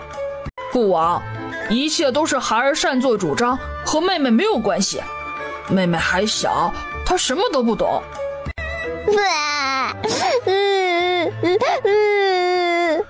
哭到一半就被捏住了小嘴儿。知道本王为何罚你吗？因为孩儿鲁莽，放了引足千天灯。你是本王的儿子，是大楚的世子，放一个作恶多端的大臣之子的天灯，有何不可呀？父王，九王爷将手上的奶麻交给白姬，让他给抱回房间去睡。啊，不知道为什么弟弟一讲道理，团团就犯困。给你的下属报仇没错，你想替你妹妹扛事儿也没错，但是做事情之前要想好如何承担后果，否则就是鲁莽，是冒进，是莽夫。孩儿知错，回去反思。是父王。叶晨可回来了？尚未回府。可知去了哪里？是去了左相府，像是听闻左相今日的身体状况有所好转，所以晚上都没来得及吃就去了。小郡主，这边，把小被子盖好呀。其实人家也不是在平白无故的滚来滚去啦。团团好喜欢，团团和团团的小发夹一刻都不能分开，所以晚上睡觉也要把梅花小夹子放到小枕头旁边哦。小四也是要睡在团团旁边的哦。小家伙睡着睡着，总觉得一边枕头高一边枕头低，于是伸出小手手摸了一下，然后就从枕头下面摸出来一个小兔兔。哇，团团的枕头是会长兔兔的吗？这是二爷白天偷偷放的，我在窗外看见了。团团喜欢。来，快安排个兄弟去二爷房里，告诉二爷，小郡主很喜欢他给的新年礼物。哎，二爷房里的灯都熄了，应该是睡了吧？不可能，二爷没听到小郡主说喜欢他送的礼物，肯定睡不着。就算是熄了灯，那也肯定是假睡。也对。暗卫应声之后，就掠去了二爷房间里报信。果然，他刚说完，房里的夜战就秒回：知道了，以后他就叫小兔兔了。小兔兔。今儿晚上，叶团团打算抱着小兔兔睡觉，这个画面十分的和谐温馨。除了蹲坐在床角落的小四，怎么还有一个蝴蝶结呢？原来是给小四的呀。等到团团和张可人都呼吸均匀地睡着了，夜色中，小四努力地睁开圆圆兽瞳，然后对着那只小兔兔伸出自己雪白的小爪爪。来了，小四爷带着争宠的气质来了。可是下一秒，小神兽又看看一旁的写着叶小四的粉色中号蝴蝶结，用雪白的爪爪挠挠自己的小耳朵，然后啪叽一下栽到床上继续睡了。我说什么来着？咱二爷可不是莽夫，你瞧瞧，连小四的小心思都知道，还多买了一个蝴蝶结来哄弟弟来着。下回还有谁说咱二爷粗枝大叶，那我跟他急。二爷心里什么都知道，只是重感情而已。尤其是张一鸣被害了之后，二爷心里一直憋着一口气。所以说，咱二爷并不鲁莽。如果非要说显得不够稳重的话，那也是因为咱王府的别的孩子太过优秀了。对，主要是咱小郡主真是又聪明又可爱，还会放花灯，简直不要太聪明。没错，小郡主真是太优秀了。大年初一的晚上，月亮高悬，九王府的暗卫聚集在房顶上，莫名的就叉腰骄傲了起来。你看他们是不是有那个大病？今日眼竹签被绑在孔明灯上放上天的时候，你也在。是的，父亲，霓裳也在场，并且目睹了全过程。今日之事，你可有什么要和为父说的？父亲不必担心，小郡主把霓裳保护得很好，从头至尾，霓裳都没下过马车，无人知道我在场。下去吧。是，父亲。云霓裳扶了扶身，准备走。可当他走到门口的时候，云燕再次叫住他。今天是你的生辰，也是你母亲的忌日，今日过得怎么样？霓裳今日过得很开心，小郡主送了一盏花灯上天，正好那一只就是霓裳准备给母亲点的灯。你出生就没了娘，这些年也是苦了你了。父亲，明日早朝，言多必失。说完就告退了。儿啊，我的儿啊，真是错孽呀，怎么就变成这样了呢？儿啊，我唯一的儿啊，你这样为娘可怎么活呀？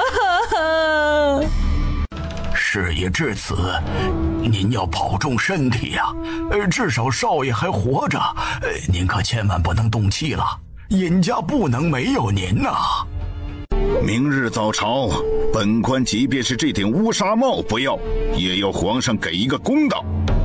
老奴已经安排了人去城防司。去城防司可以，但是先不要主动联系太子。老爷这是何意？难道少爷已经这样了，还不算是和九王府结了死仇吗？尹居正和管家正在谈话，门房那边来传话，说是东宫那边请来的御医到了。尹居正沉了沉眉，然后抬步朝着尹足谦的房间去。尹大人，令郎无妨，直说就是。尹大人，要卑职延续令郎的命是没有问题的。儿啊，我的儿啊，老天有眼，你不会死的，那些个害你的人终将得到报。好了，那谦儿这身体还能恢复？卑职能做的就仅仅是保住令郎不死而已。能有清醒的时候吗？即便是耗尽天才地宝让令郎苏醒过来，到时候恐怕也只能处在精神混乱的状态，哪怕是醒过来也是个疯癫之人呐。御医说完，杜丽花站起来猛地一抽，晕了过去。夫人，等到终于安顿好了，杜丽花也送走了御医，尹居正已经睡意全无。他回到书房问管家，逃出去那个死士可查到了？查到了，他最后去的地方是工部。断气之后，尸体被少爷安排人丢到了乱葬岗。最后去见了谦儿。当时谦儿身边还有谁？还有一名使女子，名为锦雀，原被养在乐坊，最近和少爷走得近。可带回来了，本官要亲自审问。老奴无能。死女子在公子遭难之后就没了踪迹，从下午到现在，一连几个时辰都没找到人。废物，连个女人都抓不到。是老奴无能。起来吧，给本官更衣。老爷，您一宿没睡，眯一会儿吧。更衣。是。娘，大人们今天怎么这么早就上朝了呀？是不是出什么事了呀？不对呀，按理说初二到初七不应该是短朝吗？看到了吗？这呀就是当大官的觉悟。就算是制度要求可以晚起，但是大人们还是很早就来上朝了。勤奋的人，哪怕是已经走上了大楚的最高官途，也是不忘勤奋本质的。娘，我怎么觉得是小郡主昨天把人放到了天上，所以今天大人们上朝特别积极，就怕稍微出错，下一个被放到天上的是自己。小郡主是个郡主，她不能把大官都放到天上去。小郡主不只是郡主吧，她还有一对雪白雪白的翅膀，翅大大如车盖。昨天那个事情你怎么看？不知道。若不是念及同朝为官，本将真想把你我若是皇上问起，你就说不知道。啊？什么玩意儿？这文官还真是，多说几个字能死是不是？不知云相如何看？下官看过云相当年写的《王权与思君》的文章，读完之后如醍醐灌顶啊。是啊，如今雷相告病，云相为皇上分忧，要双倍殚精竭虑了。哪里，诸位大人都是大楚的肱骨，太子殿下和九王爷到了。太子殿下，九王爷，诸位大人无需多礼。皇上驾到！吾皇万岁万岁万万岁！众卿平身。有事启奏，无事退朝。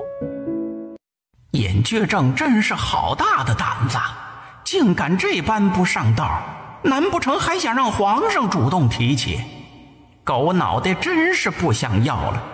皇上，老奴听闻昨日尹大人之子莫名就乘着孔明灯飞上了天，也不知是何故。哦，飞上天？那也太危险了。尹爱卿，家中可还好啊？犬子与死无异。怎么回事？可是从天上摔下来了？犬子并非主动摔下来的。什么？程方司，这到底是怎么回事？回父皇，昨日是九王府的小郡主叶团团、二世子叶战联手将尹大人之子尹足谦挂于孔明灯下，放人上天，后者坠落，导致全身骨折。经御医诊断，尹足谦伤残终生，恐难以下床。竟有此事！皇上息怒。何故将人放上天？只因尹足谦说了一句，站住。老九，太子所说可为实情？太子殿下所言并非实情。难道九王爷要在众目睽睽之下推翻客观事实吗？尹大人莫要急于下定论，且听本王把话说完。尹大人独子被挂上天这件事儿，本王承认是本王的孩子干的，但是太子殿下说是叶团团和叶战联手，这一点本王不认可。那九王爷说说是怎么回事？并非联手，叶战这个孩子从小就胆小怕事，根本不可能干得出这种事情来。其实这件事是叶团一人所为，和叶战没有关系。啊，这老九这个逆子是想把事情推给朕一个人处理，因为他知道朕是无论如何都舍不得处罚朕的小娃崽的。哼，好个老九啊，长老了，翅膀硬了，敢算计朕了。肯定是去上朝的爹爹想团团了吧？小郡主，你看这个好像是小四哎。小四呀，团团要把你吃掉哦。正在努力吃面的单纯小神兽嗷嗷呜，然后下一秒就把自己卷绒绒的小脑袋主动朝着团团嘴边送去。小四爷，小郡主是说要吃你这个形状的牛肉片，不是要吃你啦。哇哦！啊，这是特意留下的断口，小郡主顺着这里掰下来，就能拿在手里吃了。好爷，团团马上就吃哦。团团把面面吃完就吃花花哦，不可以浪费食物呢。厨房做饭也很辛苦哦。不凉啊。团团不冷哦，那为什么会突然打喷嚏呢？知道了，肯定是去上朝的爹爹想团团了吧。王爷此刻肯定在宫里给咱小郡主扣了黑锅。这事儿小郡主不仅不知道，而且还打喷嚏，以为是王爷想她了。小郡主真是好单纯，这么乖乖的一个小奶娃，怎么就遇上了王爷这种黑心爹呀？才3岁而已，不仅遇爹不淑，还要背黑锅，真是让人好生心疼啊！要是咱小郡主知道王爷在朝堂上把锅给了他，小郡主会不会气哭啊？真是好担心呐。应该不会，咱小郡主属于比较大气的小奶娃。真的吗？当然是真的，最多也就是问王爷要200头牛吃吃。这的确是小郡主干得出来的事儿。老九，你说说，叶团团今年几岁了？真的如此不懂事？3岁半。王爷此话口说无凭，怎么就和叶战没关系了？难道尹大人比本王还要了解本王的孩子吗？还要凭据？要什么凭据？本王就是凭据。尹爱卿乃国之重臣，为国为民操劳多年，如今独子遭遇祸事，于公于私，朕都是要亲自过问的。老臣谢皇上隆恩。老九，你说说，叶团团今年几岁了？真的如此不懂事？3岁半。3岁半，的确比较小啊。皇上，臣以为小郡主属于年幼，对于把人放上天这件事，或许幼年的认知是好玩，并非恶意。左邻乃左相门生，左邻这么一说，顿时就有不少官员上前表示赞同，其中有一半都是左相在朝中的门生好友。你要问为什么左相的人会出来替小郡主说话，那显然就是因为叶晨昨晚去左相府迟迟未归办的事儿。太子，当时可还有旁人在场？除了九王府的人之外，还有兵部尚书之子陈器。哦，陈器竟也在。朕要是没记错的话，陈器那个孩子和陈儿一般大，今年当有14。回皇上，小儿确实和大公子一般年纪，已满14，虚岁15。14岁，当是明事理的年纪了，怎得和小郡主一起做此等不明智之事？就在陈将军急得后背都汗湿了的时候，站在一旁的礼部尚书轻咳2声。回禀皇上，老臣并不知道他出去见了小郡主。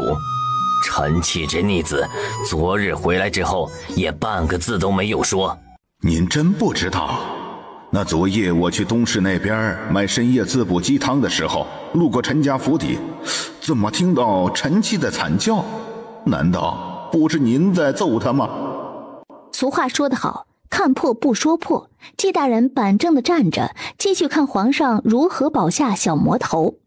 小郡主，陈器被打板子了。没怎么样，打板子又不能减肥。既然陈将军不知，那朕现在便告诉你，陈器作为兵部幼子，眼看小郡主胡闹而不劝阻，为大错，有错当罚之。不是，今儿是什么日子？怎么本将倒了如此血霉呀？众爱卿可有异议？目光扫了一圈之后，落在右相身上。云相以为如何？皇上所言甚是，老臣无异议。您要给小郡主移锅的目的，老臣已经深刻领悟到了。纪侍郎，你如何看？回皇上，陈小公子虽年长，但是到底是个四品官员，而小郡主乃封地郡主。若是陈小公子对小郡主之事横加劝阻，多少有以下犯上之嫌。所以微臣以为陈小公子有错，但情有可原。说得不错。昨日之事经过众爱卿朝议，朕决定罚陈器20大板，以表惩戒。至于叶团团，老九，你把他送进宫来，朕要亲自教育。小郡主，陈器被打板子了。没怎么样，打板子又不能减肥。皇上是真宠九王爷的小郡主啊。罗大人，您这不是说的无用话吗？自打大年30那天晚上之后，整个朝堂谁不知道九王府的小蟒袍风头正盛，连皇后娘娘都要让他3分。老夫的意思是，不单单是从亲情的角度，不管是除夕宫宴，还是与皇后娘娘之间的拔毛之争，说到底都算是家事。可是今日诸位都看到了，军机处的人竟然第一个出来替小郡主说话，这是代表军机处对九王府的小郡主也十分认可。尹大人就在后边。尹大人宽心一些，希望诸位大人日后若是遇上尹某这样的事情，也和尹某一样孤立无援。说完，一甩袖子就大步离开。我的儿啊，我的儿，你要是没了，你让为娘怎么活呀？你爹也不管你，你都伤到快没命了，我苦命的儿啊！尹居正此刻就是觉得一阵烦躁，甚至感觉连回家都十分抗拒。于是尹居正收回腿，转身上了马车，让车夫朝着茶汤巷去了。事情查得怎么样了？少爷昨日在出门之前调遣了工部的所有侍寝找东西，似乎是找一个布片小物件，当时是把工部的全部地毯都翻了起来，但是也没找到。布片？本官将此事交由他打理，他竟敢养成私兵，而且还如此草包的，连重要信息都守不住。老爷，您最近肝火虚旺，切莫动怒才是啊。有子如此，叫老夫如何不动怒？老爷，眼下最重要的是您要保重身体，尹家遭此大难，少爷口不能言。那个女子可找到了？那女子在离开工部之后，就仿佛消失了一般，一点踪迹都找不到。老奴甚至动用了夫人的商行，也查不到此人的任何消息。连你都查不到的话，那就是有人刻意隐藏，否则她一个弱女子是不可能逃得过工部勘察的。钱儿是什么时候开始找她？初一的上午7点。是什么时候去工部见死士的？年30的晚上11点。这4个时辰中，去过工部的所有人一一排查，并且调查所有拥有工部钥匙的官员，这4个时辰去了哪里？是，老奴这就去办。1个时辰之后，中书将查出来的可疑官员列出了一个名单，递到了尹居正眼前。误会是小郡主嫌弃我诚意不够，所以不要我吧？不行啊！我飞明已经在心里认了主了，哪怕是让我去九王府扫个地也行啊！误不会是小郡主嫌弃我诚意不够，所以不要我吧？哎呀，不行啊，不行啊！我飞明已经在心里认了主了，哪怕是让我去九王府扫个地也行啊！哎呀！就在刚才进行心理活动的时候，又过了半分钟了。如果小郡主不要我的话，那我还不如去死了算了。就在费明焦头烂额的时候，家门口有了动静，听着这车轱辘压在地面上的声音，都感受到了是一辆豪华大车就在他家门口。一定是小郡主派人来接洽我这个优秀的工部暗桩了吧？承蒙小郡主不弃，下官愿誓死追随左右。听听这话，光是想想都让人觉得热血沸腾。所以说费大人几乎是跑着出去开的门。只是他才小出来一个字，整张脸就直接僵住了。跪下！这股子上位者的气势瞬间让费明膝盖一软。年30的那天晚上，费外郎在哪里呀？回尚书大人的话，下官年30晚上进宫去参加了除夕宫宴。本官是问，出宫之后你在哪里呀？回尚书大人的话，下官当时喝水喝得少，没有出宫。你来工部也已经有些时日了，背叛本官是什么下场，你心里应该有数。若是敢反抗，只会适得其反。大威天龙，郡主救我！别说，你还真别说，他念完这一句之后还真没啥用。门口不仅没有出现小郡主，甚至连一丝丝风都没有吹过。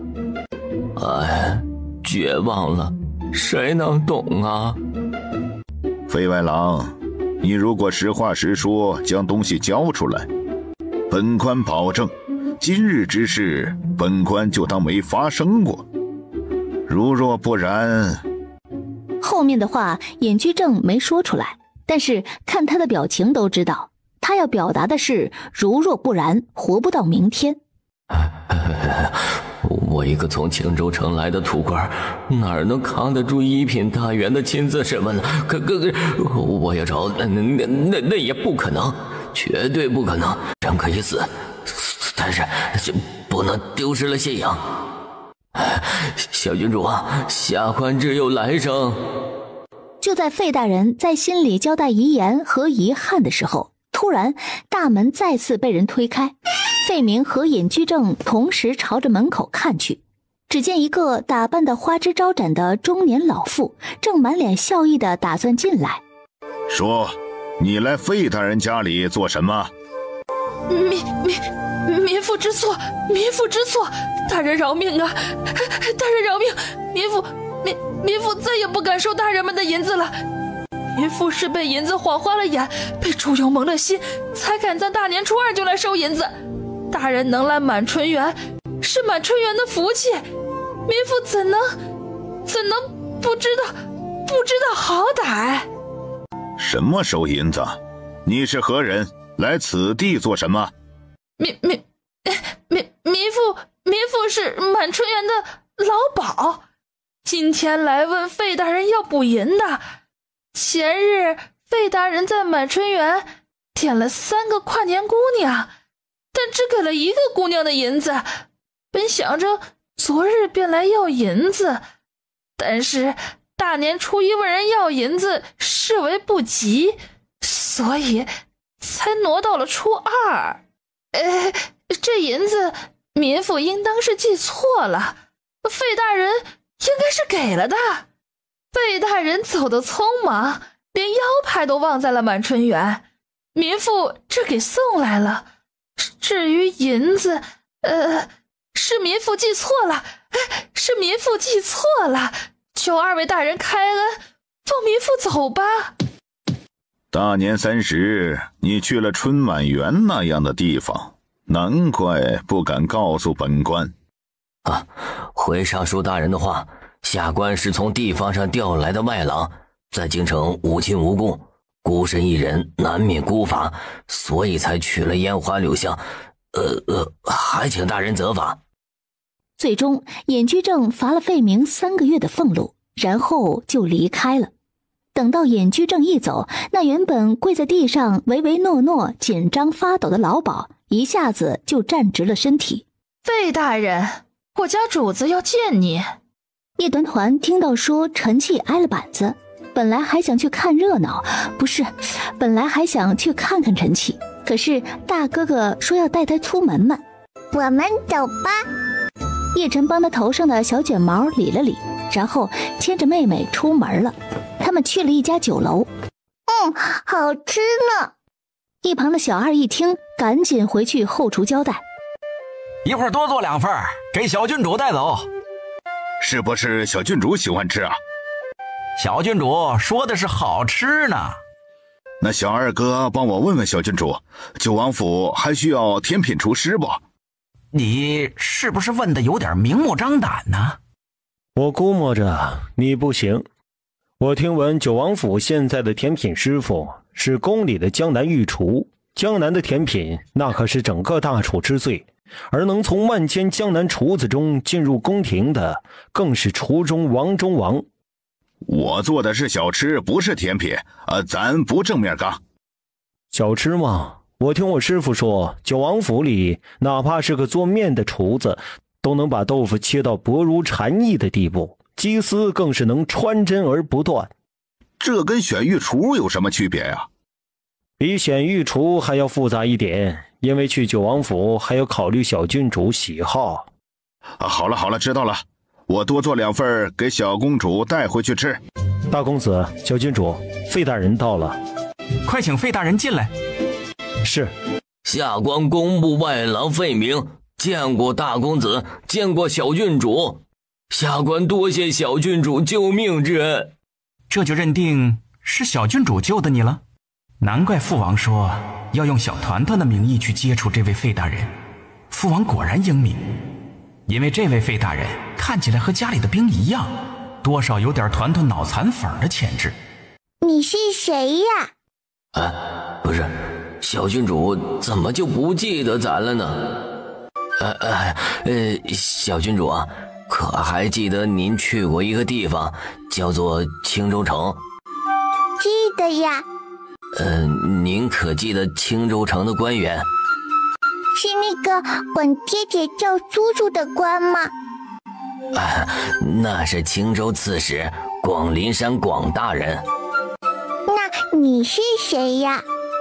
于是费明只好斗胆模仿了一下小郡主，说：“12，给本团团揍他。”说完之后，满眼希冀地看向小郡主，希望小郡主能想起来，就是青州城那个小官。原来是你呀，小官。对，就是小官，就是小官。费大人，这片锦帛可是你给小郡主的？是的，大公子。这东西如何而来，还劳烦费大人细细说来。是。费明将那天发生的事情详细的说了一遍。雅间内正说着江南密信的事情，候在门口的侍卫千户王硕收到消息，说是云小姐有事找小郡主，此刻正在九王府等着的。糖糖姐姐来找团团了吗？大哥哥，团团要拿给糖糖姐姐尝尝哦。好，还请费大人继续观察工部的动向，我会安排人跟你接洽。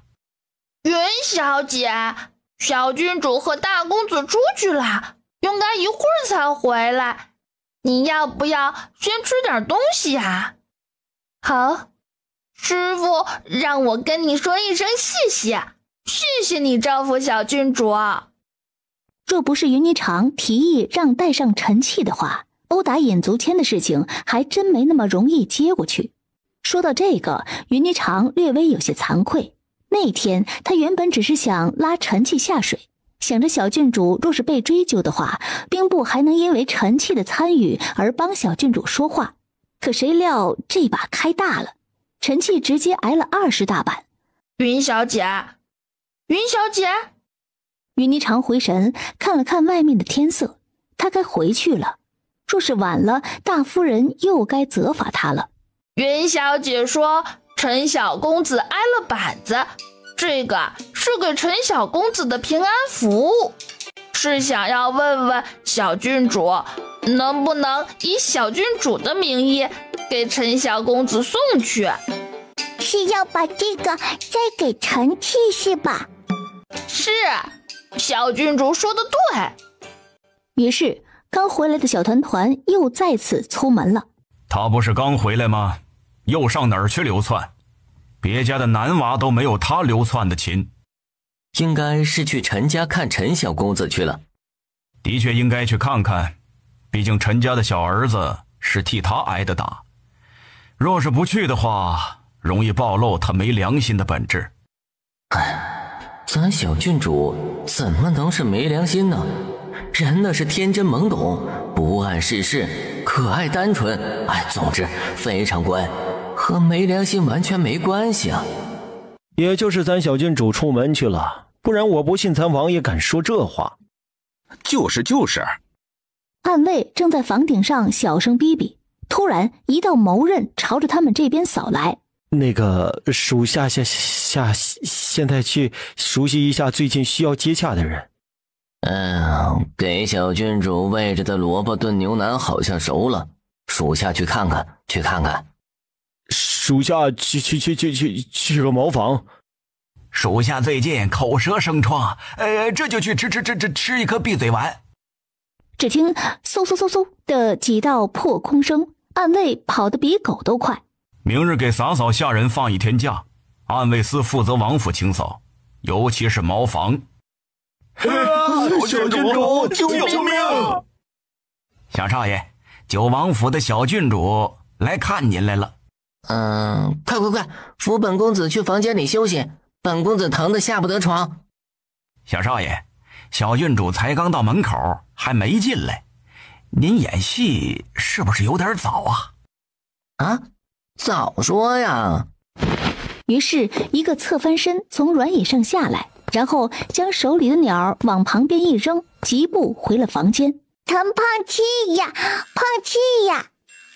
哎呀，好了，不用装了，我现在是真的身体和心灵都遭受到了双重的伤害。别以为带盒御厨做的点心就算是来看望我了。这个是小郡主给陈夫人带来的香酥小麻花，还麻烦管家伯伯帮忙转交一下。你给我娘的东西，你带到我房间里干什么？干什么呀？好的，这就去转交。说完就带着点心出去了。管家伯伯一走，叶团团就迈着小步子走到陈气的床头。胖七，你被打板子啦？被打板子的事情先放一放，我们先说说名字的问题。有没有一种可能，我姓陈，不姓胖？你这满脸无所谓的小表情，分明就是一个字也没听进去呗。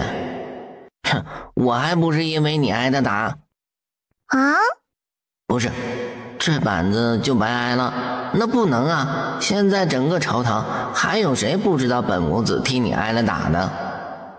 你和你哥把引租钱放上天的事情，挨罚的人是我。为什么要挨罚呀？是他先奏12的哦，本团团是个讲道理的小孩哦。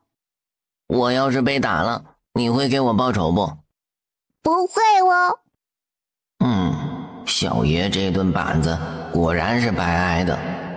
想到这里，陈气露出一个痛心疾首的表情，这表情落入叶团团眼里，小家伙以为他是痛。陈气，你是哪里疼呀？你要干什么？帮你揉揉呀。上回小风额头撞到了门框，团团给揉揉就不疼了哦。叶团团这个娃，你别小看他，但他向来是说得出做得到的。喂，叶团团，你要是敢摸我屁股，小爷我就死给你看。我堂堂兵部小白龙，怎么能被女娃摸了屁股？不愧是小郡主，才3岁半就把兵部最难管的小少爷欺负的，收服的明明白白呀。管家自觉地默默端着水果往回走了。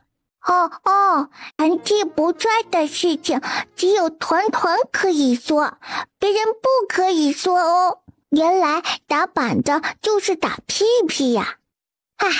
还好没有打脸哦，不然就更不帅了呢。对哦。再说，我马上吐血给你们看，行不行？3人正在说话，然后身后的门再次打开，是陈气的好友耶律萧来了。礼部尚书之子耶律萧，久闻小郡主大名。你好呀。看到好看的小哥哥就一下子这么礼貌了是吧？小爷我这顿板子是白挨了。进来之前听到小郡主在说话，也不知道是否打扰到了小郡主。我们在做成绩不帅的事情哦。你再强调的话，我一会儿就去找我爹给我改名，就改陈帅气，我直接帅到名字里我。没错，陈气的确不帅。这话一说完，他就感受到了房间里3道目光。你怎么敢的？我帅不帅？等我下了床，揍你个3天3夜！你再给我说一下我帅不帅的事情。我说错了什么吗？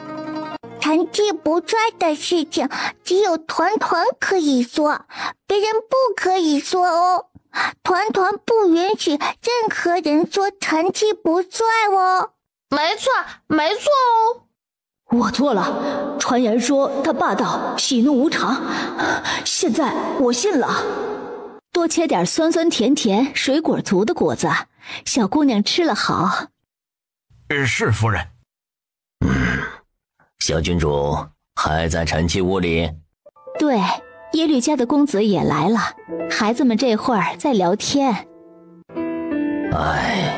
只可惜咱家陈气的年龄和小郡主的年龄相差太大，不然以后陈系若是能出息，倒是能求娶小郡主。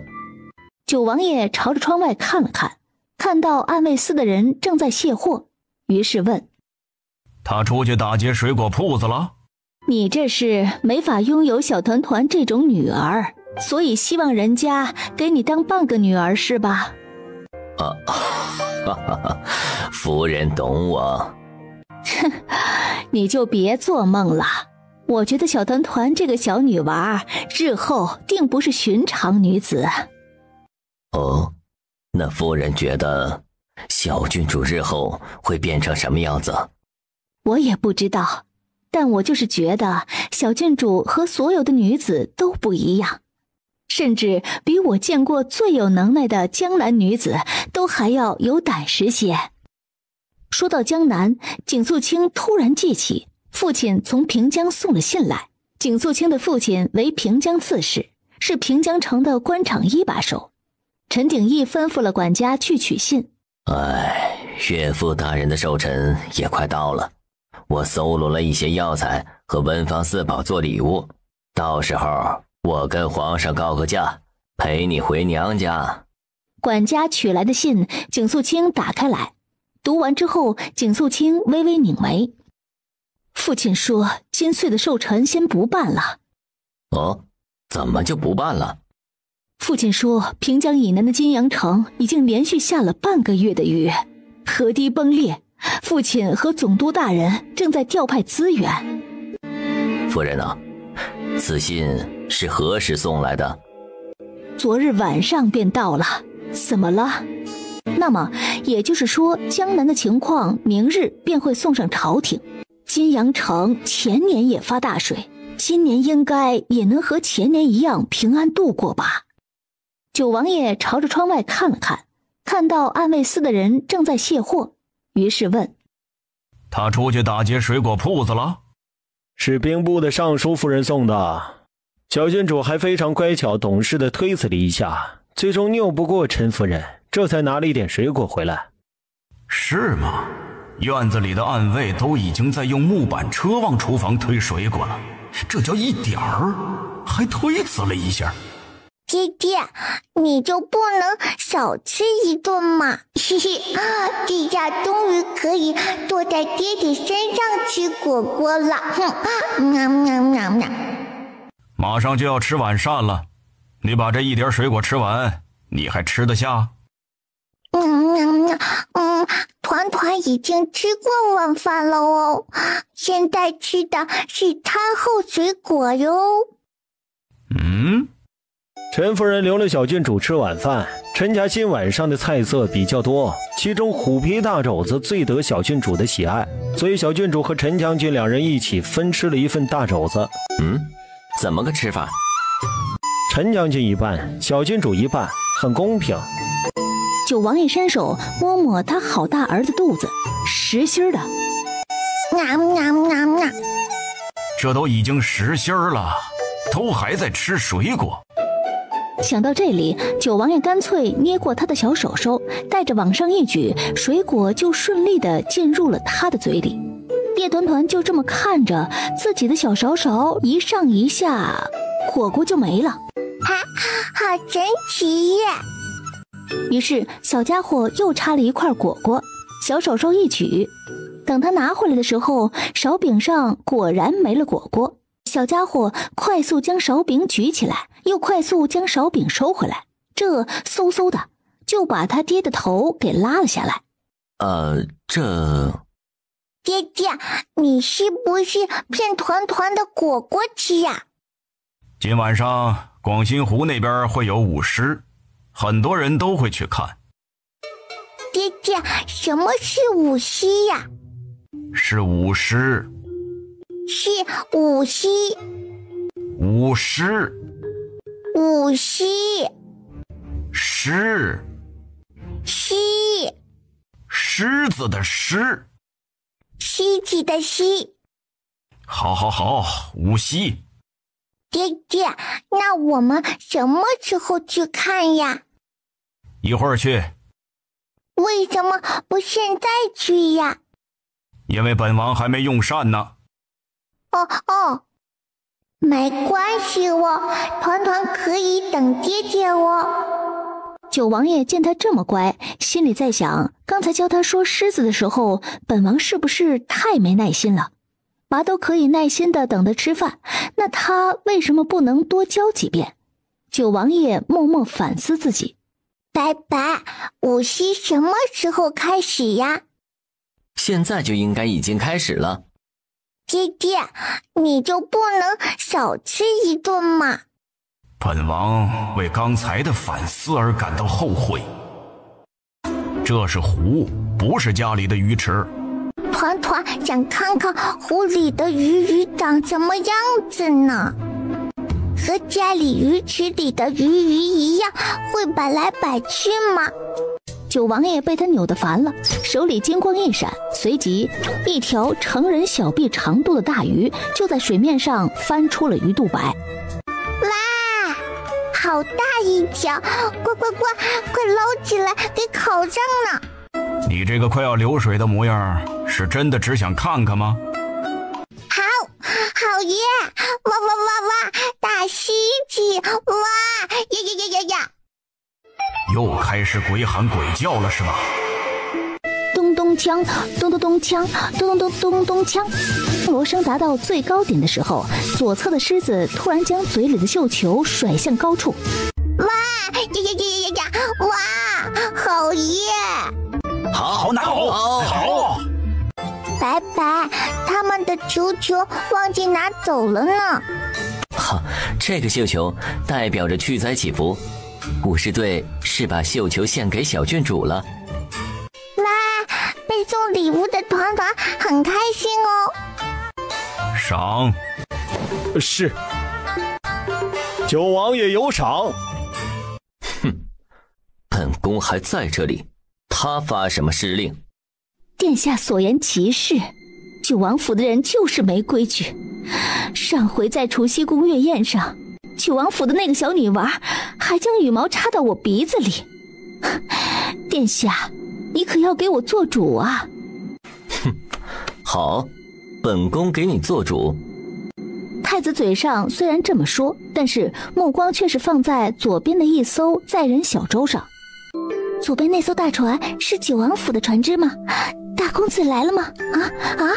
我刚刚就看到了，坐在中间的好像是九王爷，没看到大公子。苦练了半年的舞蹈，还以为能在今日见到大公子。见到九王爷也不错呀，他好帅呀！我刚刚偷瞄了一眼，果真和传言说的一样，气宇轩昂。可是九王爷和我爹的年纪一样大，虽然很帅，但是总觉得怪怪的。我就觉得九王爷比大公子帅，那种位高权重的掌控感。不，我还是觉得大公子是全大楚最好看的男人。哼，队长，你评评理，是九王爷帅还是大公子帅呀？小郡主太可爱了吧，抱着一个绣球蹦来蹦去什么的，哎呀，怪死我算了。今日是给太子、九王爷和三皇子表演，不能出任何岔子，哪怕是一根手指放错了位置，都仔细你们的皮。是，嬷嬷。叫锦雀是吗？回嬷嬷的话是。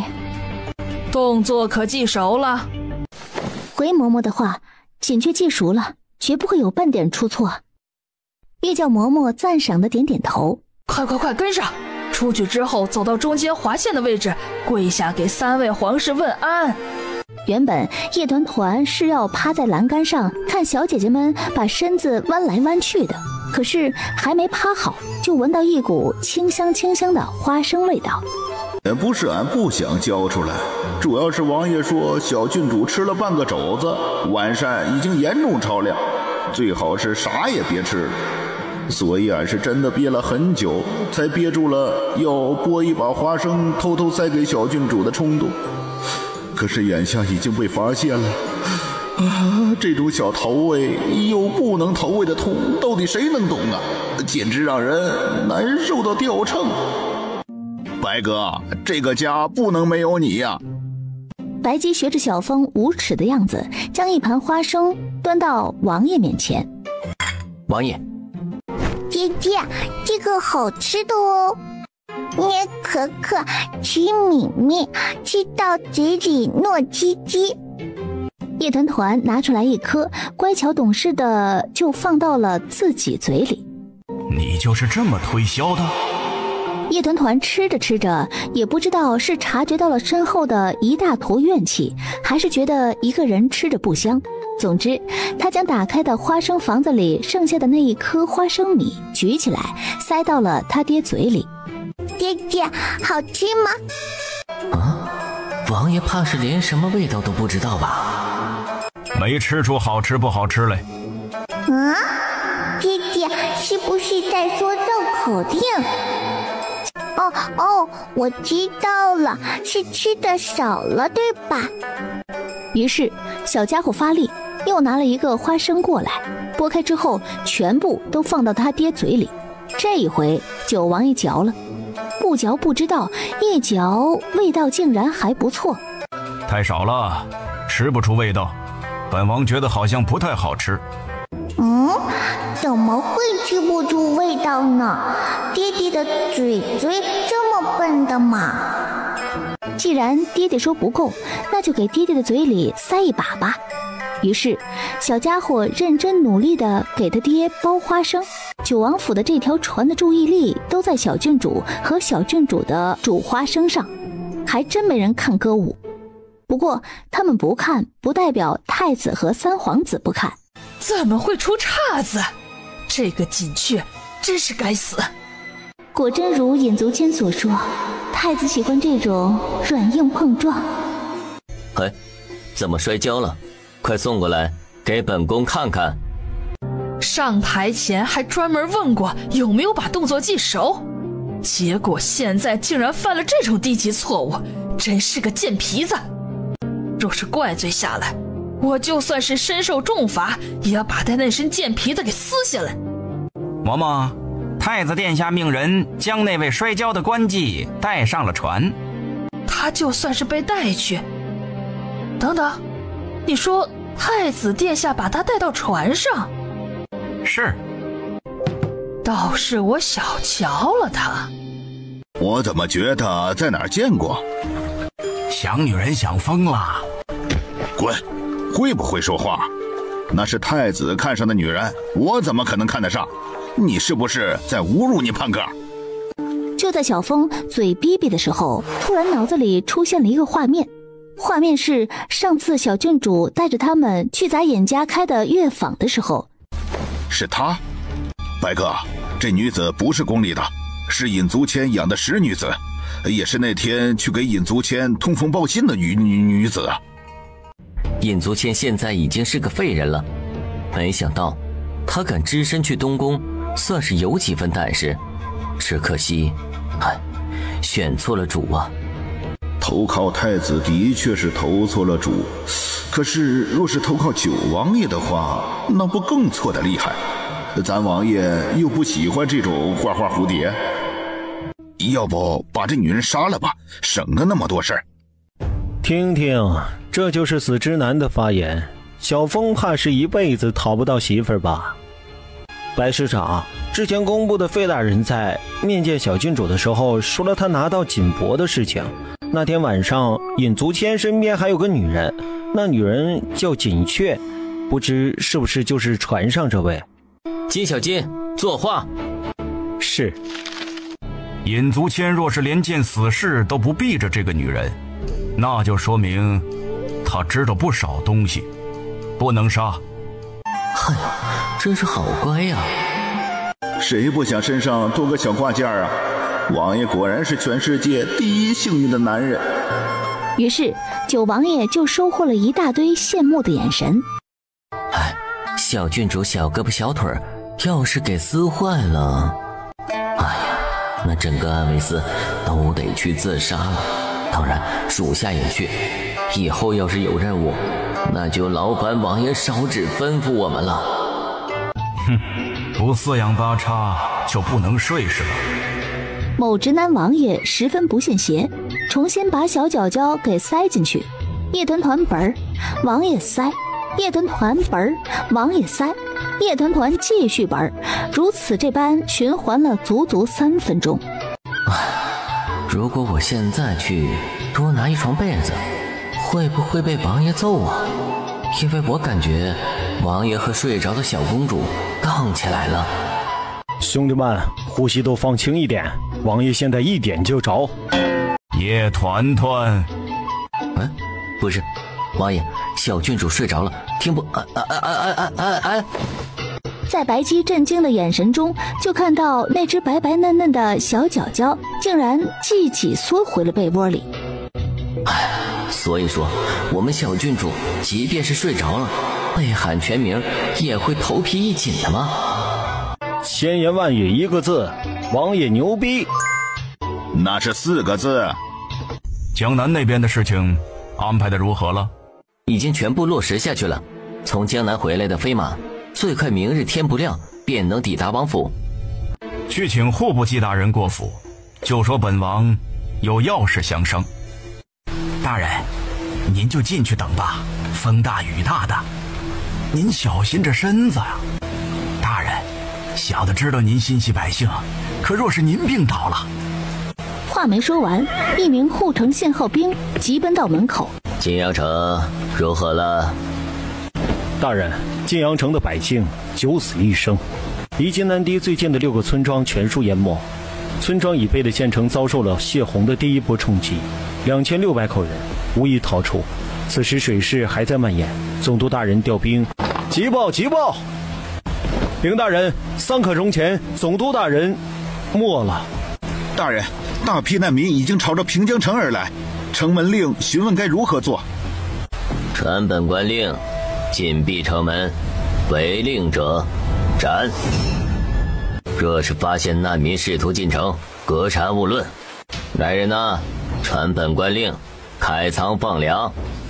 大人，如今正值新春，城中多处客栈空置，若是清理出2、3间客栈来，做成通铺。不可，此次金阳城之水灾，并不是表面上那么简单。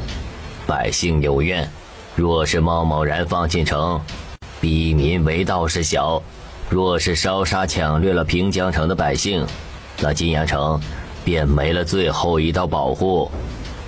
上号的马队呢？这封信用最快的速度送到京城兵部的尚书夫人手里，10万火急。是老爷。季大人，拉屎啊！这种事情有什么好打招呼的？你小点声。季大人正在茅房这边出宫，而王府的正门口嗖地窜进一个飞马。我靠！难怪业内说九王殿，不是阎王府，不是，反正果然是名不虚传呐。刚一进门就看到鬼火。此时，金小金把笔头上的磷粉擦干净，顺便把火吹灭。这么吓人的吗？那我一会儿要给小郡主表演一下，小郡主肯定喜欢，并且还要表示哇，好神奇！真是想想就觉得好乖啊。所以说，你是在讽刺我还没3岁小郡主的胆子大是吗？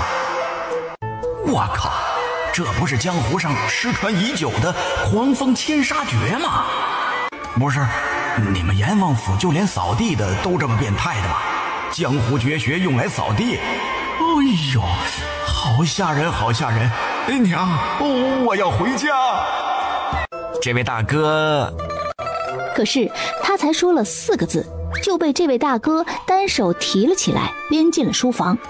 你们阎王府就连个擦花盆的都能是徒手把我捏死的水平吗？太吓人了！我以后再也不接你们阎王府的活了。娘，我真的要回家呀！某个擦花盆的白姬将人带到书房。王爷，江南那边的飞马到了。王爷，金阳大灾，小的从平阳离开之时，总督大人和景大人正在调兵控灾呢。王爷英明，若不是提前派人去了金阳城，这图纸应该会在水患中丢失的。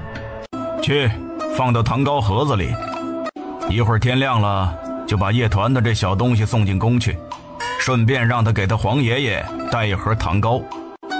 这种糟心玩意儿还是让叶团团去送比较好。王爷，金南堤是深水吧？若是全坝坍塌，那威力相当于4次山洪叠加。按照金阳城的人口分布来算，这次受灾的百姓少则1万，多则数万。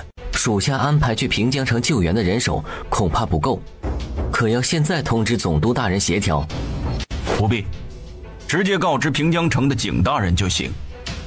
此次大灾，工部万死难辞其咎，而总督大人作为江南的军政一把手，没有尽到督促之职，即便不会被砍头，也会被降职，并且受百姓唾骂。如果本王没猜错的话，总督大人现在已经没了。金阳城此刻是景朝云在行使职权，本王未曾和景朝云打过交道，不知道此人深浅。尚书夫人似乎很喜欢小郡主，就在昨儿还给小郡主塞了半马车的水果来着。王爷，大公子回来了。父王，孩儿已经查清楚了景家给陈夫人送水果用的马队，孩儿已经安排下去，马队若是带着家书结。大公子真不愧是咱九王府的血脉，这行事作风实乃有媚风范。你说的是不是个病句啊？既然前半句说的是九王府的血脉，那后半句就应该是有乃父。打！还没说完就被踹了下去。病不病句的你少管。做得好。结家书的想法是叶战提出来的。查马队的确是叶晨决定的，但是查清楚之后，叶晨本打算请示父王要如何做。叶战当即就说：直接抢，不用问。兵部的陈夫人喜欢小矮子，我告诉你啊，就打我认识小矮子开始，我总结出一个公式：人一旦喜欢小矮子，就等于智商直线下降，尤其是他们大人。不信你看看咱家暗卫，随便拎出来一个，哪个不是以一当十的高手？但是每天看到叶团团，就恨不得啊吧啊吧嘤。叶晨，所以根本不会交恶，并且小矮子随便去糊弄一下，说不定关系还更好。相信我，这都是经验之谈，我可太了解小矮子了。王爷，金阳城到京城的路途，若是走官道，最快也要3日。您今日将金南堤的耗费清单放到糖糕盒子里，会不会有些早啊？不早，时间应该从年30开始算。最早是费明从尹足谦那里拿来锦帛开始算，那张锦帛上只有3个字：故堤败。这就说明至少是在大年30之前，金南堤就有崩塌的前兆。可以稍快一点，最好赶在皇上上朝之前到。是。俺也想报小郡主费，什么时候轮到俺送小郡主进宫啊？按照排号的话，还有挺长时间的。挺长时间？这种模糊回答，还需要算一下再说的吗？我在算我什么时候能报小郡主。好像是明。麻烦你稍微有点老实人的低调觉悟，不要这么臭显摆。你就算是踹我，也改变不了明天轮到我跟着小郡主出门的事实。就真不能把他丢去侍卫营吗？不行，C 哥的功夫太好了，不适合去侍卫营，而且 C 哥还会针线活，很高级，也不适合去侍卫营。而且小峰之前公开表示他喜欢 C 哥。我操！哎呀呀呀呀！我这是听到了什么呀？哎呦呦！老祖宗，小郡主今日还带了一盒点心来。皇上在内间问话，点心放到后堂去。是。等等，点心就放到高台上，一会儿随咱家一起拿到内间去。是。皇上，这是平津总督梁大人送来的密信。叶君渊沉着脸将一封信看完。好个梁思远，此等大灾竟敢隐瞒不报，直至救无可救才呈递密信，这是欺君罔上，朕要摘了他的脑袋。禀皇上，平津总督梁大人于昨晚在金阳城的牛会村殉职了。梁思远倒是死得快，朕真是瞎了眼，怎么让此人做了总督？现在金阳城谁顶上去的？回皇上的话，是平江刺史景昭云，景大人。金南堤使用才1年，如何会故曾脱落？工部都是些酒囊饭袋吗？皇上，小郡主到了。叶君渊听到小娃仔来了，终于有一口气是顺的了，于是抬抬手示意影卫退下。皇上可伤到手了。无妨。皇上，老奴叫人把地上收拾一下。不必了，把缝隙的毛刺擦干净，一会儿朕要去上朝，这个就拿给小娃仔当滑板玩。这离上朝还有多少时辰？回皇上还有1刻钟。去把张回叫来。此时周福海亲自去了门外迎接张老。从门外到御书房内室的路上，周福海将金阳城的事情说了一遍。多谢周总管。张老严重了，皇上最近睡眠不好，吃的也少。张老进去之后，还请言语上考虑下皇上的身子。咱家是个奴才，不懂政治上的事儿，但是皇上是主子，主子的身体和政务是一样重要的。周总管言之有理，若是要皇上心情好一些，最好的办法是把九王府那个女娃接过来。小郡主已经到了。那就好，那就好。有小郡主在，老臣心里也踏实些。江南水灾，你可知道了？老臣略知一些。金南堤用了1年便塌了，工程上的问题恐怕连3岁小儿都能看得出来是人祸。百姓有怨，朕要先平民怨。皇上三思，尹大人乃从一品大员，水患虽问题明显，但到底需要核查。官职袒护，以眼上庭。皇上明鉴，老臣不敢。你不敢？你都敢替尹居正说话了。张回，你可知你是朕的军机大臣，你得替朕说话。这次水患，江南遭了大难，百姓流离失所，这是谁的错？工部的错？梁思远的错？不，这是朕的错。百姓们会说皇上用人不善，史书会说朕昏聩无能。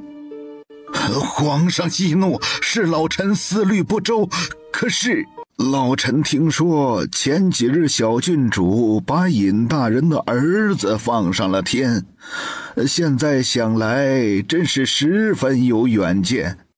皇上，您该上朝去了。皇上，这是小郡主给您送来的，您可要尝尝。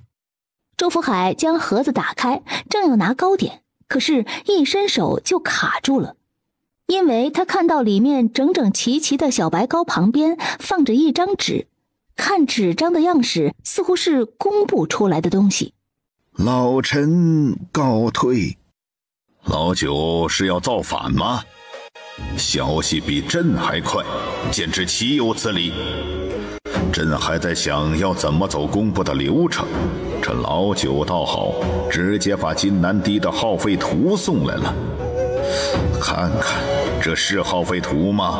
这根本就是工部的砍头名单。今天干脆叫老九替朕上朝好了。哎呦，不能听啊！若不是老夫腿太长，都要学小郡主的旋风小跑了。朕今天收拾了工部，就整顿朝纲，顺便废了老……皇爷爷早呀！哦，朕的小娃仔醒了。刚才朕说到哪里了来着？皇上，该上朝了。朕现在要去上朝，你自己乖乖在这里等朕，知道了吗？哇，皇爷爷好酷哦！于是模仿能力超群的小郡主学着他皇爷爷那股子朕要去杀人的气场，踩着4方步朝着门口走。哎呦，小郡主啊，你有何吩咐？怎么这里还有个结巴呀？团团是一个礼貌小孩呢，应该和结巴公公进行一个友好交流。团要吃饭哦。小郡主好乖，说话还自带回音。今天请务必让我给她洗脸，求求了。我不行了，她太乖了，我要写信回家，告诉我娘，我今天给小郡主洗脸的事情。有事起奏，无事退朝。皇上，老臣死罪。尹大人，这是怎么了？怎么突然说到了死罪？尹爱卿何罪之有？皇上，臣有本要奏。江南连日大雨，积水严重，金南堤因不明原因坍塌，致大坝提前泄洪，济阳城水患成灾。老臣死罪！皇上，臣有本要奏。江南连日大雨，积水严重，晋南堤因不明原因坍塌，致大坝提前泄洪，济阳城水患成灾，老臣死罪。尹爱卿说是因不明原因导致晋南堤坍塌，朕很好奇，到底是什么不明原因能让才使用1年的蓄水大堤坍塌？灭亡的前朝都没修过这么不经用的蓄水大堤。这，尹居正，你好大胆子！皇上息怒！皇上息怒，老臣罪该万死。当初是谁主事修建晋南堤？晋南堤乃3年工程，还请皇上容罪臣下去查询一番。不必查了，朕问你答便是。是皇上。3年前派遣到金阳城的工部主事是谁？回皇上，是尹足谦。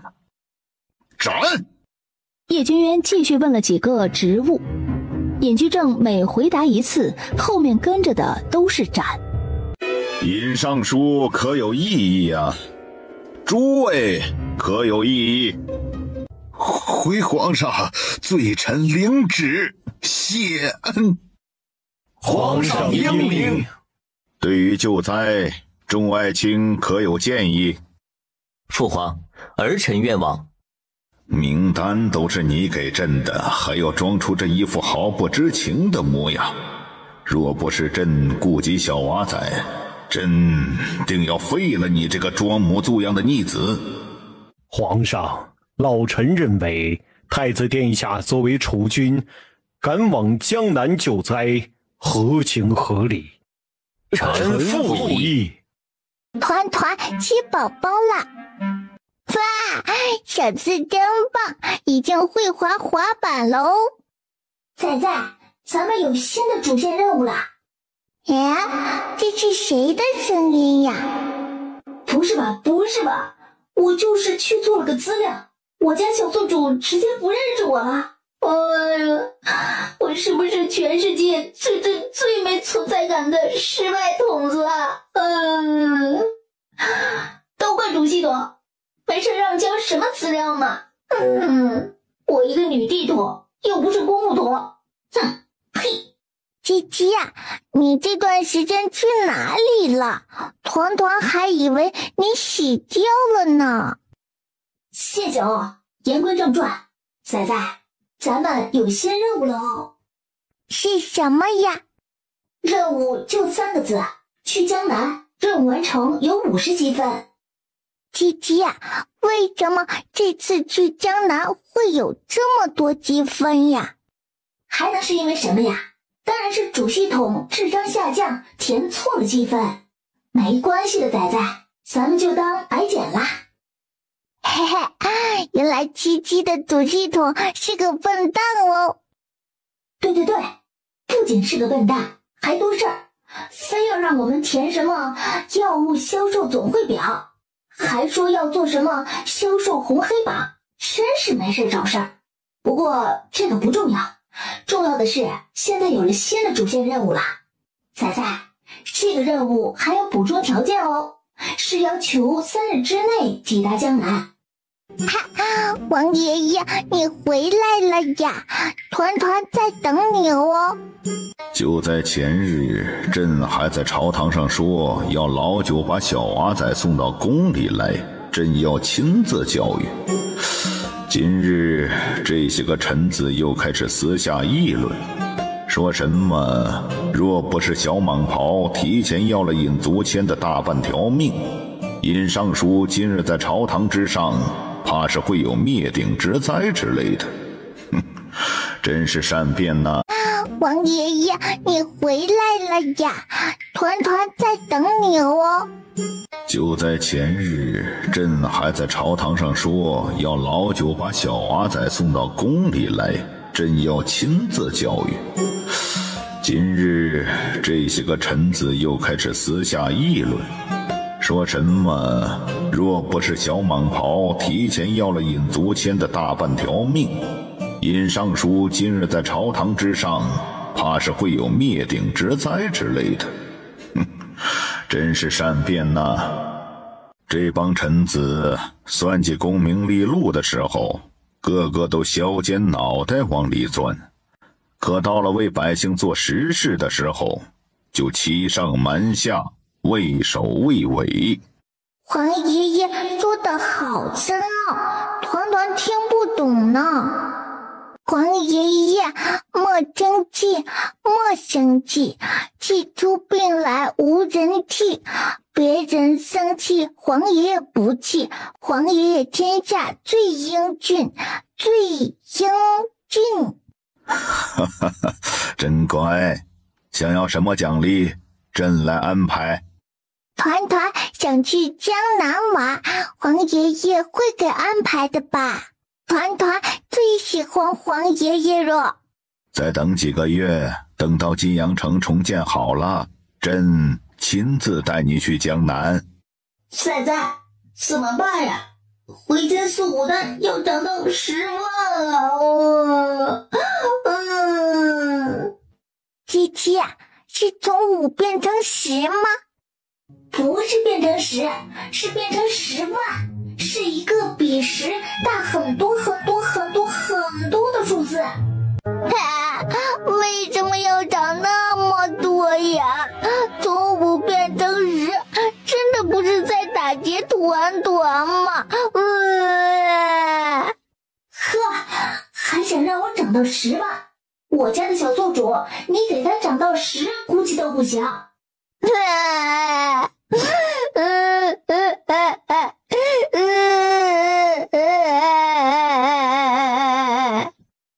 别以为团团只有3岁就好欺负哦！哼，要是给涨到10，团团就一天吃100顿饭，把自己撑死哦！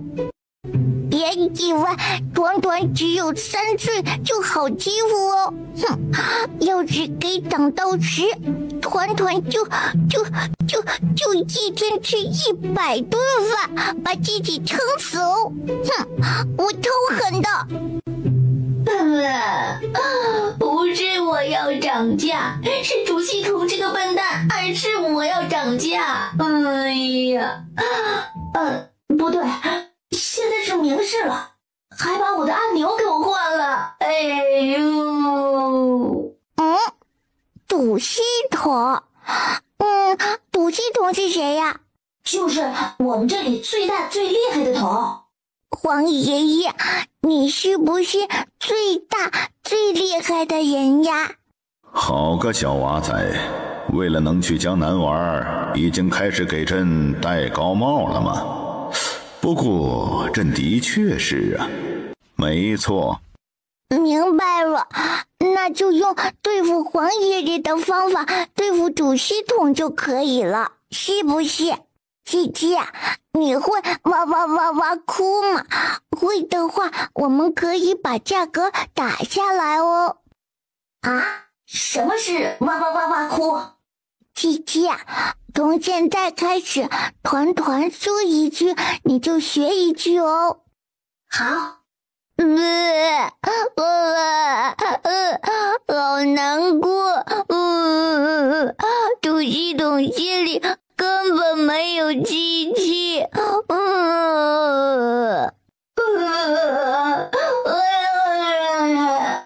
好难过。主系统心里根本没有机器。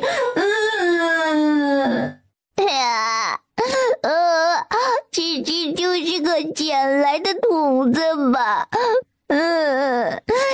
小系统呀，稀里晃呀，小可怜儿呀，没人疼呀。团七七果断重复。涨价什么的，还不如洗了算了。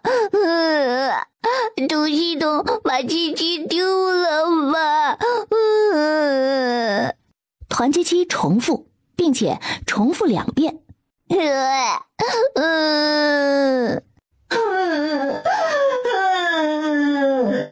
于是主系统就发布了一个新的积分玩法——积分大转盘。光听这个名字就知道是一种赌概率、赌运气的玩法。手指痛呀，心里慌呀，小可怜呀，没人疼呀。仔仔，快做任务！做了任务我们能抽奖。有一种预感，我能5积分抽中回健素骨蛋，咱以后不用买的，咱要抽的。真的吗？真的吗？对，我觉得作为黑衣是具备着和其他桶不一样的运气的。仔仔，相信我。不知道为什么，叶团团觉得团七七说的非常有道理，以至于团上头团此刻觉得自己斗志满满。王爷爷，团团要去江南拿。去东宫传旨，就说江南一事有变，让太子不必动身。是，皇上，东宫那边大事不好了。说，太子殿下被去世了。什么？谁做的？回皇上，是太子带回来的侍妾。让太医院的院手去，快！叶千珏到底是朕的儿子，若真被阉割了，朕定要诛那官妓9族。皇爷爷，脸疼。还疼吗？不疼了。发生什么事情了？怎么感觉皇爷爷一下子变凶了？你牛叔怎么了？这要怎么说呀？你牛叔去不成江南了。那团团可以去吗？王爷爷呀！皇上，九王爷在边塞已有势力，江南乃大楚腹地。九王府已经在边塞驻军，若是又在江南此等经济中心立足，恐怕会形成鼎立之势。这并不利于朝堂，更不利于皇权。想去江南也可以，让你三叔带你去，大不了朕派影卫保护小娃仔就是了。谁是三叔呀？王爷，您派往金阳城的人今晚便到，送往景大人手上的调度信也最快今晚便到。难民里面的滞留商人可统计出来了？已经在办了，等到分清楚了人，到时候安顿难民，就把这部分人单独划分出来。太子此番去江南，恐怕会和金阳城的官员沆瀣一气。金阳城的地方官和工部勾结之处颇多，至少是在金南堤的事情上，绝对有勾结贪腐。太子去江南，应该是想收纳党羽，而非整治官场。那他应该会带上锦雀。之前太子带走的官妓，属下派人和费大人核对过了，就是锦雀。王爷，此女可要斩杀，她可是会帮助太子拿下江南官场。我说什么来着？就说这女人要杀吧，留着就是碍事儿，越是好看的女人呢，越是碍事儿。有道理，辟之有理。不是，这怎么有点夫唱妇随的味道了？父王，锦雀的身份有问题。父王，名为锦雀的女子，似乎是5年前被杀的城防军首领袁锦之女。锦雀的身份，孩儿目前只查到一种证据，尚未复核。禀报王爷，出大事了。说1刻钟前，东宫遇刺，太子被侍妾用利刃去世。看来不必复核了，锦雀就是袁雀。大公子说的袁锦，可是从东南山一带迁徙到京城来的。没错，白市长认识。当初属下还在兵部任职时，袁锦是属下的百户长。袁锦是你的人？是属下的人。那就安排人把他女儿救回来，即便已经死了，也要把尸首抢回来。是。白姬大步出去安排。东宫那边太子晕厥尚未醒来，是太子妃在处理御赐事宜。此刻太子妃正在东宫动私刑，似乎是要将锦雀折磨致死。暗卫司，属下在。去一个人把锦雀带回来，要求熟悉东宫地形，体力好，轻功好，身上没有别的任务，谁去？不是，真的不能直接杀了吗？虽然248封逼逼赖赖的，但是接了白市长把人活着带回来的任务之后，248封还是闪身消失了。王爷，宫里的消息是皇上欲派三皇子下江南。老三那个草包混吃等死还行，趁灾他不行，还是本王亲自去吧。但皇命不可违呀。叶团团那个小东西可回来了？小郡主此刻还在宫里。那就派人告诉他，就说若是他三叔去江南了，那他就去不成了。杜管管，三叔是要去江南吗？是的，小郡主，皇上已经派人去请三皇子了。如果三叔去了江南，那是不是爹爹就去不成了呀？是的，小郡主。那如果爹爹去不成江南，那团团也就去不成了呀。应当是的。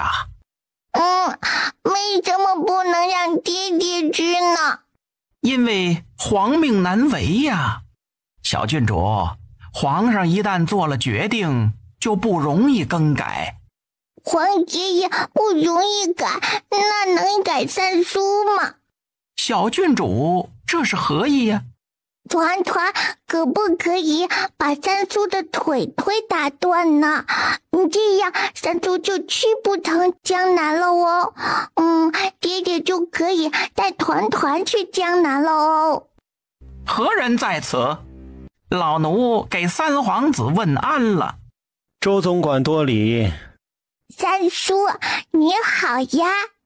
2刻钟之后，宫里传来消息，说三皇子突发头疾，需要卧床休息，所以三皇子主动放弃去江南赈灾的机会。消息很快便传到了九王府。你怎么你三叔了？给他吓成这样。团团没有怎么三叔哦，团团今天还有礼貌的和三叔打招呼哦。嗨，真羡慕三皇子，我们今天都还没得到小郡主的正式打招呼呢。就是，真没有，本王不信。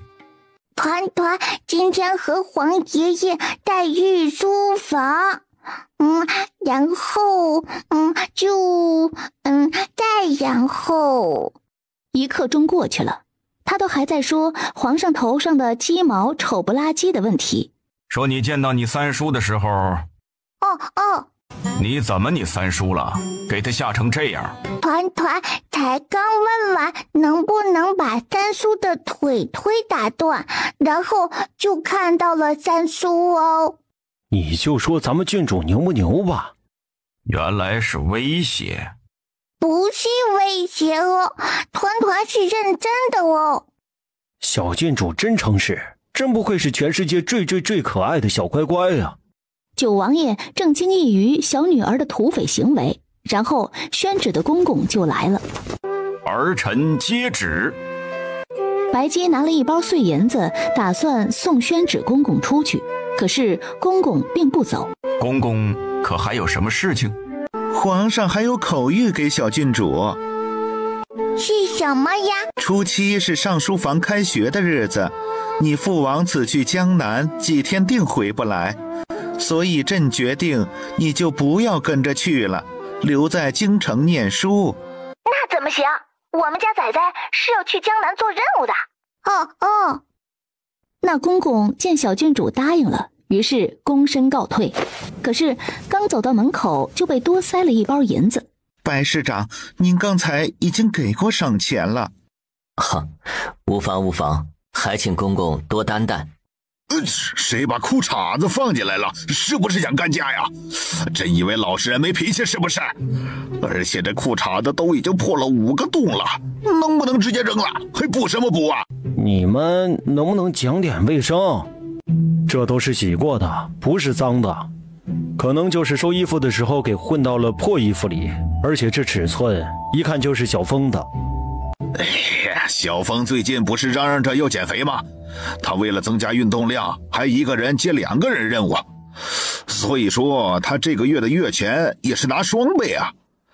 安维斯的双倍月钱，那可是别的兵营的兵1年收入了。都这么有钱了，他大红色的裤衩子破5个洞都舍不得换。哎，你说小峰是不是不会花钱呢？他要是实在不会花钱，能不能找个媳妇儿帮他花呀？C 哥竟然觉得小峰找得到媳妇儿，滤镜是不是开的有点大呀？对，小峰这种死直男是找不到媳妇儿的。小峰完了，连老实人都知道他是个死直男了。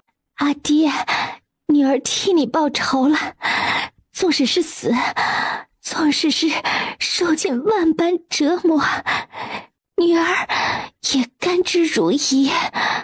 太子妃看到简雀脸上的笑，顿时怒火中烧，夺过太监手上的鞭子，亲自上手，啪啪连续2鞭子之后，太子妃可是没吃饭不对，现在应该是废太子妃了。哎呦，不得不说呀，这娘们找死的功力还挺强。娘娘，您消消气，她这么说就是一心求死，死了便不疼了。想死是吧？本宫偏不如你意。你这贱人，不是会勾引太子吗？不是床上功夫了得吗？哼哼，来人，把他衣服扒了，再去叫10个侍卫进来。本宫今日赏他们。今夜，本宫要看他一刻不停地伺候男人，若有半分停顿，便是共犯。不，你有本事就杀了我！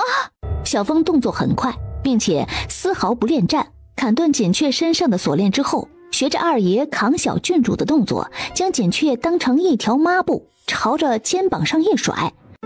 就这点伤就站不稳了？瞧瞧，我就说小峰这辈子都娶不到媳妇儿吧。是你。这娘们儿把我胖哥认出来了。哎呦，我去，那不行啊！作为一个暗卫，若是轻易被人认出来，那绝对是缺点。住嘴！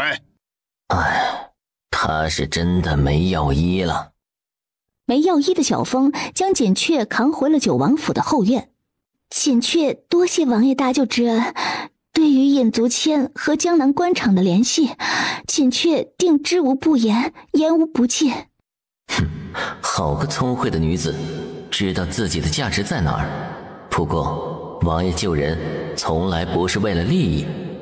呀，咕咕鸡，呀，你真的不能再给一个蛋的吗？呀！明日你跟着王府的队伍一起出城，出了城你便自由了。九王府并不是收容所。我自幼在江南求学，又跟在尹足谦身边5载，若王爷要下江南倾倒，我能提供信息。九王府没有利用女人的规矩，而且也不是谁都能进九王府。一会儿会有人给你拎热水过来，你自己上药，明日一早便出城。我怎么觉得这个姐看上小峰了？他看咱胖哥的眼神就跟小厮看牛肉干一样，恨不得一口吞。我不同意这门婚事。啊？咋的了？小峰是 C 哥的。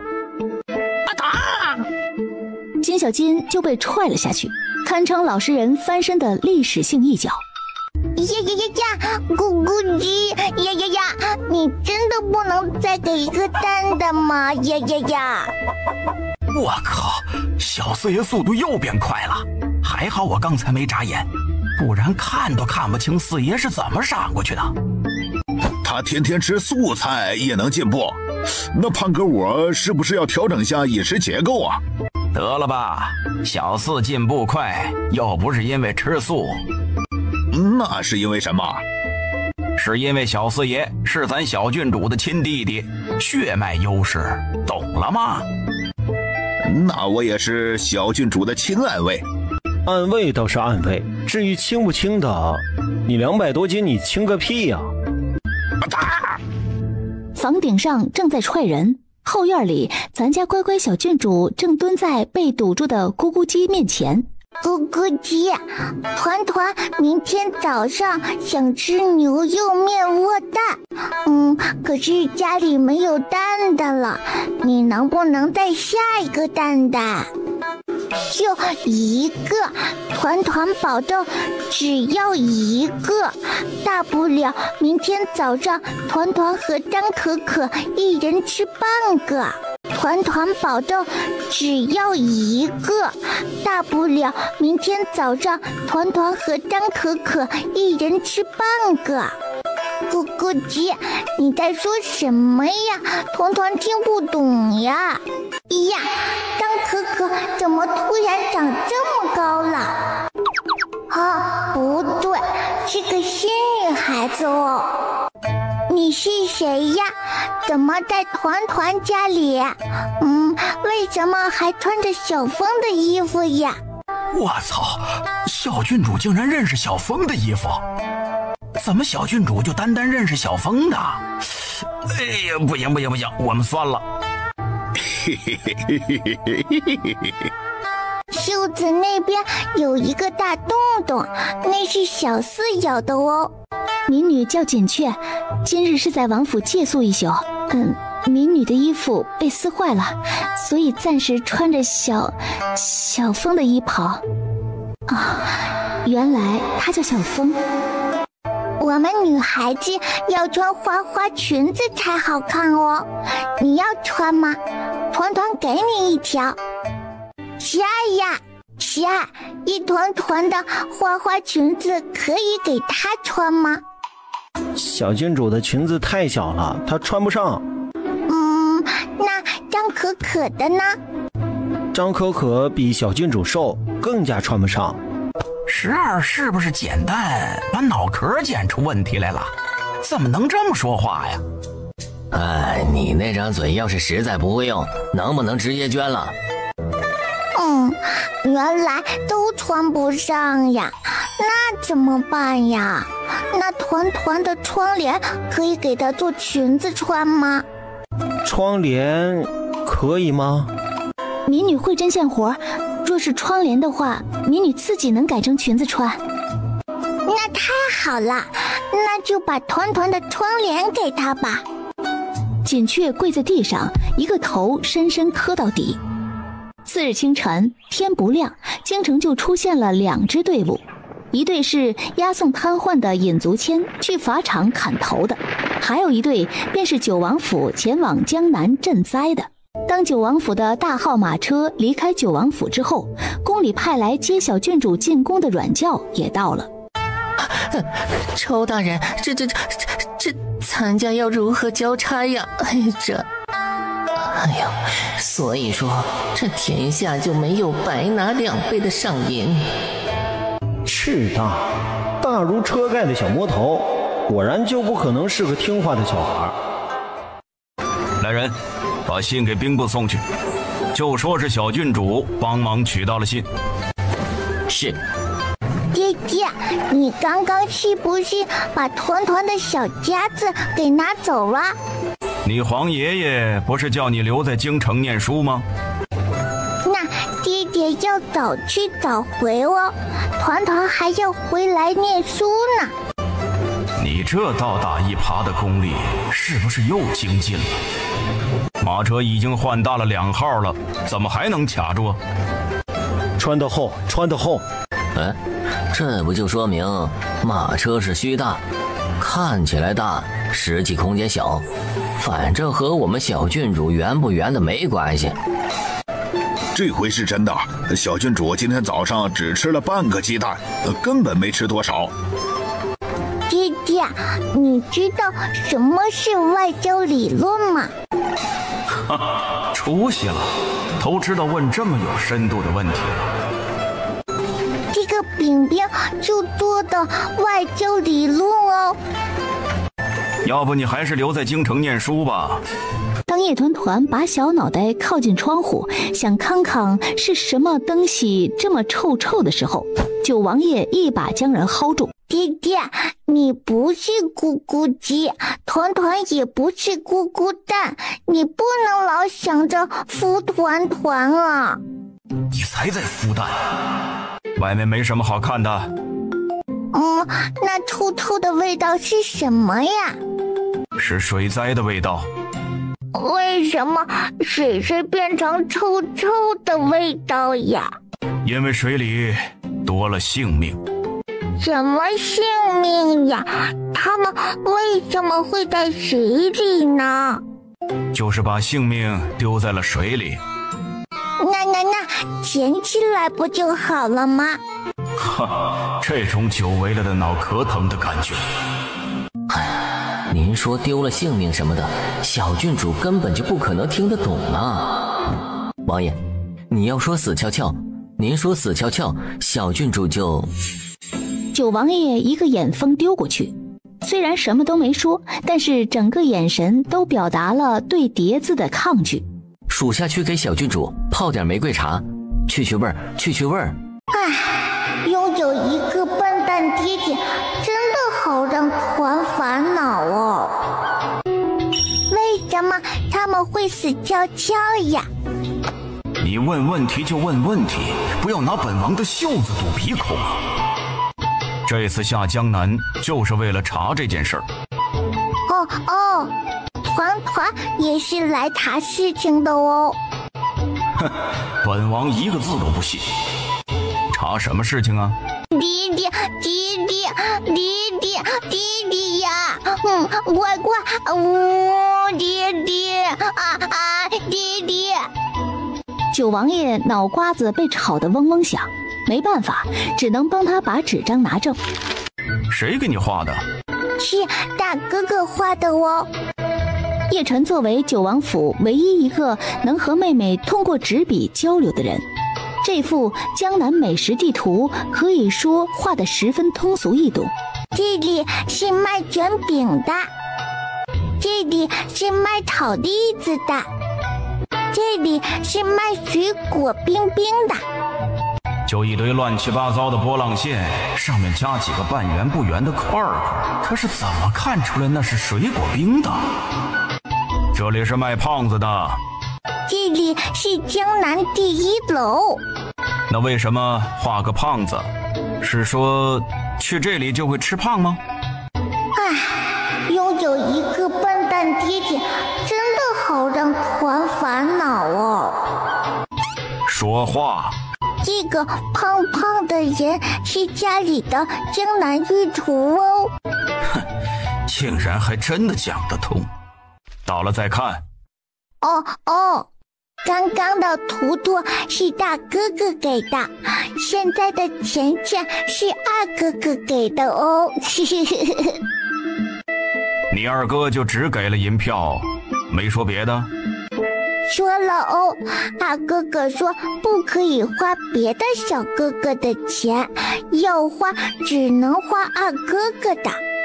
大公子是真的懂咱们小郡主啊。不过二爷就还不够了解咱们小郡主，主要是小郡主若是看上了哪个小哥哥，那第一步根本就不是花人家的钱，而是拉人家的手。二哥哥还说，团团要是拉了别的小哥哥的手，就把那个小哥哥的手给砍掉哦。我们错了，是我们低估二爷了。二哥哥还说，团团要是拉了别的小哥哥的手，就把那个小哥哥的手给砍掉哦。下官平江刺史景朝云，携平江金阳2城守城官，跪迎九王爷，跪迎小郡主，九王爷千岁千岁千岁。起吧，前面带路。王爷有话，诸位大人请起，前面带路。是。爹爹，为什么不让团团看看外面呢？九王爷瞥了一眼窗外，见农人已经把城门口那头牛牵走了，心里松了一口气。毕竟赶路的这3天，他已经把他的牛肉干吃完了。无所谓，我们会出手。没有啊，是你头上的蝴蝶结歪了，父王给你调整一下。哈，谢谢爹爹。我们小郡主真是好单纯，真是无法想象，如此单纯的小乖乖是如何被一个腹黑的男人生出来的。哇，好漂亮呀！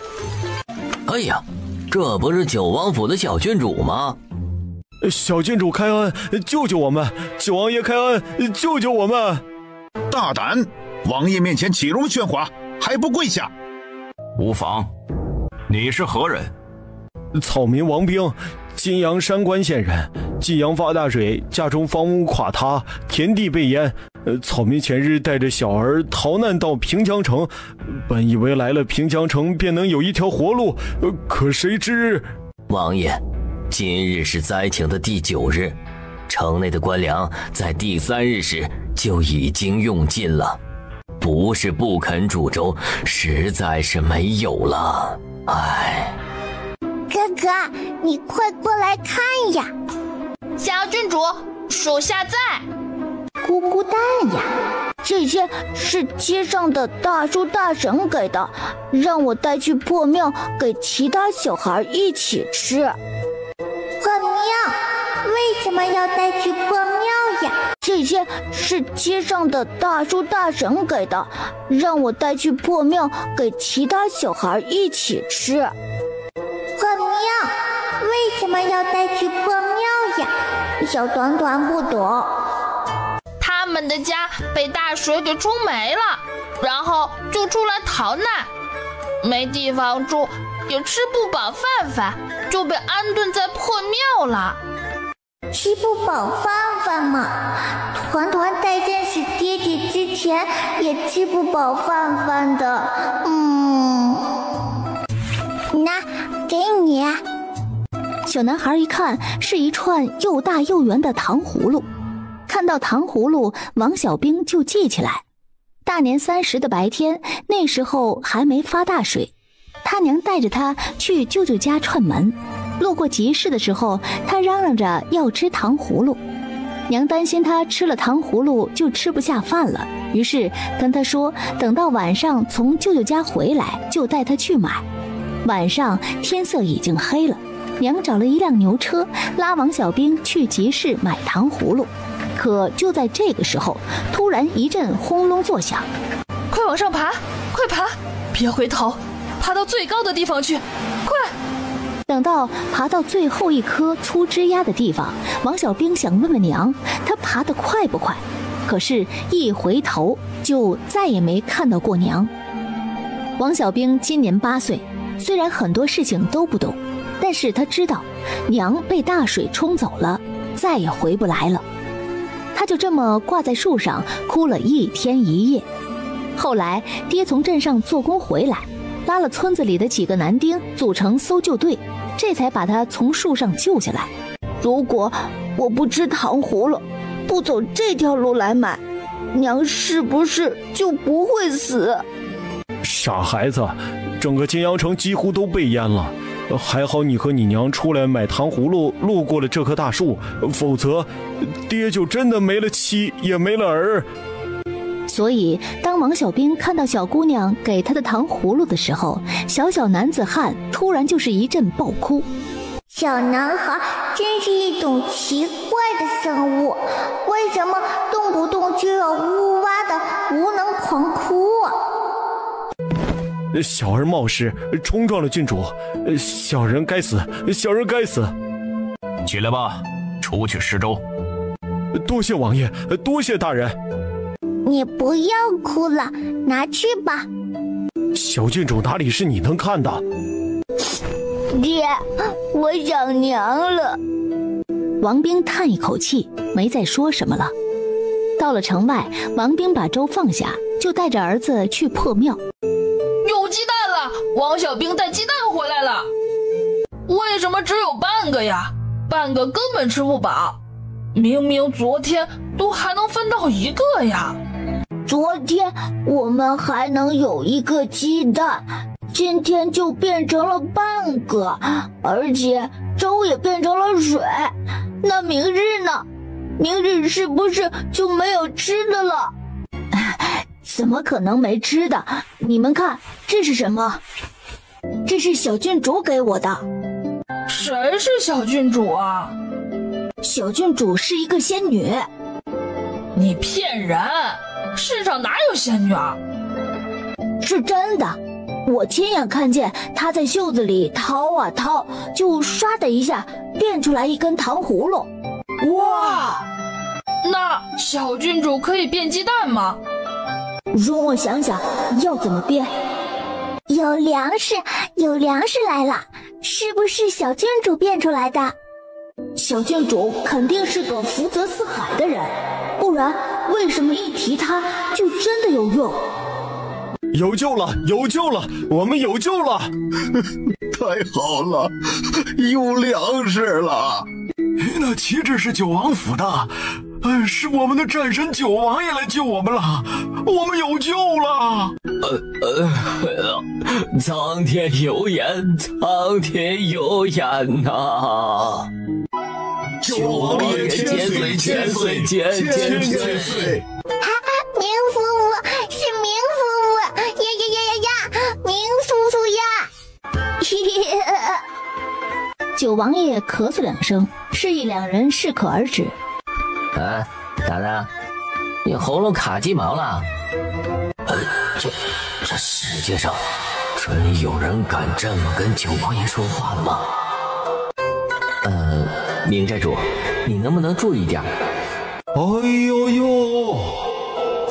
明夫妇呀！怎么了？团团想吃绣花斗子。米面共计12车，吃到周转期应该没问题。水灾之后人容易体虚，所以拉来了3车伏羲果，熬成水喂给难民，能避免他们得传染病。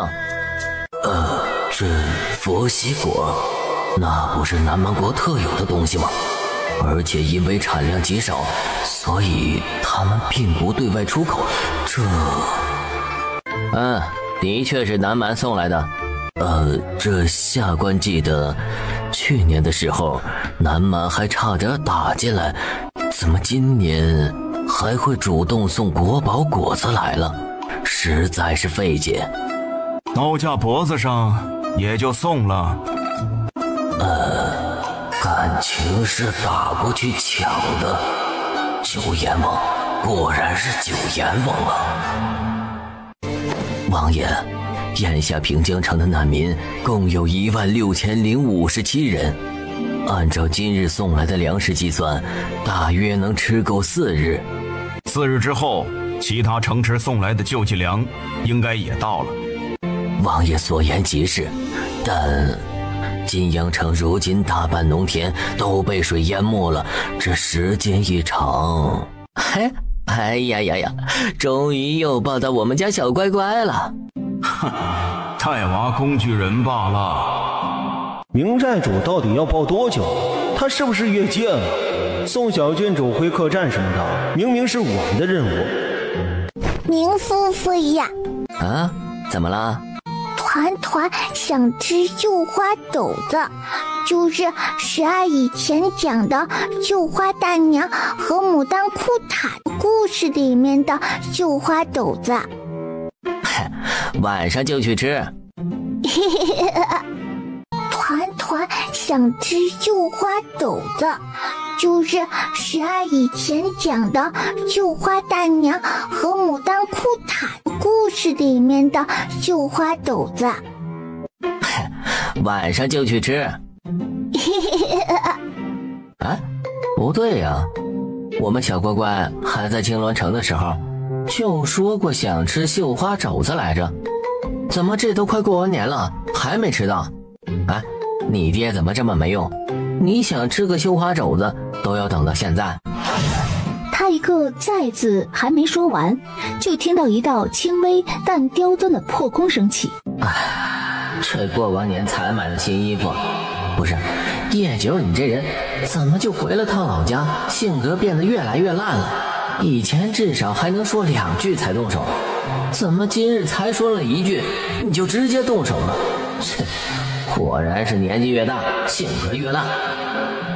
恭喜宿主完成任务，获得50积分，当前积分余额为210。仔仔，我们要不要花我的积分抽一下？好，团团想抽那个一包牛肉干呢。仔仔乖，咱们抽回肩素骨丹，那玩意儿现在已经涨价到了一种令人发指的地步。好，那我们就抽回肩素骨丹丹哦。啊，那我现在就点击开始抽奖了啊！仔仔，快给我点运气！爹爹呀！怎么了？快给牵住呀！爹爹！又在胡闹什么？嘴上虽然说他胡闹，但是还是捏住了他的小手。快给牵住呀！爹爹！姐姐，美男大法已经用上了，快，现在可以开始抽奖了，冲呀！仔仔，你再念一段咒语，叠一下 buff 呢。妈咪轰咿呀呀呜嘻嘻啦嗦咿呀嘿呦呦。这是在诅咒谁呀？哎，我说，你到底是不是小乖乖亲爹呀？亲爹怎么能这么说话呢？哼，小乖乖，你在超度谁啊？不是，明寨主，你到底会不会说话？要是实在不会说话，能不能把嘴缝起来 ？C 哥那里有针线，不要钱。真是，咱小郡主这能是超度吗？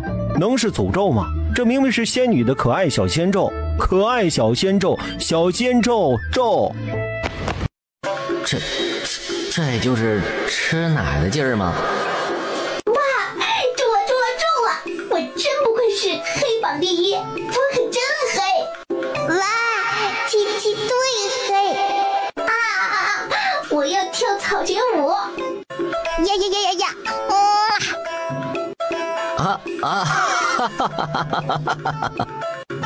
王爷，那朝廷的拨款没有拨款。好香哦！是花草香还是大肘子香啊？宁夫妇，你饿不饿呀？哎呀，饿呀，太饿了！今天不吃个100个点心和200个大肘子，根本就止不住饿。可是2个大肘子我吃不完，要怎么办呢？团可以帮忙吃一个哦，不用谢哦。好，那我们1人1个。哎，小乖乖，你干嘛去啊？去喊爹爹吃饭哦。只有2个肘子，没他的。王爷今日舟车劳顿，下官就不叨扰了。下官给小郡主问安。这位大人你好呀，爹爹，去不去接受？我去。团还没说完呢，爹爹怎么知道团要问什么呀？难道爹爹把团的小脑瓜子撬开看过了吗？小家伙总觉得爹爹好像有一点点的生气气了，不过不确定，再看看。于是小家伙哒哒哒的追上去，然后趁着他爹还没防备，然后快速托起他爹的袖子，就狠狠地擦了一把小圆脸。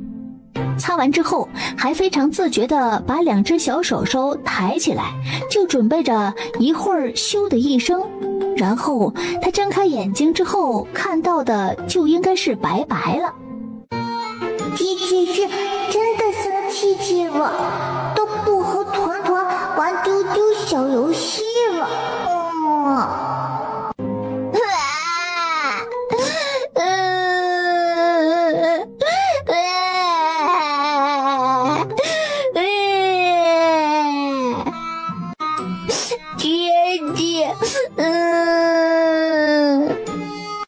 长骨头是不是？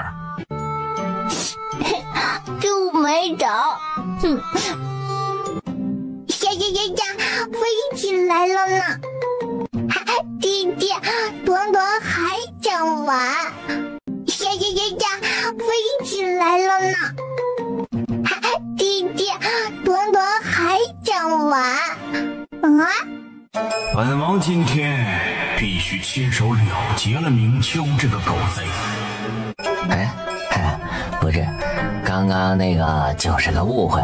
你要问具体是什么误会，那需要分析一下这误会到底是个怎么样的误会。总之啊，这误会不是我想……哎呀！根本不给说完的机会，一剑就已经劈了下来。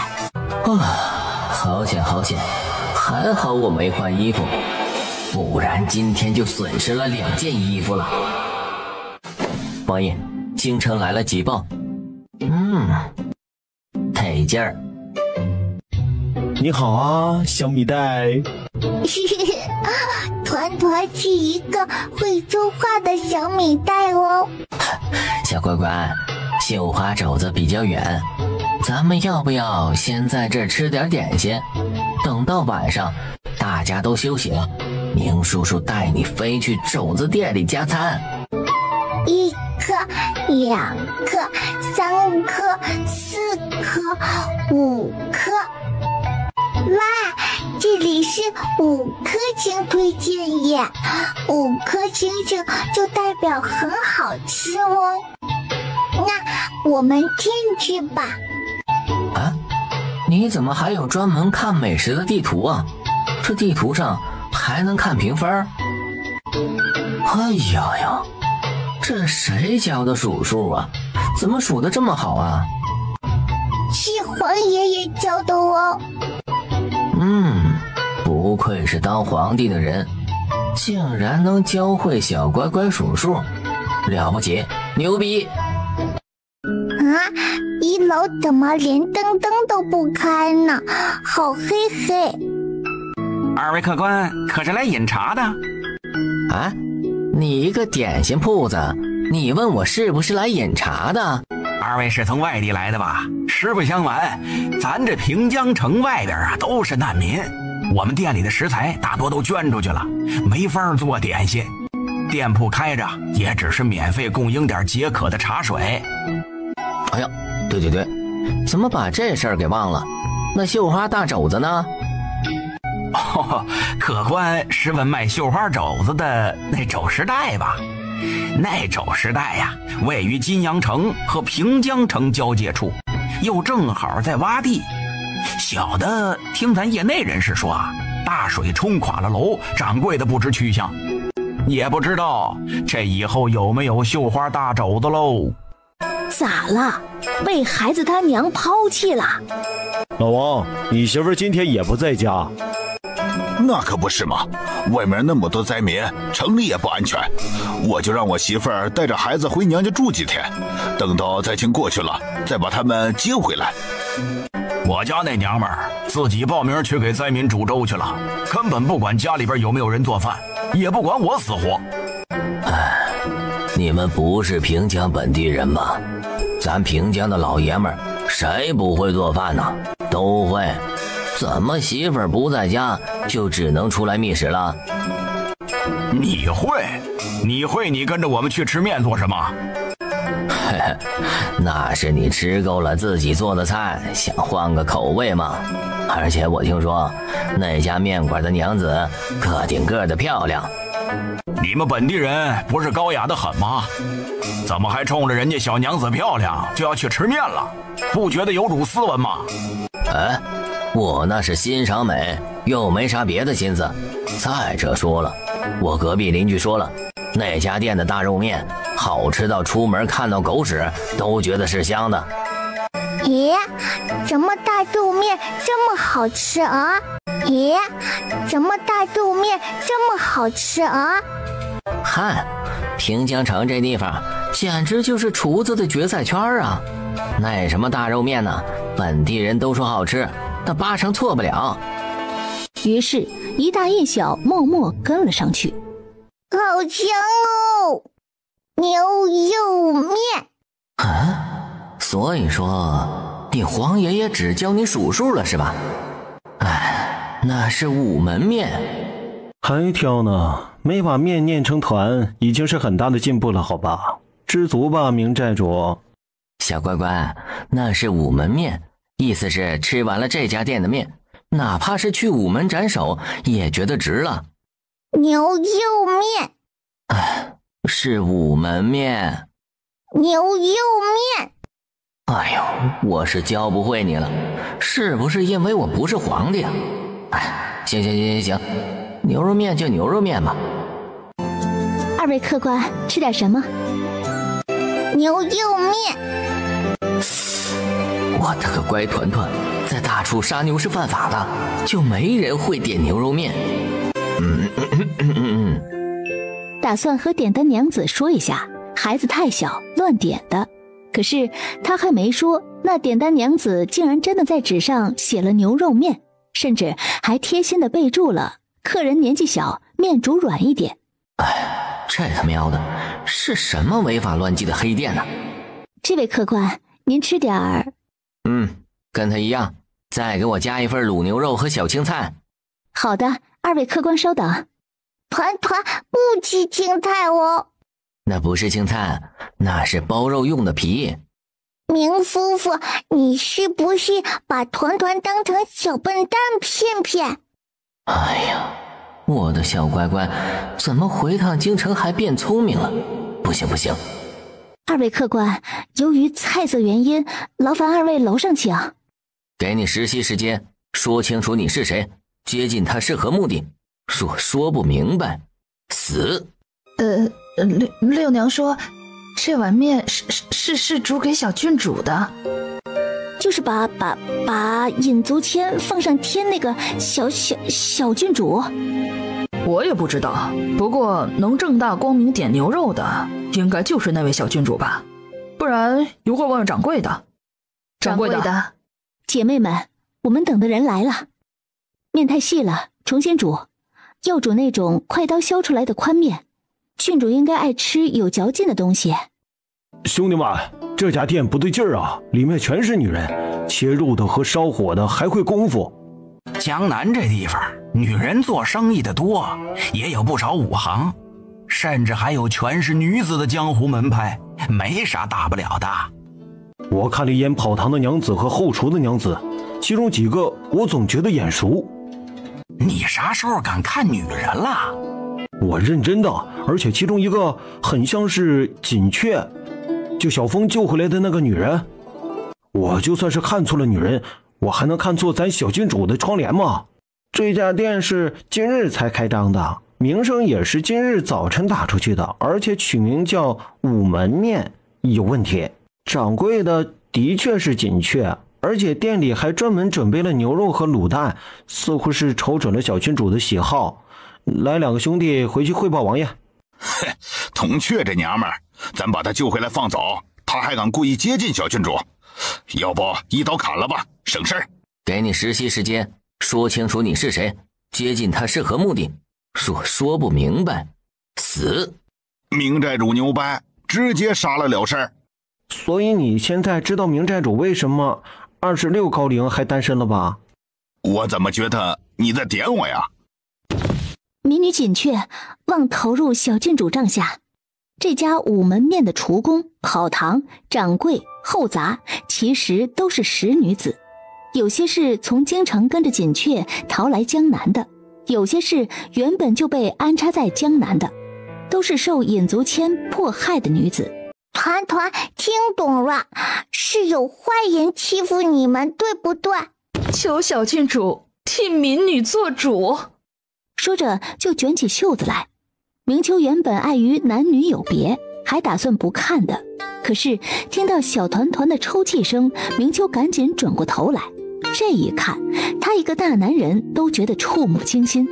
这识女子的整条手臂上都是密密麻麻的烫伤伤痕，新伤旧伤层层叠叠。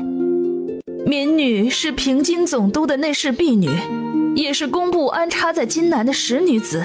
小郡主，这些是平津总督最近几年和京城的来往账目。我操！果然女人狠起来就没男人什么事儿了。这张纸怕不是能让金平总督满门抄斩了。这东西一交出去，我必死无疑。求小郡主救命！求小郡主救救我们！团团听懂了，是有坏人欺负你们，对不对？还把手臂给打坏了，真是过分犯。是，求小郡主做主。哎，你们都是使女子，按理说多少是有些见识的，怎么会求助小郡主呢？你们难道不知道她只有3岁半吗？能听懂你们的故事已经很不容易了。你们要公道，怎么也该找刺史大人，或者是直接找朝廷下放到地方的官员吧，可不该找一个3岁半的孩子。即便他是郡主，但年纪这么小，如何给你们主持公道啊？我们不信官。啊？那你们也不能找个小奶娃求救吧？简直是病急乱投医嘛！这位公子想必不是京城人士。哦，姑娘何出此言呢？若公子是京城人士，那就该知道，当初小郡主带着人砸了工部的乐坊，将工部尚书之子打了个半死，最后还用大号的孔明灯将人放上天。这是团团打的，人是团团打的，团团是个敢做敢当的乖小孩哦。在我离开京城那天，都还能听到街头巷尾传着小郡主的事迹。光天化日阴森森，人皮坐坠猛上升，路人遥看似风筝，纨绔郡主放天灯。真是趁京本明寨主500年呢，真是你干的？团团也想飞上天，可是二哥哥不准。哼！那打人砸店的事情也是你二哥哥带你去的？这是团团打的，人是团团打的，团团是个敢做敢当的乖小孩哦。哎呦，好家伙呀，才上京城没多久就干了这么些大事了。因为他敢欺负12，简直胆大包天哦。我靠，我好想揍他呀！哥几个，咱们要是联手，能揍他一顿不？小风利用体重优势把人压住，然后咱们一顿猛揍。若是以前，那说不定可以，但是前些日子小郡主给我吃了一颗药丸，所以说我估摸着你们联手也没法揍我。你要不要听听你在说什么？刚才的逼还没装完，你就开始装下一个逼了。你干脆别叫12了，你叫逼2行不行啊？反正你一次装逼就装2个。是明某低估了几位小娘子了。团团该回客栈了呢。临走之时，看到碟子里还有最后一根炸鸡肉条，叶团团擦擦小手给粘起来，然后走到六娘子面前，给你吃。多谢小郡主。只是吃到嘴里的时候，发现好像除了鸡肉条之外还有别的什么东西。六娘子不管不顾的全部咽下，随后明寨主便牵着小郡主下了楼。恭喜宿主兑换冰肌玉骨丹1颗，消耗10积分，当前积分余额为195分。好贵哦。就是，为什么不能搞个1积分抽奖大转盘啊？说不定我们1积分就能抽中。这个能跟你爹换10头牛。叶团团一顿，顿时眼睛亮晶晶，飞快地接过那张纸，塞到黄爷爷给他缝的小口袋里面，和小尖牌挤一挤哦。姐姐，比10大的数是多少呀？18。懂了，回去问爹爹要18头牛牛。哎呀，小郡主好像没有明确表态，我们怎么办？我今天早上去菜市场的时候，看到了有人牙子在到处找人，估计是知道我前些天躲在菜市场。怎么办？要是被抓回去，我一定活不成。我也是，我逃出来之后天天做噩梦，就算是在梦里，我也是被人用铁链套住脖子，像牲口一样被拉着往回走。我们从京城过来的人也好不到哪儿去，户籍信息都清楚明白，官府随便一查便知我们的大概行踪。都冷静点儿，小郡主若是不帮我们也是应该的，至少那张账目交到小郡主手里，能发挥出作用来也就够了。不对，六娘，你的伤疤呢？怎么没了？这是怎么回事？是我眼花了吗？伤痕怎么消失了？发生了什么？是小郡主，小郡主刚才给我吃鸡肉条的时候，里面还有别的东西。小郡主果然不是一般人，我们没找错人。而且小郡主既然给了六娘药，是不是说明她愿意帮我们？锦雀，你说是不是？你说句话呀。是。大夫人，朝廷还没发讣告，给总督府的官论也没下来。更奇怪的是，九王爷已经到了平江城了，为何不入总督府啊？讣告没到总督府，你就不会去景刺史那边问吗？这个景昭云，以为接手了2城，就能不把总督府放在眼里了？哼，小人得志。大夫人说的是，奴才这就去办。六娘子呢？就那个老爷生前最宠爱的内侍婢女。大夫人，奴婢在三日前便没见过六娘子了。奴才打扰景大人了。梁管家说的哪里话？快请坐。我家大人身负前线，离世多日，不知景大人可有收到京城发来的讣告的消息啊？哎呀，梁总督一心为民，是我等效仿之标杆。如今错于前线，本官为探崇敬之情，不甚言表啊。是啊，老爷为官几十载，也操劳了几十载。总督大人的布告，本官并没有收到消息。如今正值新春，兴许京都那边的人手不够，流程走得比较慢，再加上平津两地泥地湿滑，路上亦有所耽误。梁管家呀，可要再等等。多谢梁大人，奴才这就回去回大夫人的话。备马。大人，您都忙了一天了，这会儿外面也黑了，您有什么事不能明日再说吗？明日恐怕要变天呐。那您说您要去哪儿？小的去安排马车就是了。近得很，用不着马车，本官骑马去。大人，您都60了呀，能不能别这样啊？当初小姐远嫁的时候就交代过小的，一定要看好您的人身安全，不让喝酒，不让骑马。就没一回听过。小的这就去写信去兵部告状。王爷，朝廷当真没有拨款？若是没有银钱，本官不知道该如何安顿难民呢。景大人就这么坐在九王爷对面，大有一副今晚就睡在这里的姿态。60岁的老人家，说也不好说，骂也不好骂。来人，给景大人排张床进来，那就睡在这儿吧。如王爷所说，户部没能安排拨款，那自然是有道理的，下官理解并且服从。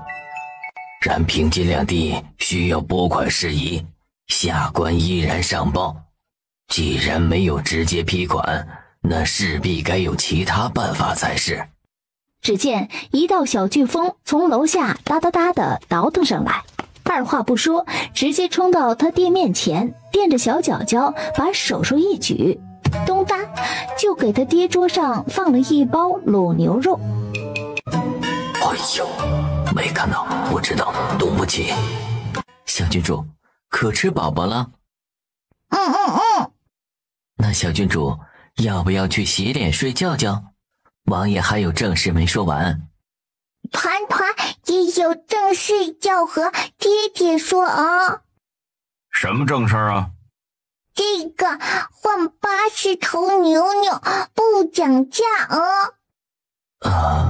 这岂不是要吃光一个村了？我听到了什么？咱小郡主是懂赚差价的，嗨，真不愧是我们青鸾富商钱团团。仔仔，你是不是记错了？我怎么记得我说的是18？谁教你说的？明夫妇说的。不是，怎么看热闹看到自己身上了？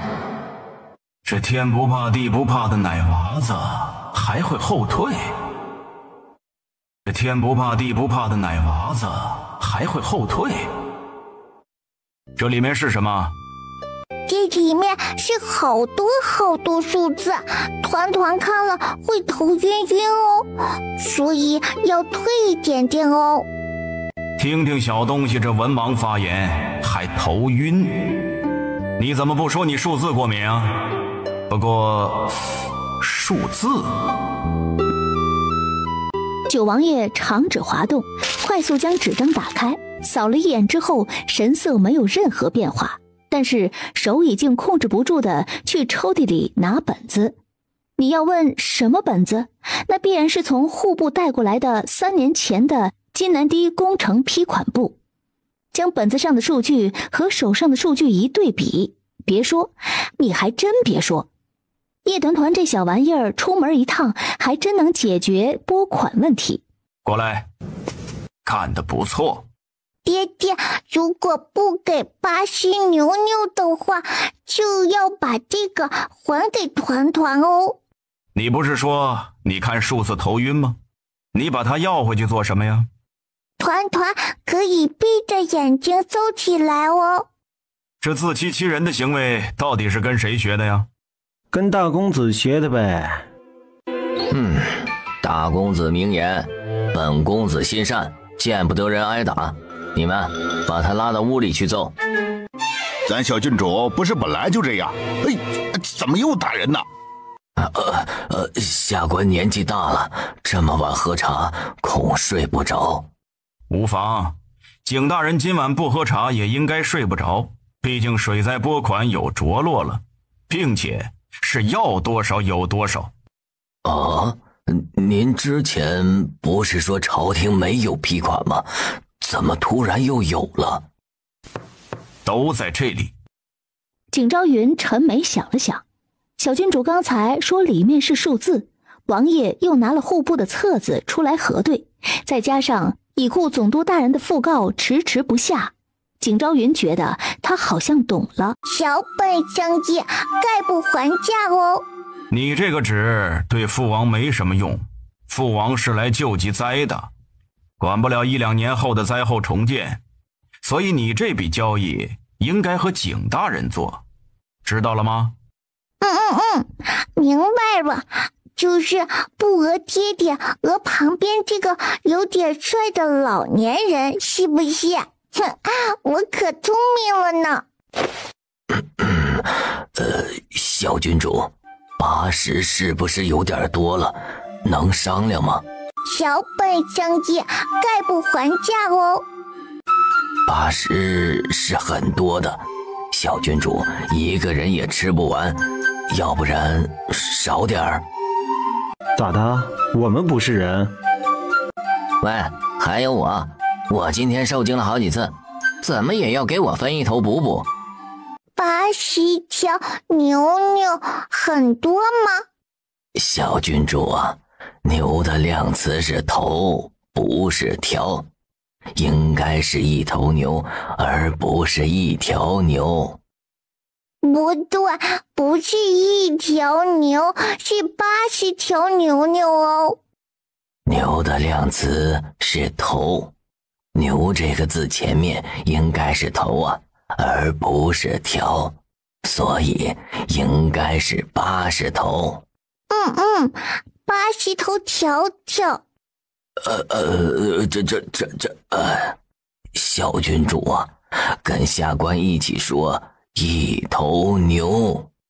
不对哦，不是一头牛哦，是80头哦。对，是80头牛。成交哦。本官是不是被套路了？金大人已经和团团撞拳了哦。金大人已经和团团撞拳了哦。君子一言，4个听风也记不到哦。景大人，小郡主是说君子一言驷马难追。这不就是把路封死了吗？所以说本官果然是被小郡主套路了，对吧？这有啥？咱小郡主又不是第一次套路2品官了，常态。不是，我是不是有点跟不上潮流了？小乖乖现在这么能拿捏当官的了？不行，我必须得想个办法把小乖乖拐回山寨去。毕竟山寨最缺的就是能拿捏当官的人。于是明秋又开始他人生的第一难题，如何才能让叶九把娃给本寨主养？然后他就收到暗卫司来自4面8方的眼神警告。你们是暗卫，不是丁丁狂魔。下官可否分期？日后每半个月送1头牛上门，连续3年零4个月就能还清了。这样既保证了牛肉的新鲜，再者1头牛不小心从江南跑到京城，或者是跑到青鸾城，这路途遥远，不小心累死了也是应该的。好家伙，不愧是平江城的一把手，连牛的死法都帮我们想好了。鸡鸡，他算的对吗？归零，3乘以12等于归零，3加8乘以12等于归零。好复杂，算不来。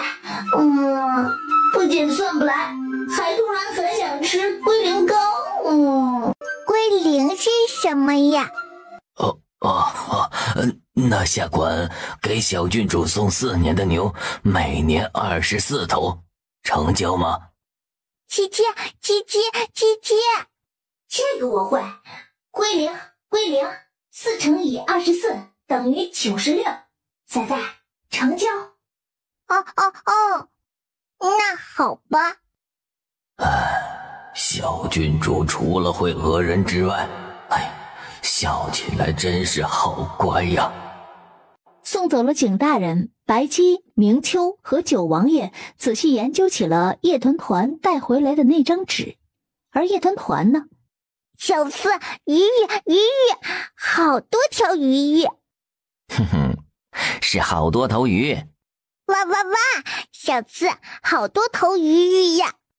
然后明寨主就被劈掉了一截袖子。不是，叶角，你讲不讲道理？小乖乖明明是故意的。本王也是故意的。你这个烂性格，你了不起？明天早上是不是吃鱼周周呀？回小郡主，明儿早上吃糯米圆。话还没说完，就见一只白色小狗突然把它雪白的前爪伸到鱼池里，嘴里嗷嗷呜一声，随即就听到一声细小的噼里啪啦声，然后30来条大鱼就翻起了鱼肚白。是的，明早吃鱼粥，现在就开始熬煮。哇，好香啊！我就说小四爷会无条件的选择小郡主碗里的吧。来，给银子。还好查小四儿是个神兽，不是人呐，不然在王府里恐怕没人争宠争得过小四爷。小四爷不是姓叶吗？什么时候改名姓查了？你这反应速度，当初到底是凭借什么进的暗卫司啊？凭我腿长人帅。那岂不是和我一样？是不是在点我呢？叶角，你不会是女宝爹吧？不愧是暗卫司，连老实人都这么不要脸。十二，明寨主好像在点你。我信了，你真的是靠腿长人帅进来的。我说叶角，你调兵抄家你就直接去，你干什么非要等着小乖乖起床你才去？你总不能是要带着小乖乖一起去吧？不然呢？你还真要带着他去啊？他才3岁半，抄家多半是要见血的，万一吓到他怎么办？他会怕血？他养的咕咕鸡都不怕血。那你也不能因为小乖乖不怕血就带他去那种场合吧？叶九，你不会是女宝爹吧？话音一落，九王爷直接一个业火掌。哼，你这是被我说中了吧？这该死的叉的火花！哎呀！什么是女宝爹呀？你不知道女宝爹，总知道娘宝男吧？是一个道理。那我就是团宝卫。那我是团宝峰。你见过谁家宝宝248斤呢？哇，是爹爹赢了耶！今天是大年初10，是一个圆圆满满的日子。今天的我也有所收获。你要问收获了什么，那自然是身体和心灵的双重伤害。想不想去抄家？好耶！叶九，你到底会不会当爹呀？有你这么问的吗？想不想去抄家？好耶！叶九，你到底会不会当爹呀？有你这么问的吗？这是男人的衣袍吧？对，是一个大英雄的外袍，也是我的救命恩人。什么大英雄？什么救命恩人呢？简却只好把那日在东宫的事情说了一遍。这一出英雄救美，听得几个小娘子又觉惊吓又叹浪漫。那这外袍就是锦雀的心上人的，所以你在他袖口缝了一把刀，是表示君之刀刃，妾之斗心的意思吗？他袖口本就是破的，我缝刀也只是因为那位英雄用刀而已。我能做的就只有效忠九王府，效忠小郡主。我们也是。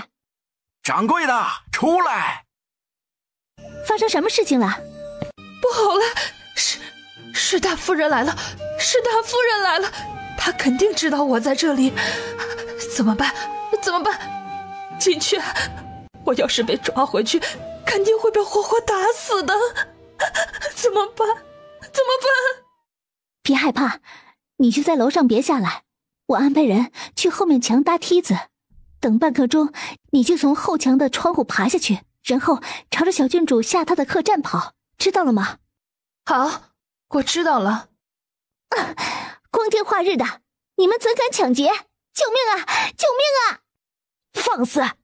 总督夫人在此，还不跪下？这两位大娘真是胆大包天，竟敢冒充总督夫人。如今水灾困城，总督大人为国为民，身负一线，即便身死也要为水灾做出官家贡献。而总督夫人竟然在大灾之际不思为民谋生，却滥用兵力为难我一个开店百姓，这不是冒充是什么？还有你们是府兵，吃的是军饷，是皇粮。此时此刻，你们应该在救灾的路上，而不是砸一个平民百姓的店。难道总督大人一死，你们就要变成私兵强盗吗？王府令在此，谁敢造次？难道总督大人一死，你们就要变成私兵强盗吗？说得真好，只是你一个普通百姓是如何得知总督大人死了的？糟糕，说漏嘴了，把人交出来，本夫人就饶你一死。你是聪明人，若是能拿出本夫人需要的东西，日后便留在总督府做事。这位大娘，我不知道你在说什么。别以为生了张巧嘴就能在本夫人面前放肆。你要知道，本夫人弄死你和捏死一只蚂蚁一样容易。说。崔琦旁边的老妈子见这个掌柜的敬酒不吃，吃罚酒，于是上前一步，抬手就是啪啪，继续2耳光。禀大夫人，六娘子抓到了。刚才本夫人给过你机会，你不肯说，现在抓到了人，你也没有说话的必要了。来人，拔了他的舌头。是。大夫人您消消气，千错万错都是小六的错，您就饶过他吧。若是要拔舌，您拔小六的吧，求求您了，求求您了，大夫人。动手。为什么我如此努力的活着，还是逃不过被人欺凌致死的结局？就在锦雀绝望的时候，突然面馆前门轰的一声，一块门板塌倒而下，随即一道黑光嗖地划过，然后一支箭矢就直直插入了府兵的手臂之中。王府令在此，谁敢造次？我家小郡主说什么来着？哦，对，说要抄你家哎，大娘。王府令在此，谁敢造次？不错不错，可可越来越有郡主贴身护卫的样子了，真不愧是全世界最可爱的小郡主的小护卫。哎，棒呆！小姑娘，虽说你是九王府的人，但是眼下是本夫人在处理家事，家中有奴婢私自逃出，本夫人只是将人抓回去而已。即便是九王府，也不好干涉家事吧？你说的不对，不是九王府要干涉家事，是我家小郡主要干涉家事。这有什么区别吗？当然有，我家小郡主说了，这家面馆的人都是本团团的人，若是有人敢动他们一下下，本团团就抄了他们的家哦。简直太好笑了。大夫人，不好了，不好了！九王爷探人马将总督府围起来了，说是要抄家。你说什么？九王爷和小郡主带兵围了总督府，说要抄家。我家小郡主说什么来着？哦，对，说要抄你家哎，大娘。这位大娘是抄家的意思哦。老妇总督府一品诰命夫人崔氏见过九王爷。梁夫人不必多礼，是梁夫人主动将库房钥匙交出，还是本王派人砸门？本王给梁夫人一个选择的机会。王爷这是何意啊？这位大娘是抄家的意思哦。这青天白日的，九王爷不可能真的是带着男宠来抄家吧？哦呦，这位大娘虽然人丑话多招人烦，但是我怎么觉得用词还比较精准？哦呦，宁夫妇，男宠是什么呀？不愧是全世界最聪明的小乖乖啊！每次问到了点上，嗨，拥有一个会抓重点的小郡主的骄傲，到底谁能懂？聪明小郡主问完之后，就看到他明叔叔额角的青筋爆了起来，然后下一秒就听嗖唰唰唰的一串声音起。就这种破门，还要什么钥匙？王爷，恕老妇直言，总督府是皇上亲赐，肆意破坏乃是死罪。我这是无偿的协助抄家，不是什么肆意破坏。而且什么叫做直言呢？就是用把肠道捋直了从嘴里拉吗？根据大楚律例，若是查抄一品大员宅邸，需要皇上亲笔手谕，否则任何人无权闯入私宅。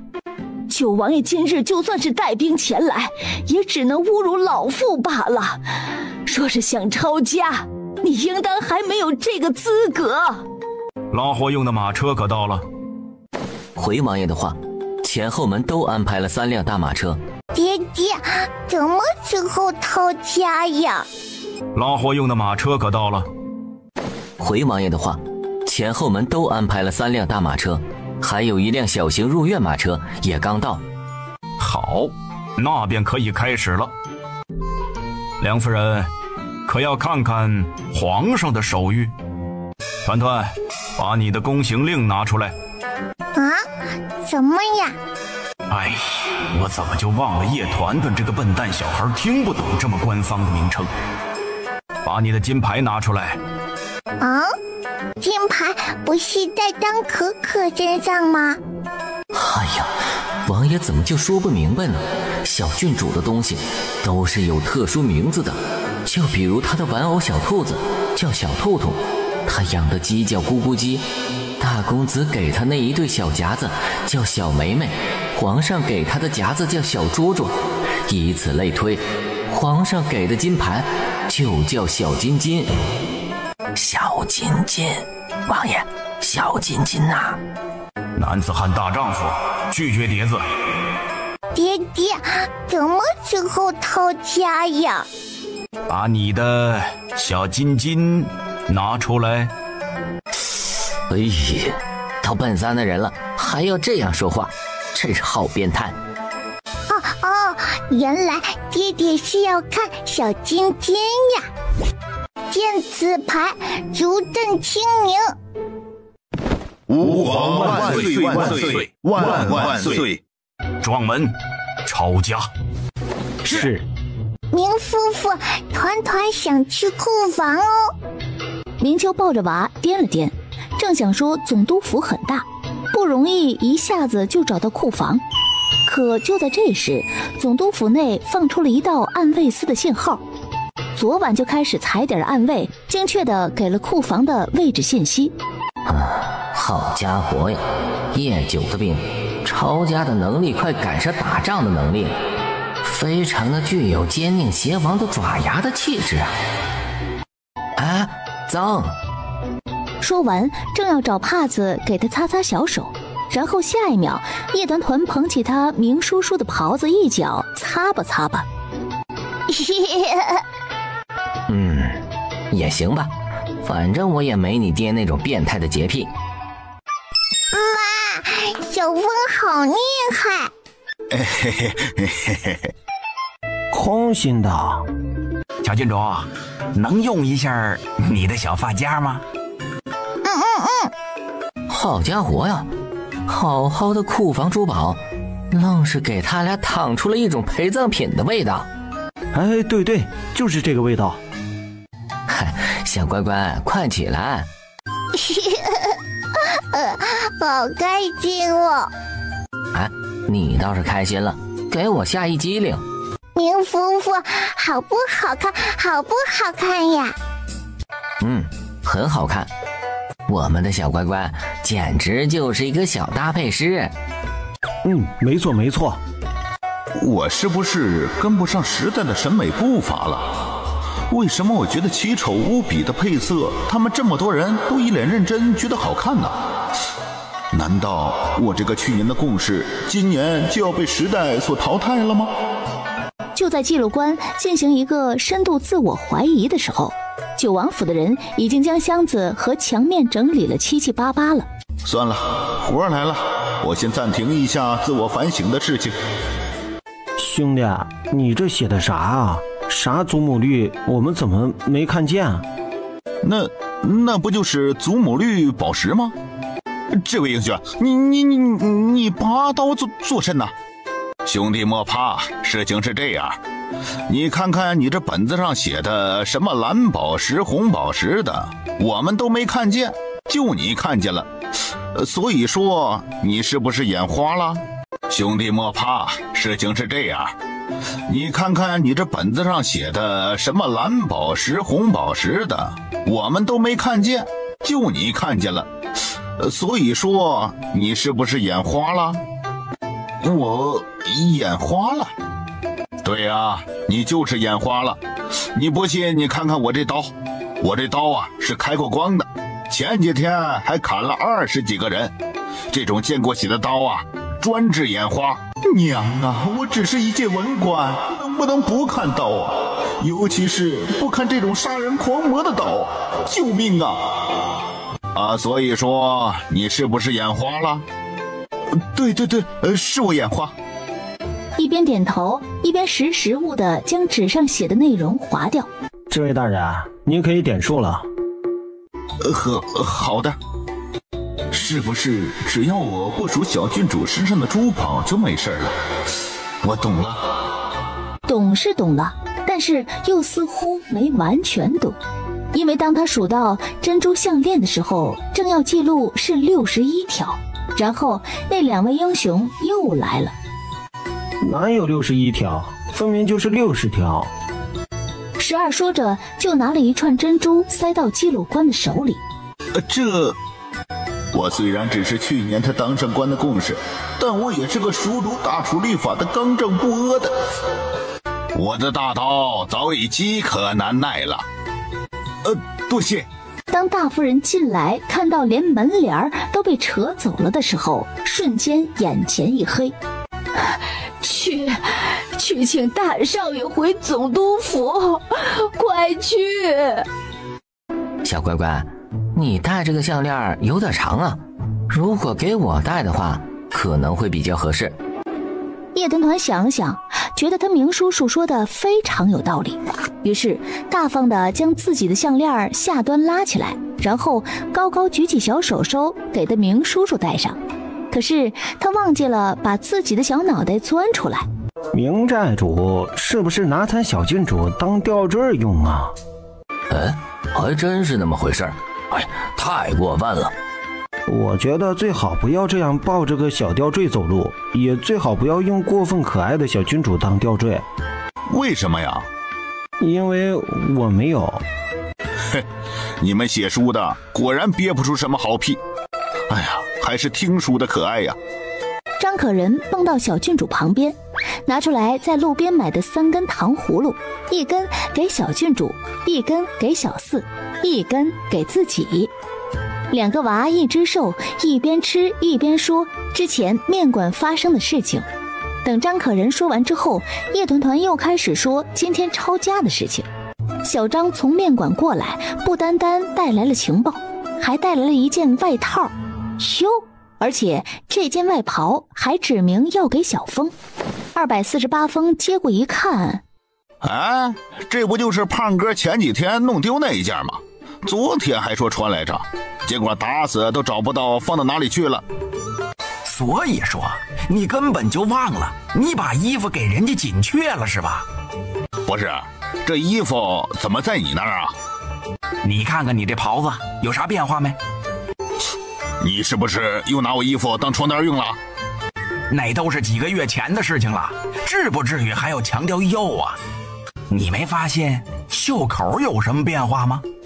我靠，怎么袖口被缝好了？你们暗卫司大把单身狗的原因找到了。我靠，怎么袖口被缝好了？什么 ？C 哥专门特别区别对待的给小峰缝了袖口，这不偏心吗？这不，我没有，我不是，别乱说。3重否定表示肯定。你们就是见不得我长得帅。兄弟们，你们看看这个刀背的弯钩处的锁魂字，这不是小峰的刀的标志吗？我觉得有点粗，是怎么回事啊？这谁绣的？反正不是 C 哥。你咋知道不是 C 哥？ C 哥上回帮我补中衣上的洞，不仅没补好，还把这洞是越扯越大。白市长当时还问我呢，为什么要把中衣穿成挂脖样式？那是我的错吗？那是你衣服料子不好。那是谁干的？这么明目张胆绣我的刀，是不是在挑衅我呀？峰哥孤寡32年零3个月，可能只是这辈子孤寡的开始。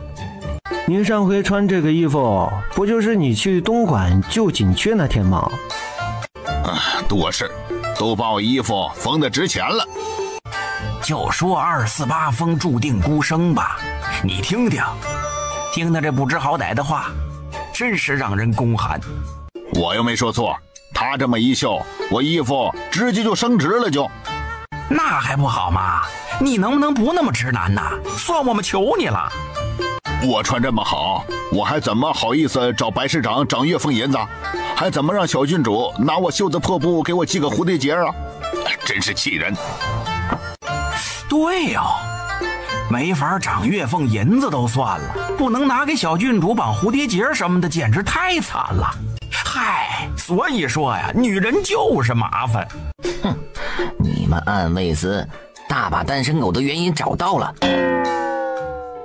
小郡主，要不要尝尝现在很火的夹心水果的吃法啊？什么是夹心水果呀？大人，您就不怕总督府的银子不够救灾，然后九王爷就打上了咱刺史府的主意？哎呀，若是真的需要刺史府出力，本官自是愿意的。毕竟抄一家而救万民，那是功德。那您若是主动提出散尽家财拯救万民，岂不是功德无量？哎呦，大人，您打我怎么？您怎么打人呢？你王爷来了，还不站好？大人都60了，为什么手劲儿还这么大？一点不像个年迈文官。很快，九王爷带着几大车的财宝就到了刺史府门口。好在是够了，不用刺史府再凑了。王爷，这些数量完全够供给难民过渡难关了，多出来的部分还能用于调节平江城内的物价水平。这些门框是浇筑故地。王爷的意思是要熔成铜水，然后进行浇筑。王爷深谋远虑，下官佩服。小郡主，要不要尝尝现在很火的夹心水果的吃法啊？什么是夹心水果呀？就是这样。侍从说着就戴上一双手套，讲究的从托盘下层拿出一整套的银色工具来，然后拿起旁边的一块去皮苹果，放到餐盘上切成更小的一块，再然后把这块苹果横着划2刀，但并不切断，2刀下去，苹果块就分出了2个夹层。侍从从第一个夹层里面放了一片梅子蜜饯，在第2夹层里面放入了一片桃子蜜饯。小郡主尝尝，小郡主尝尝。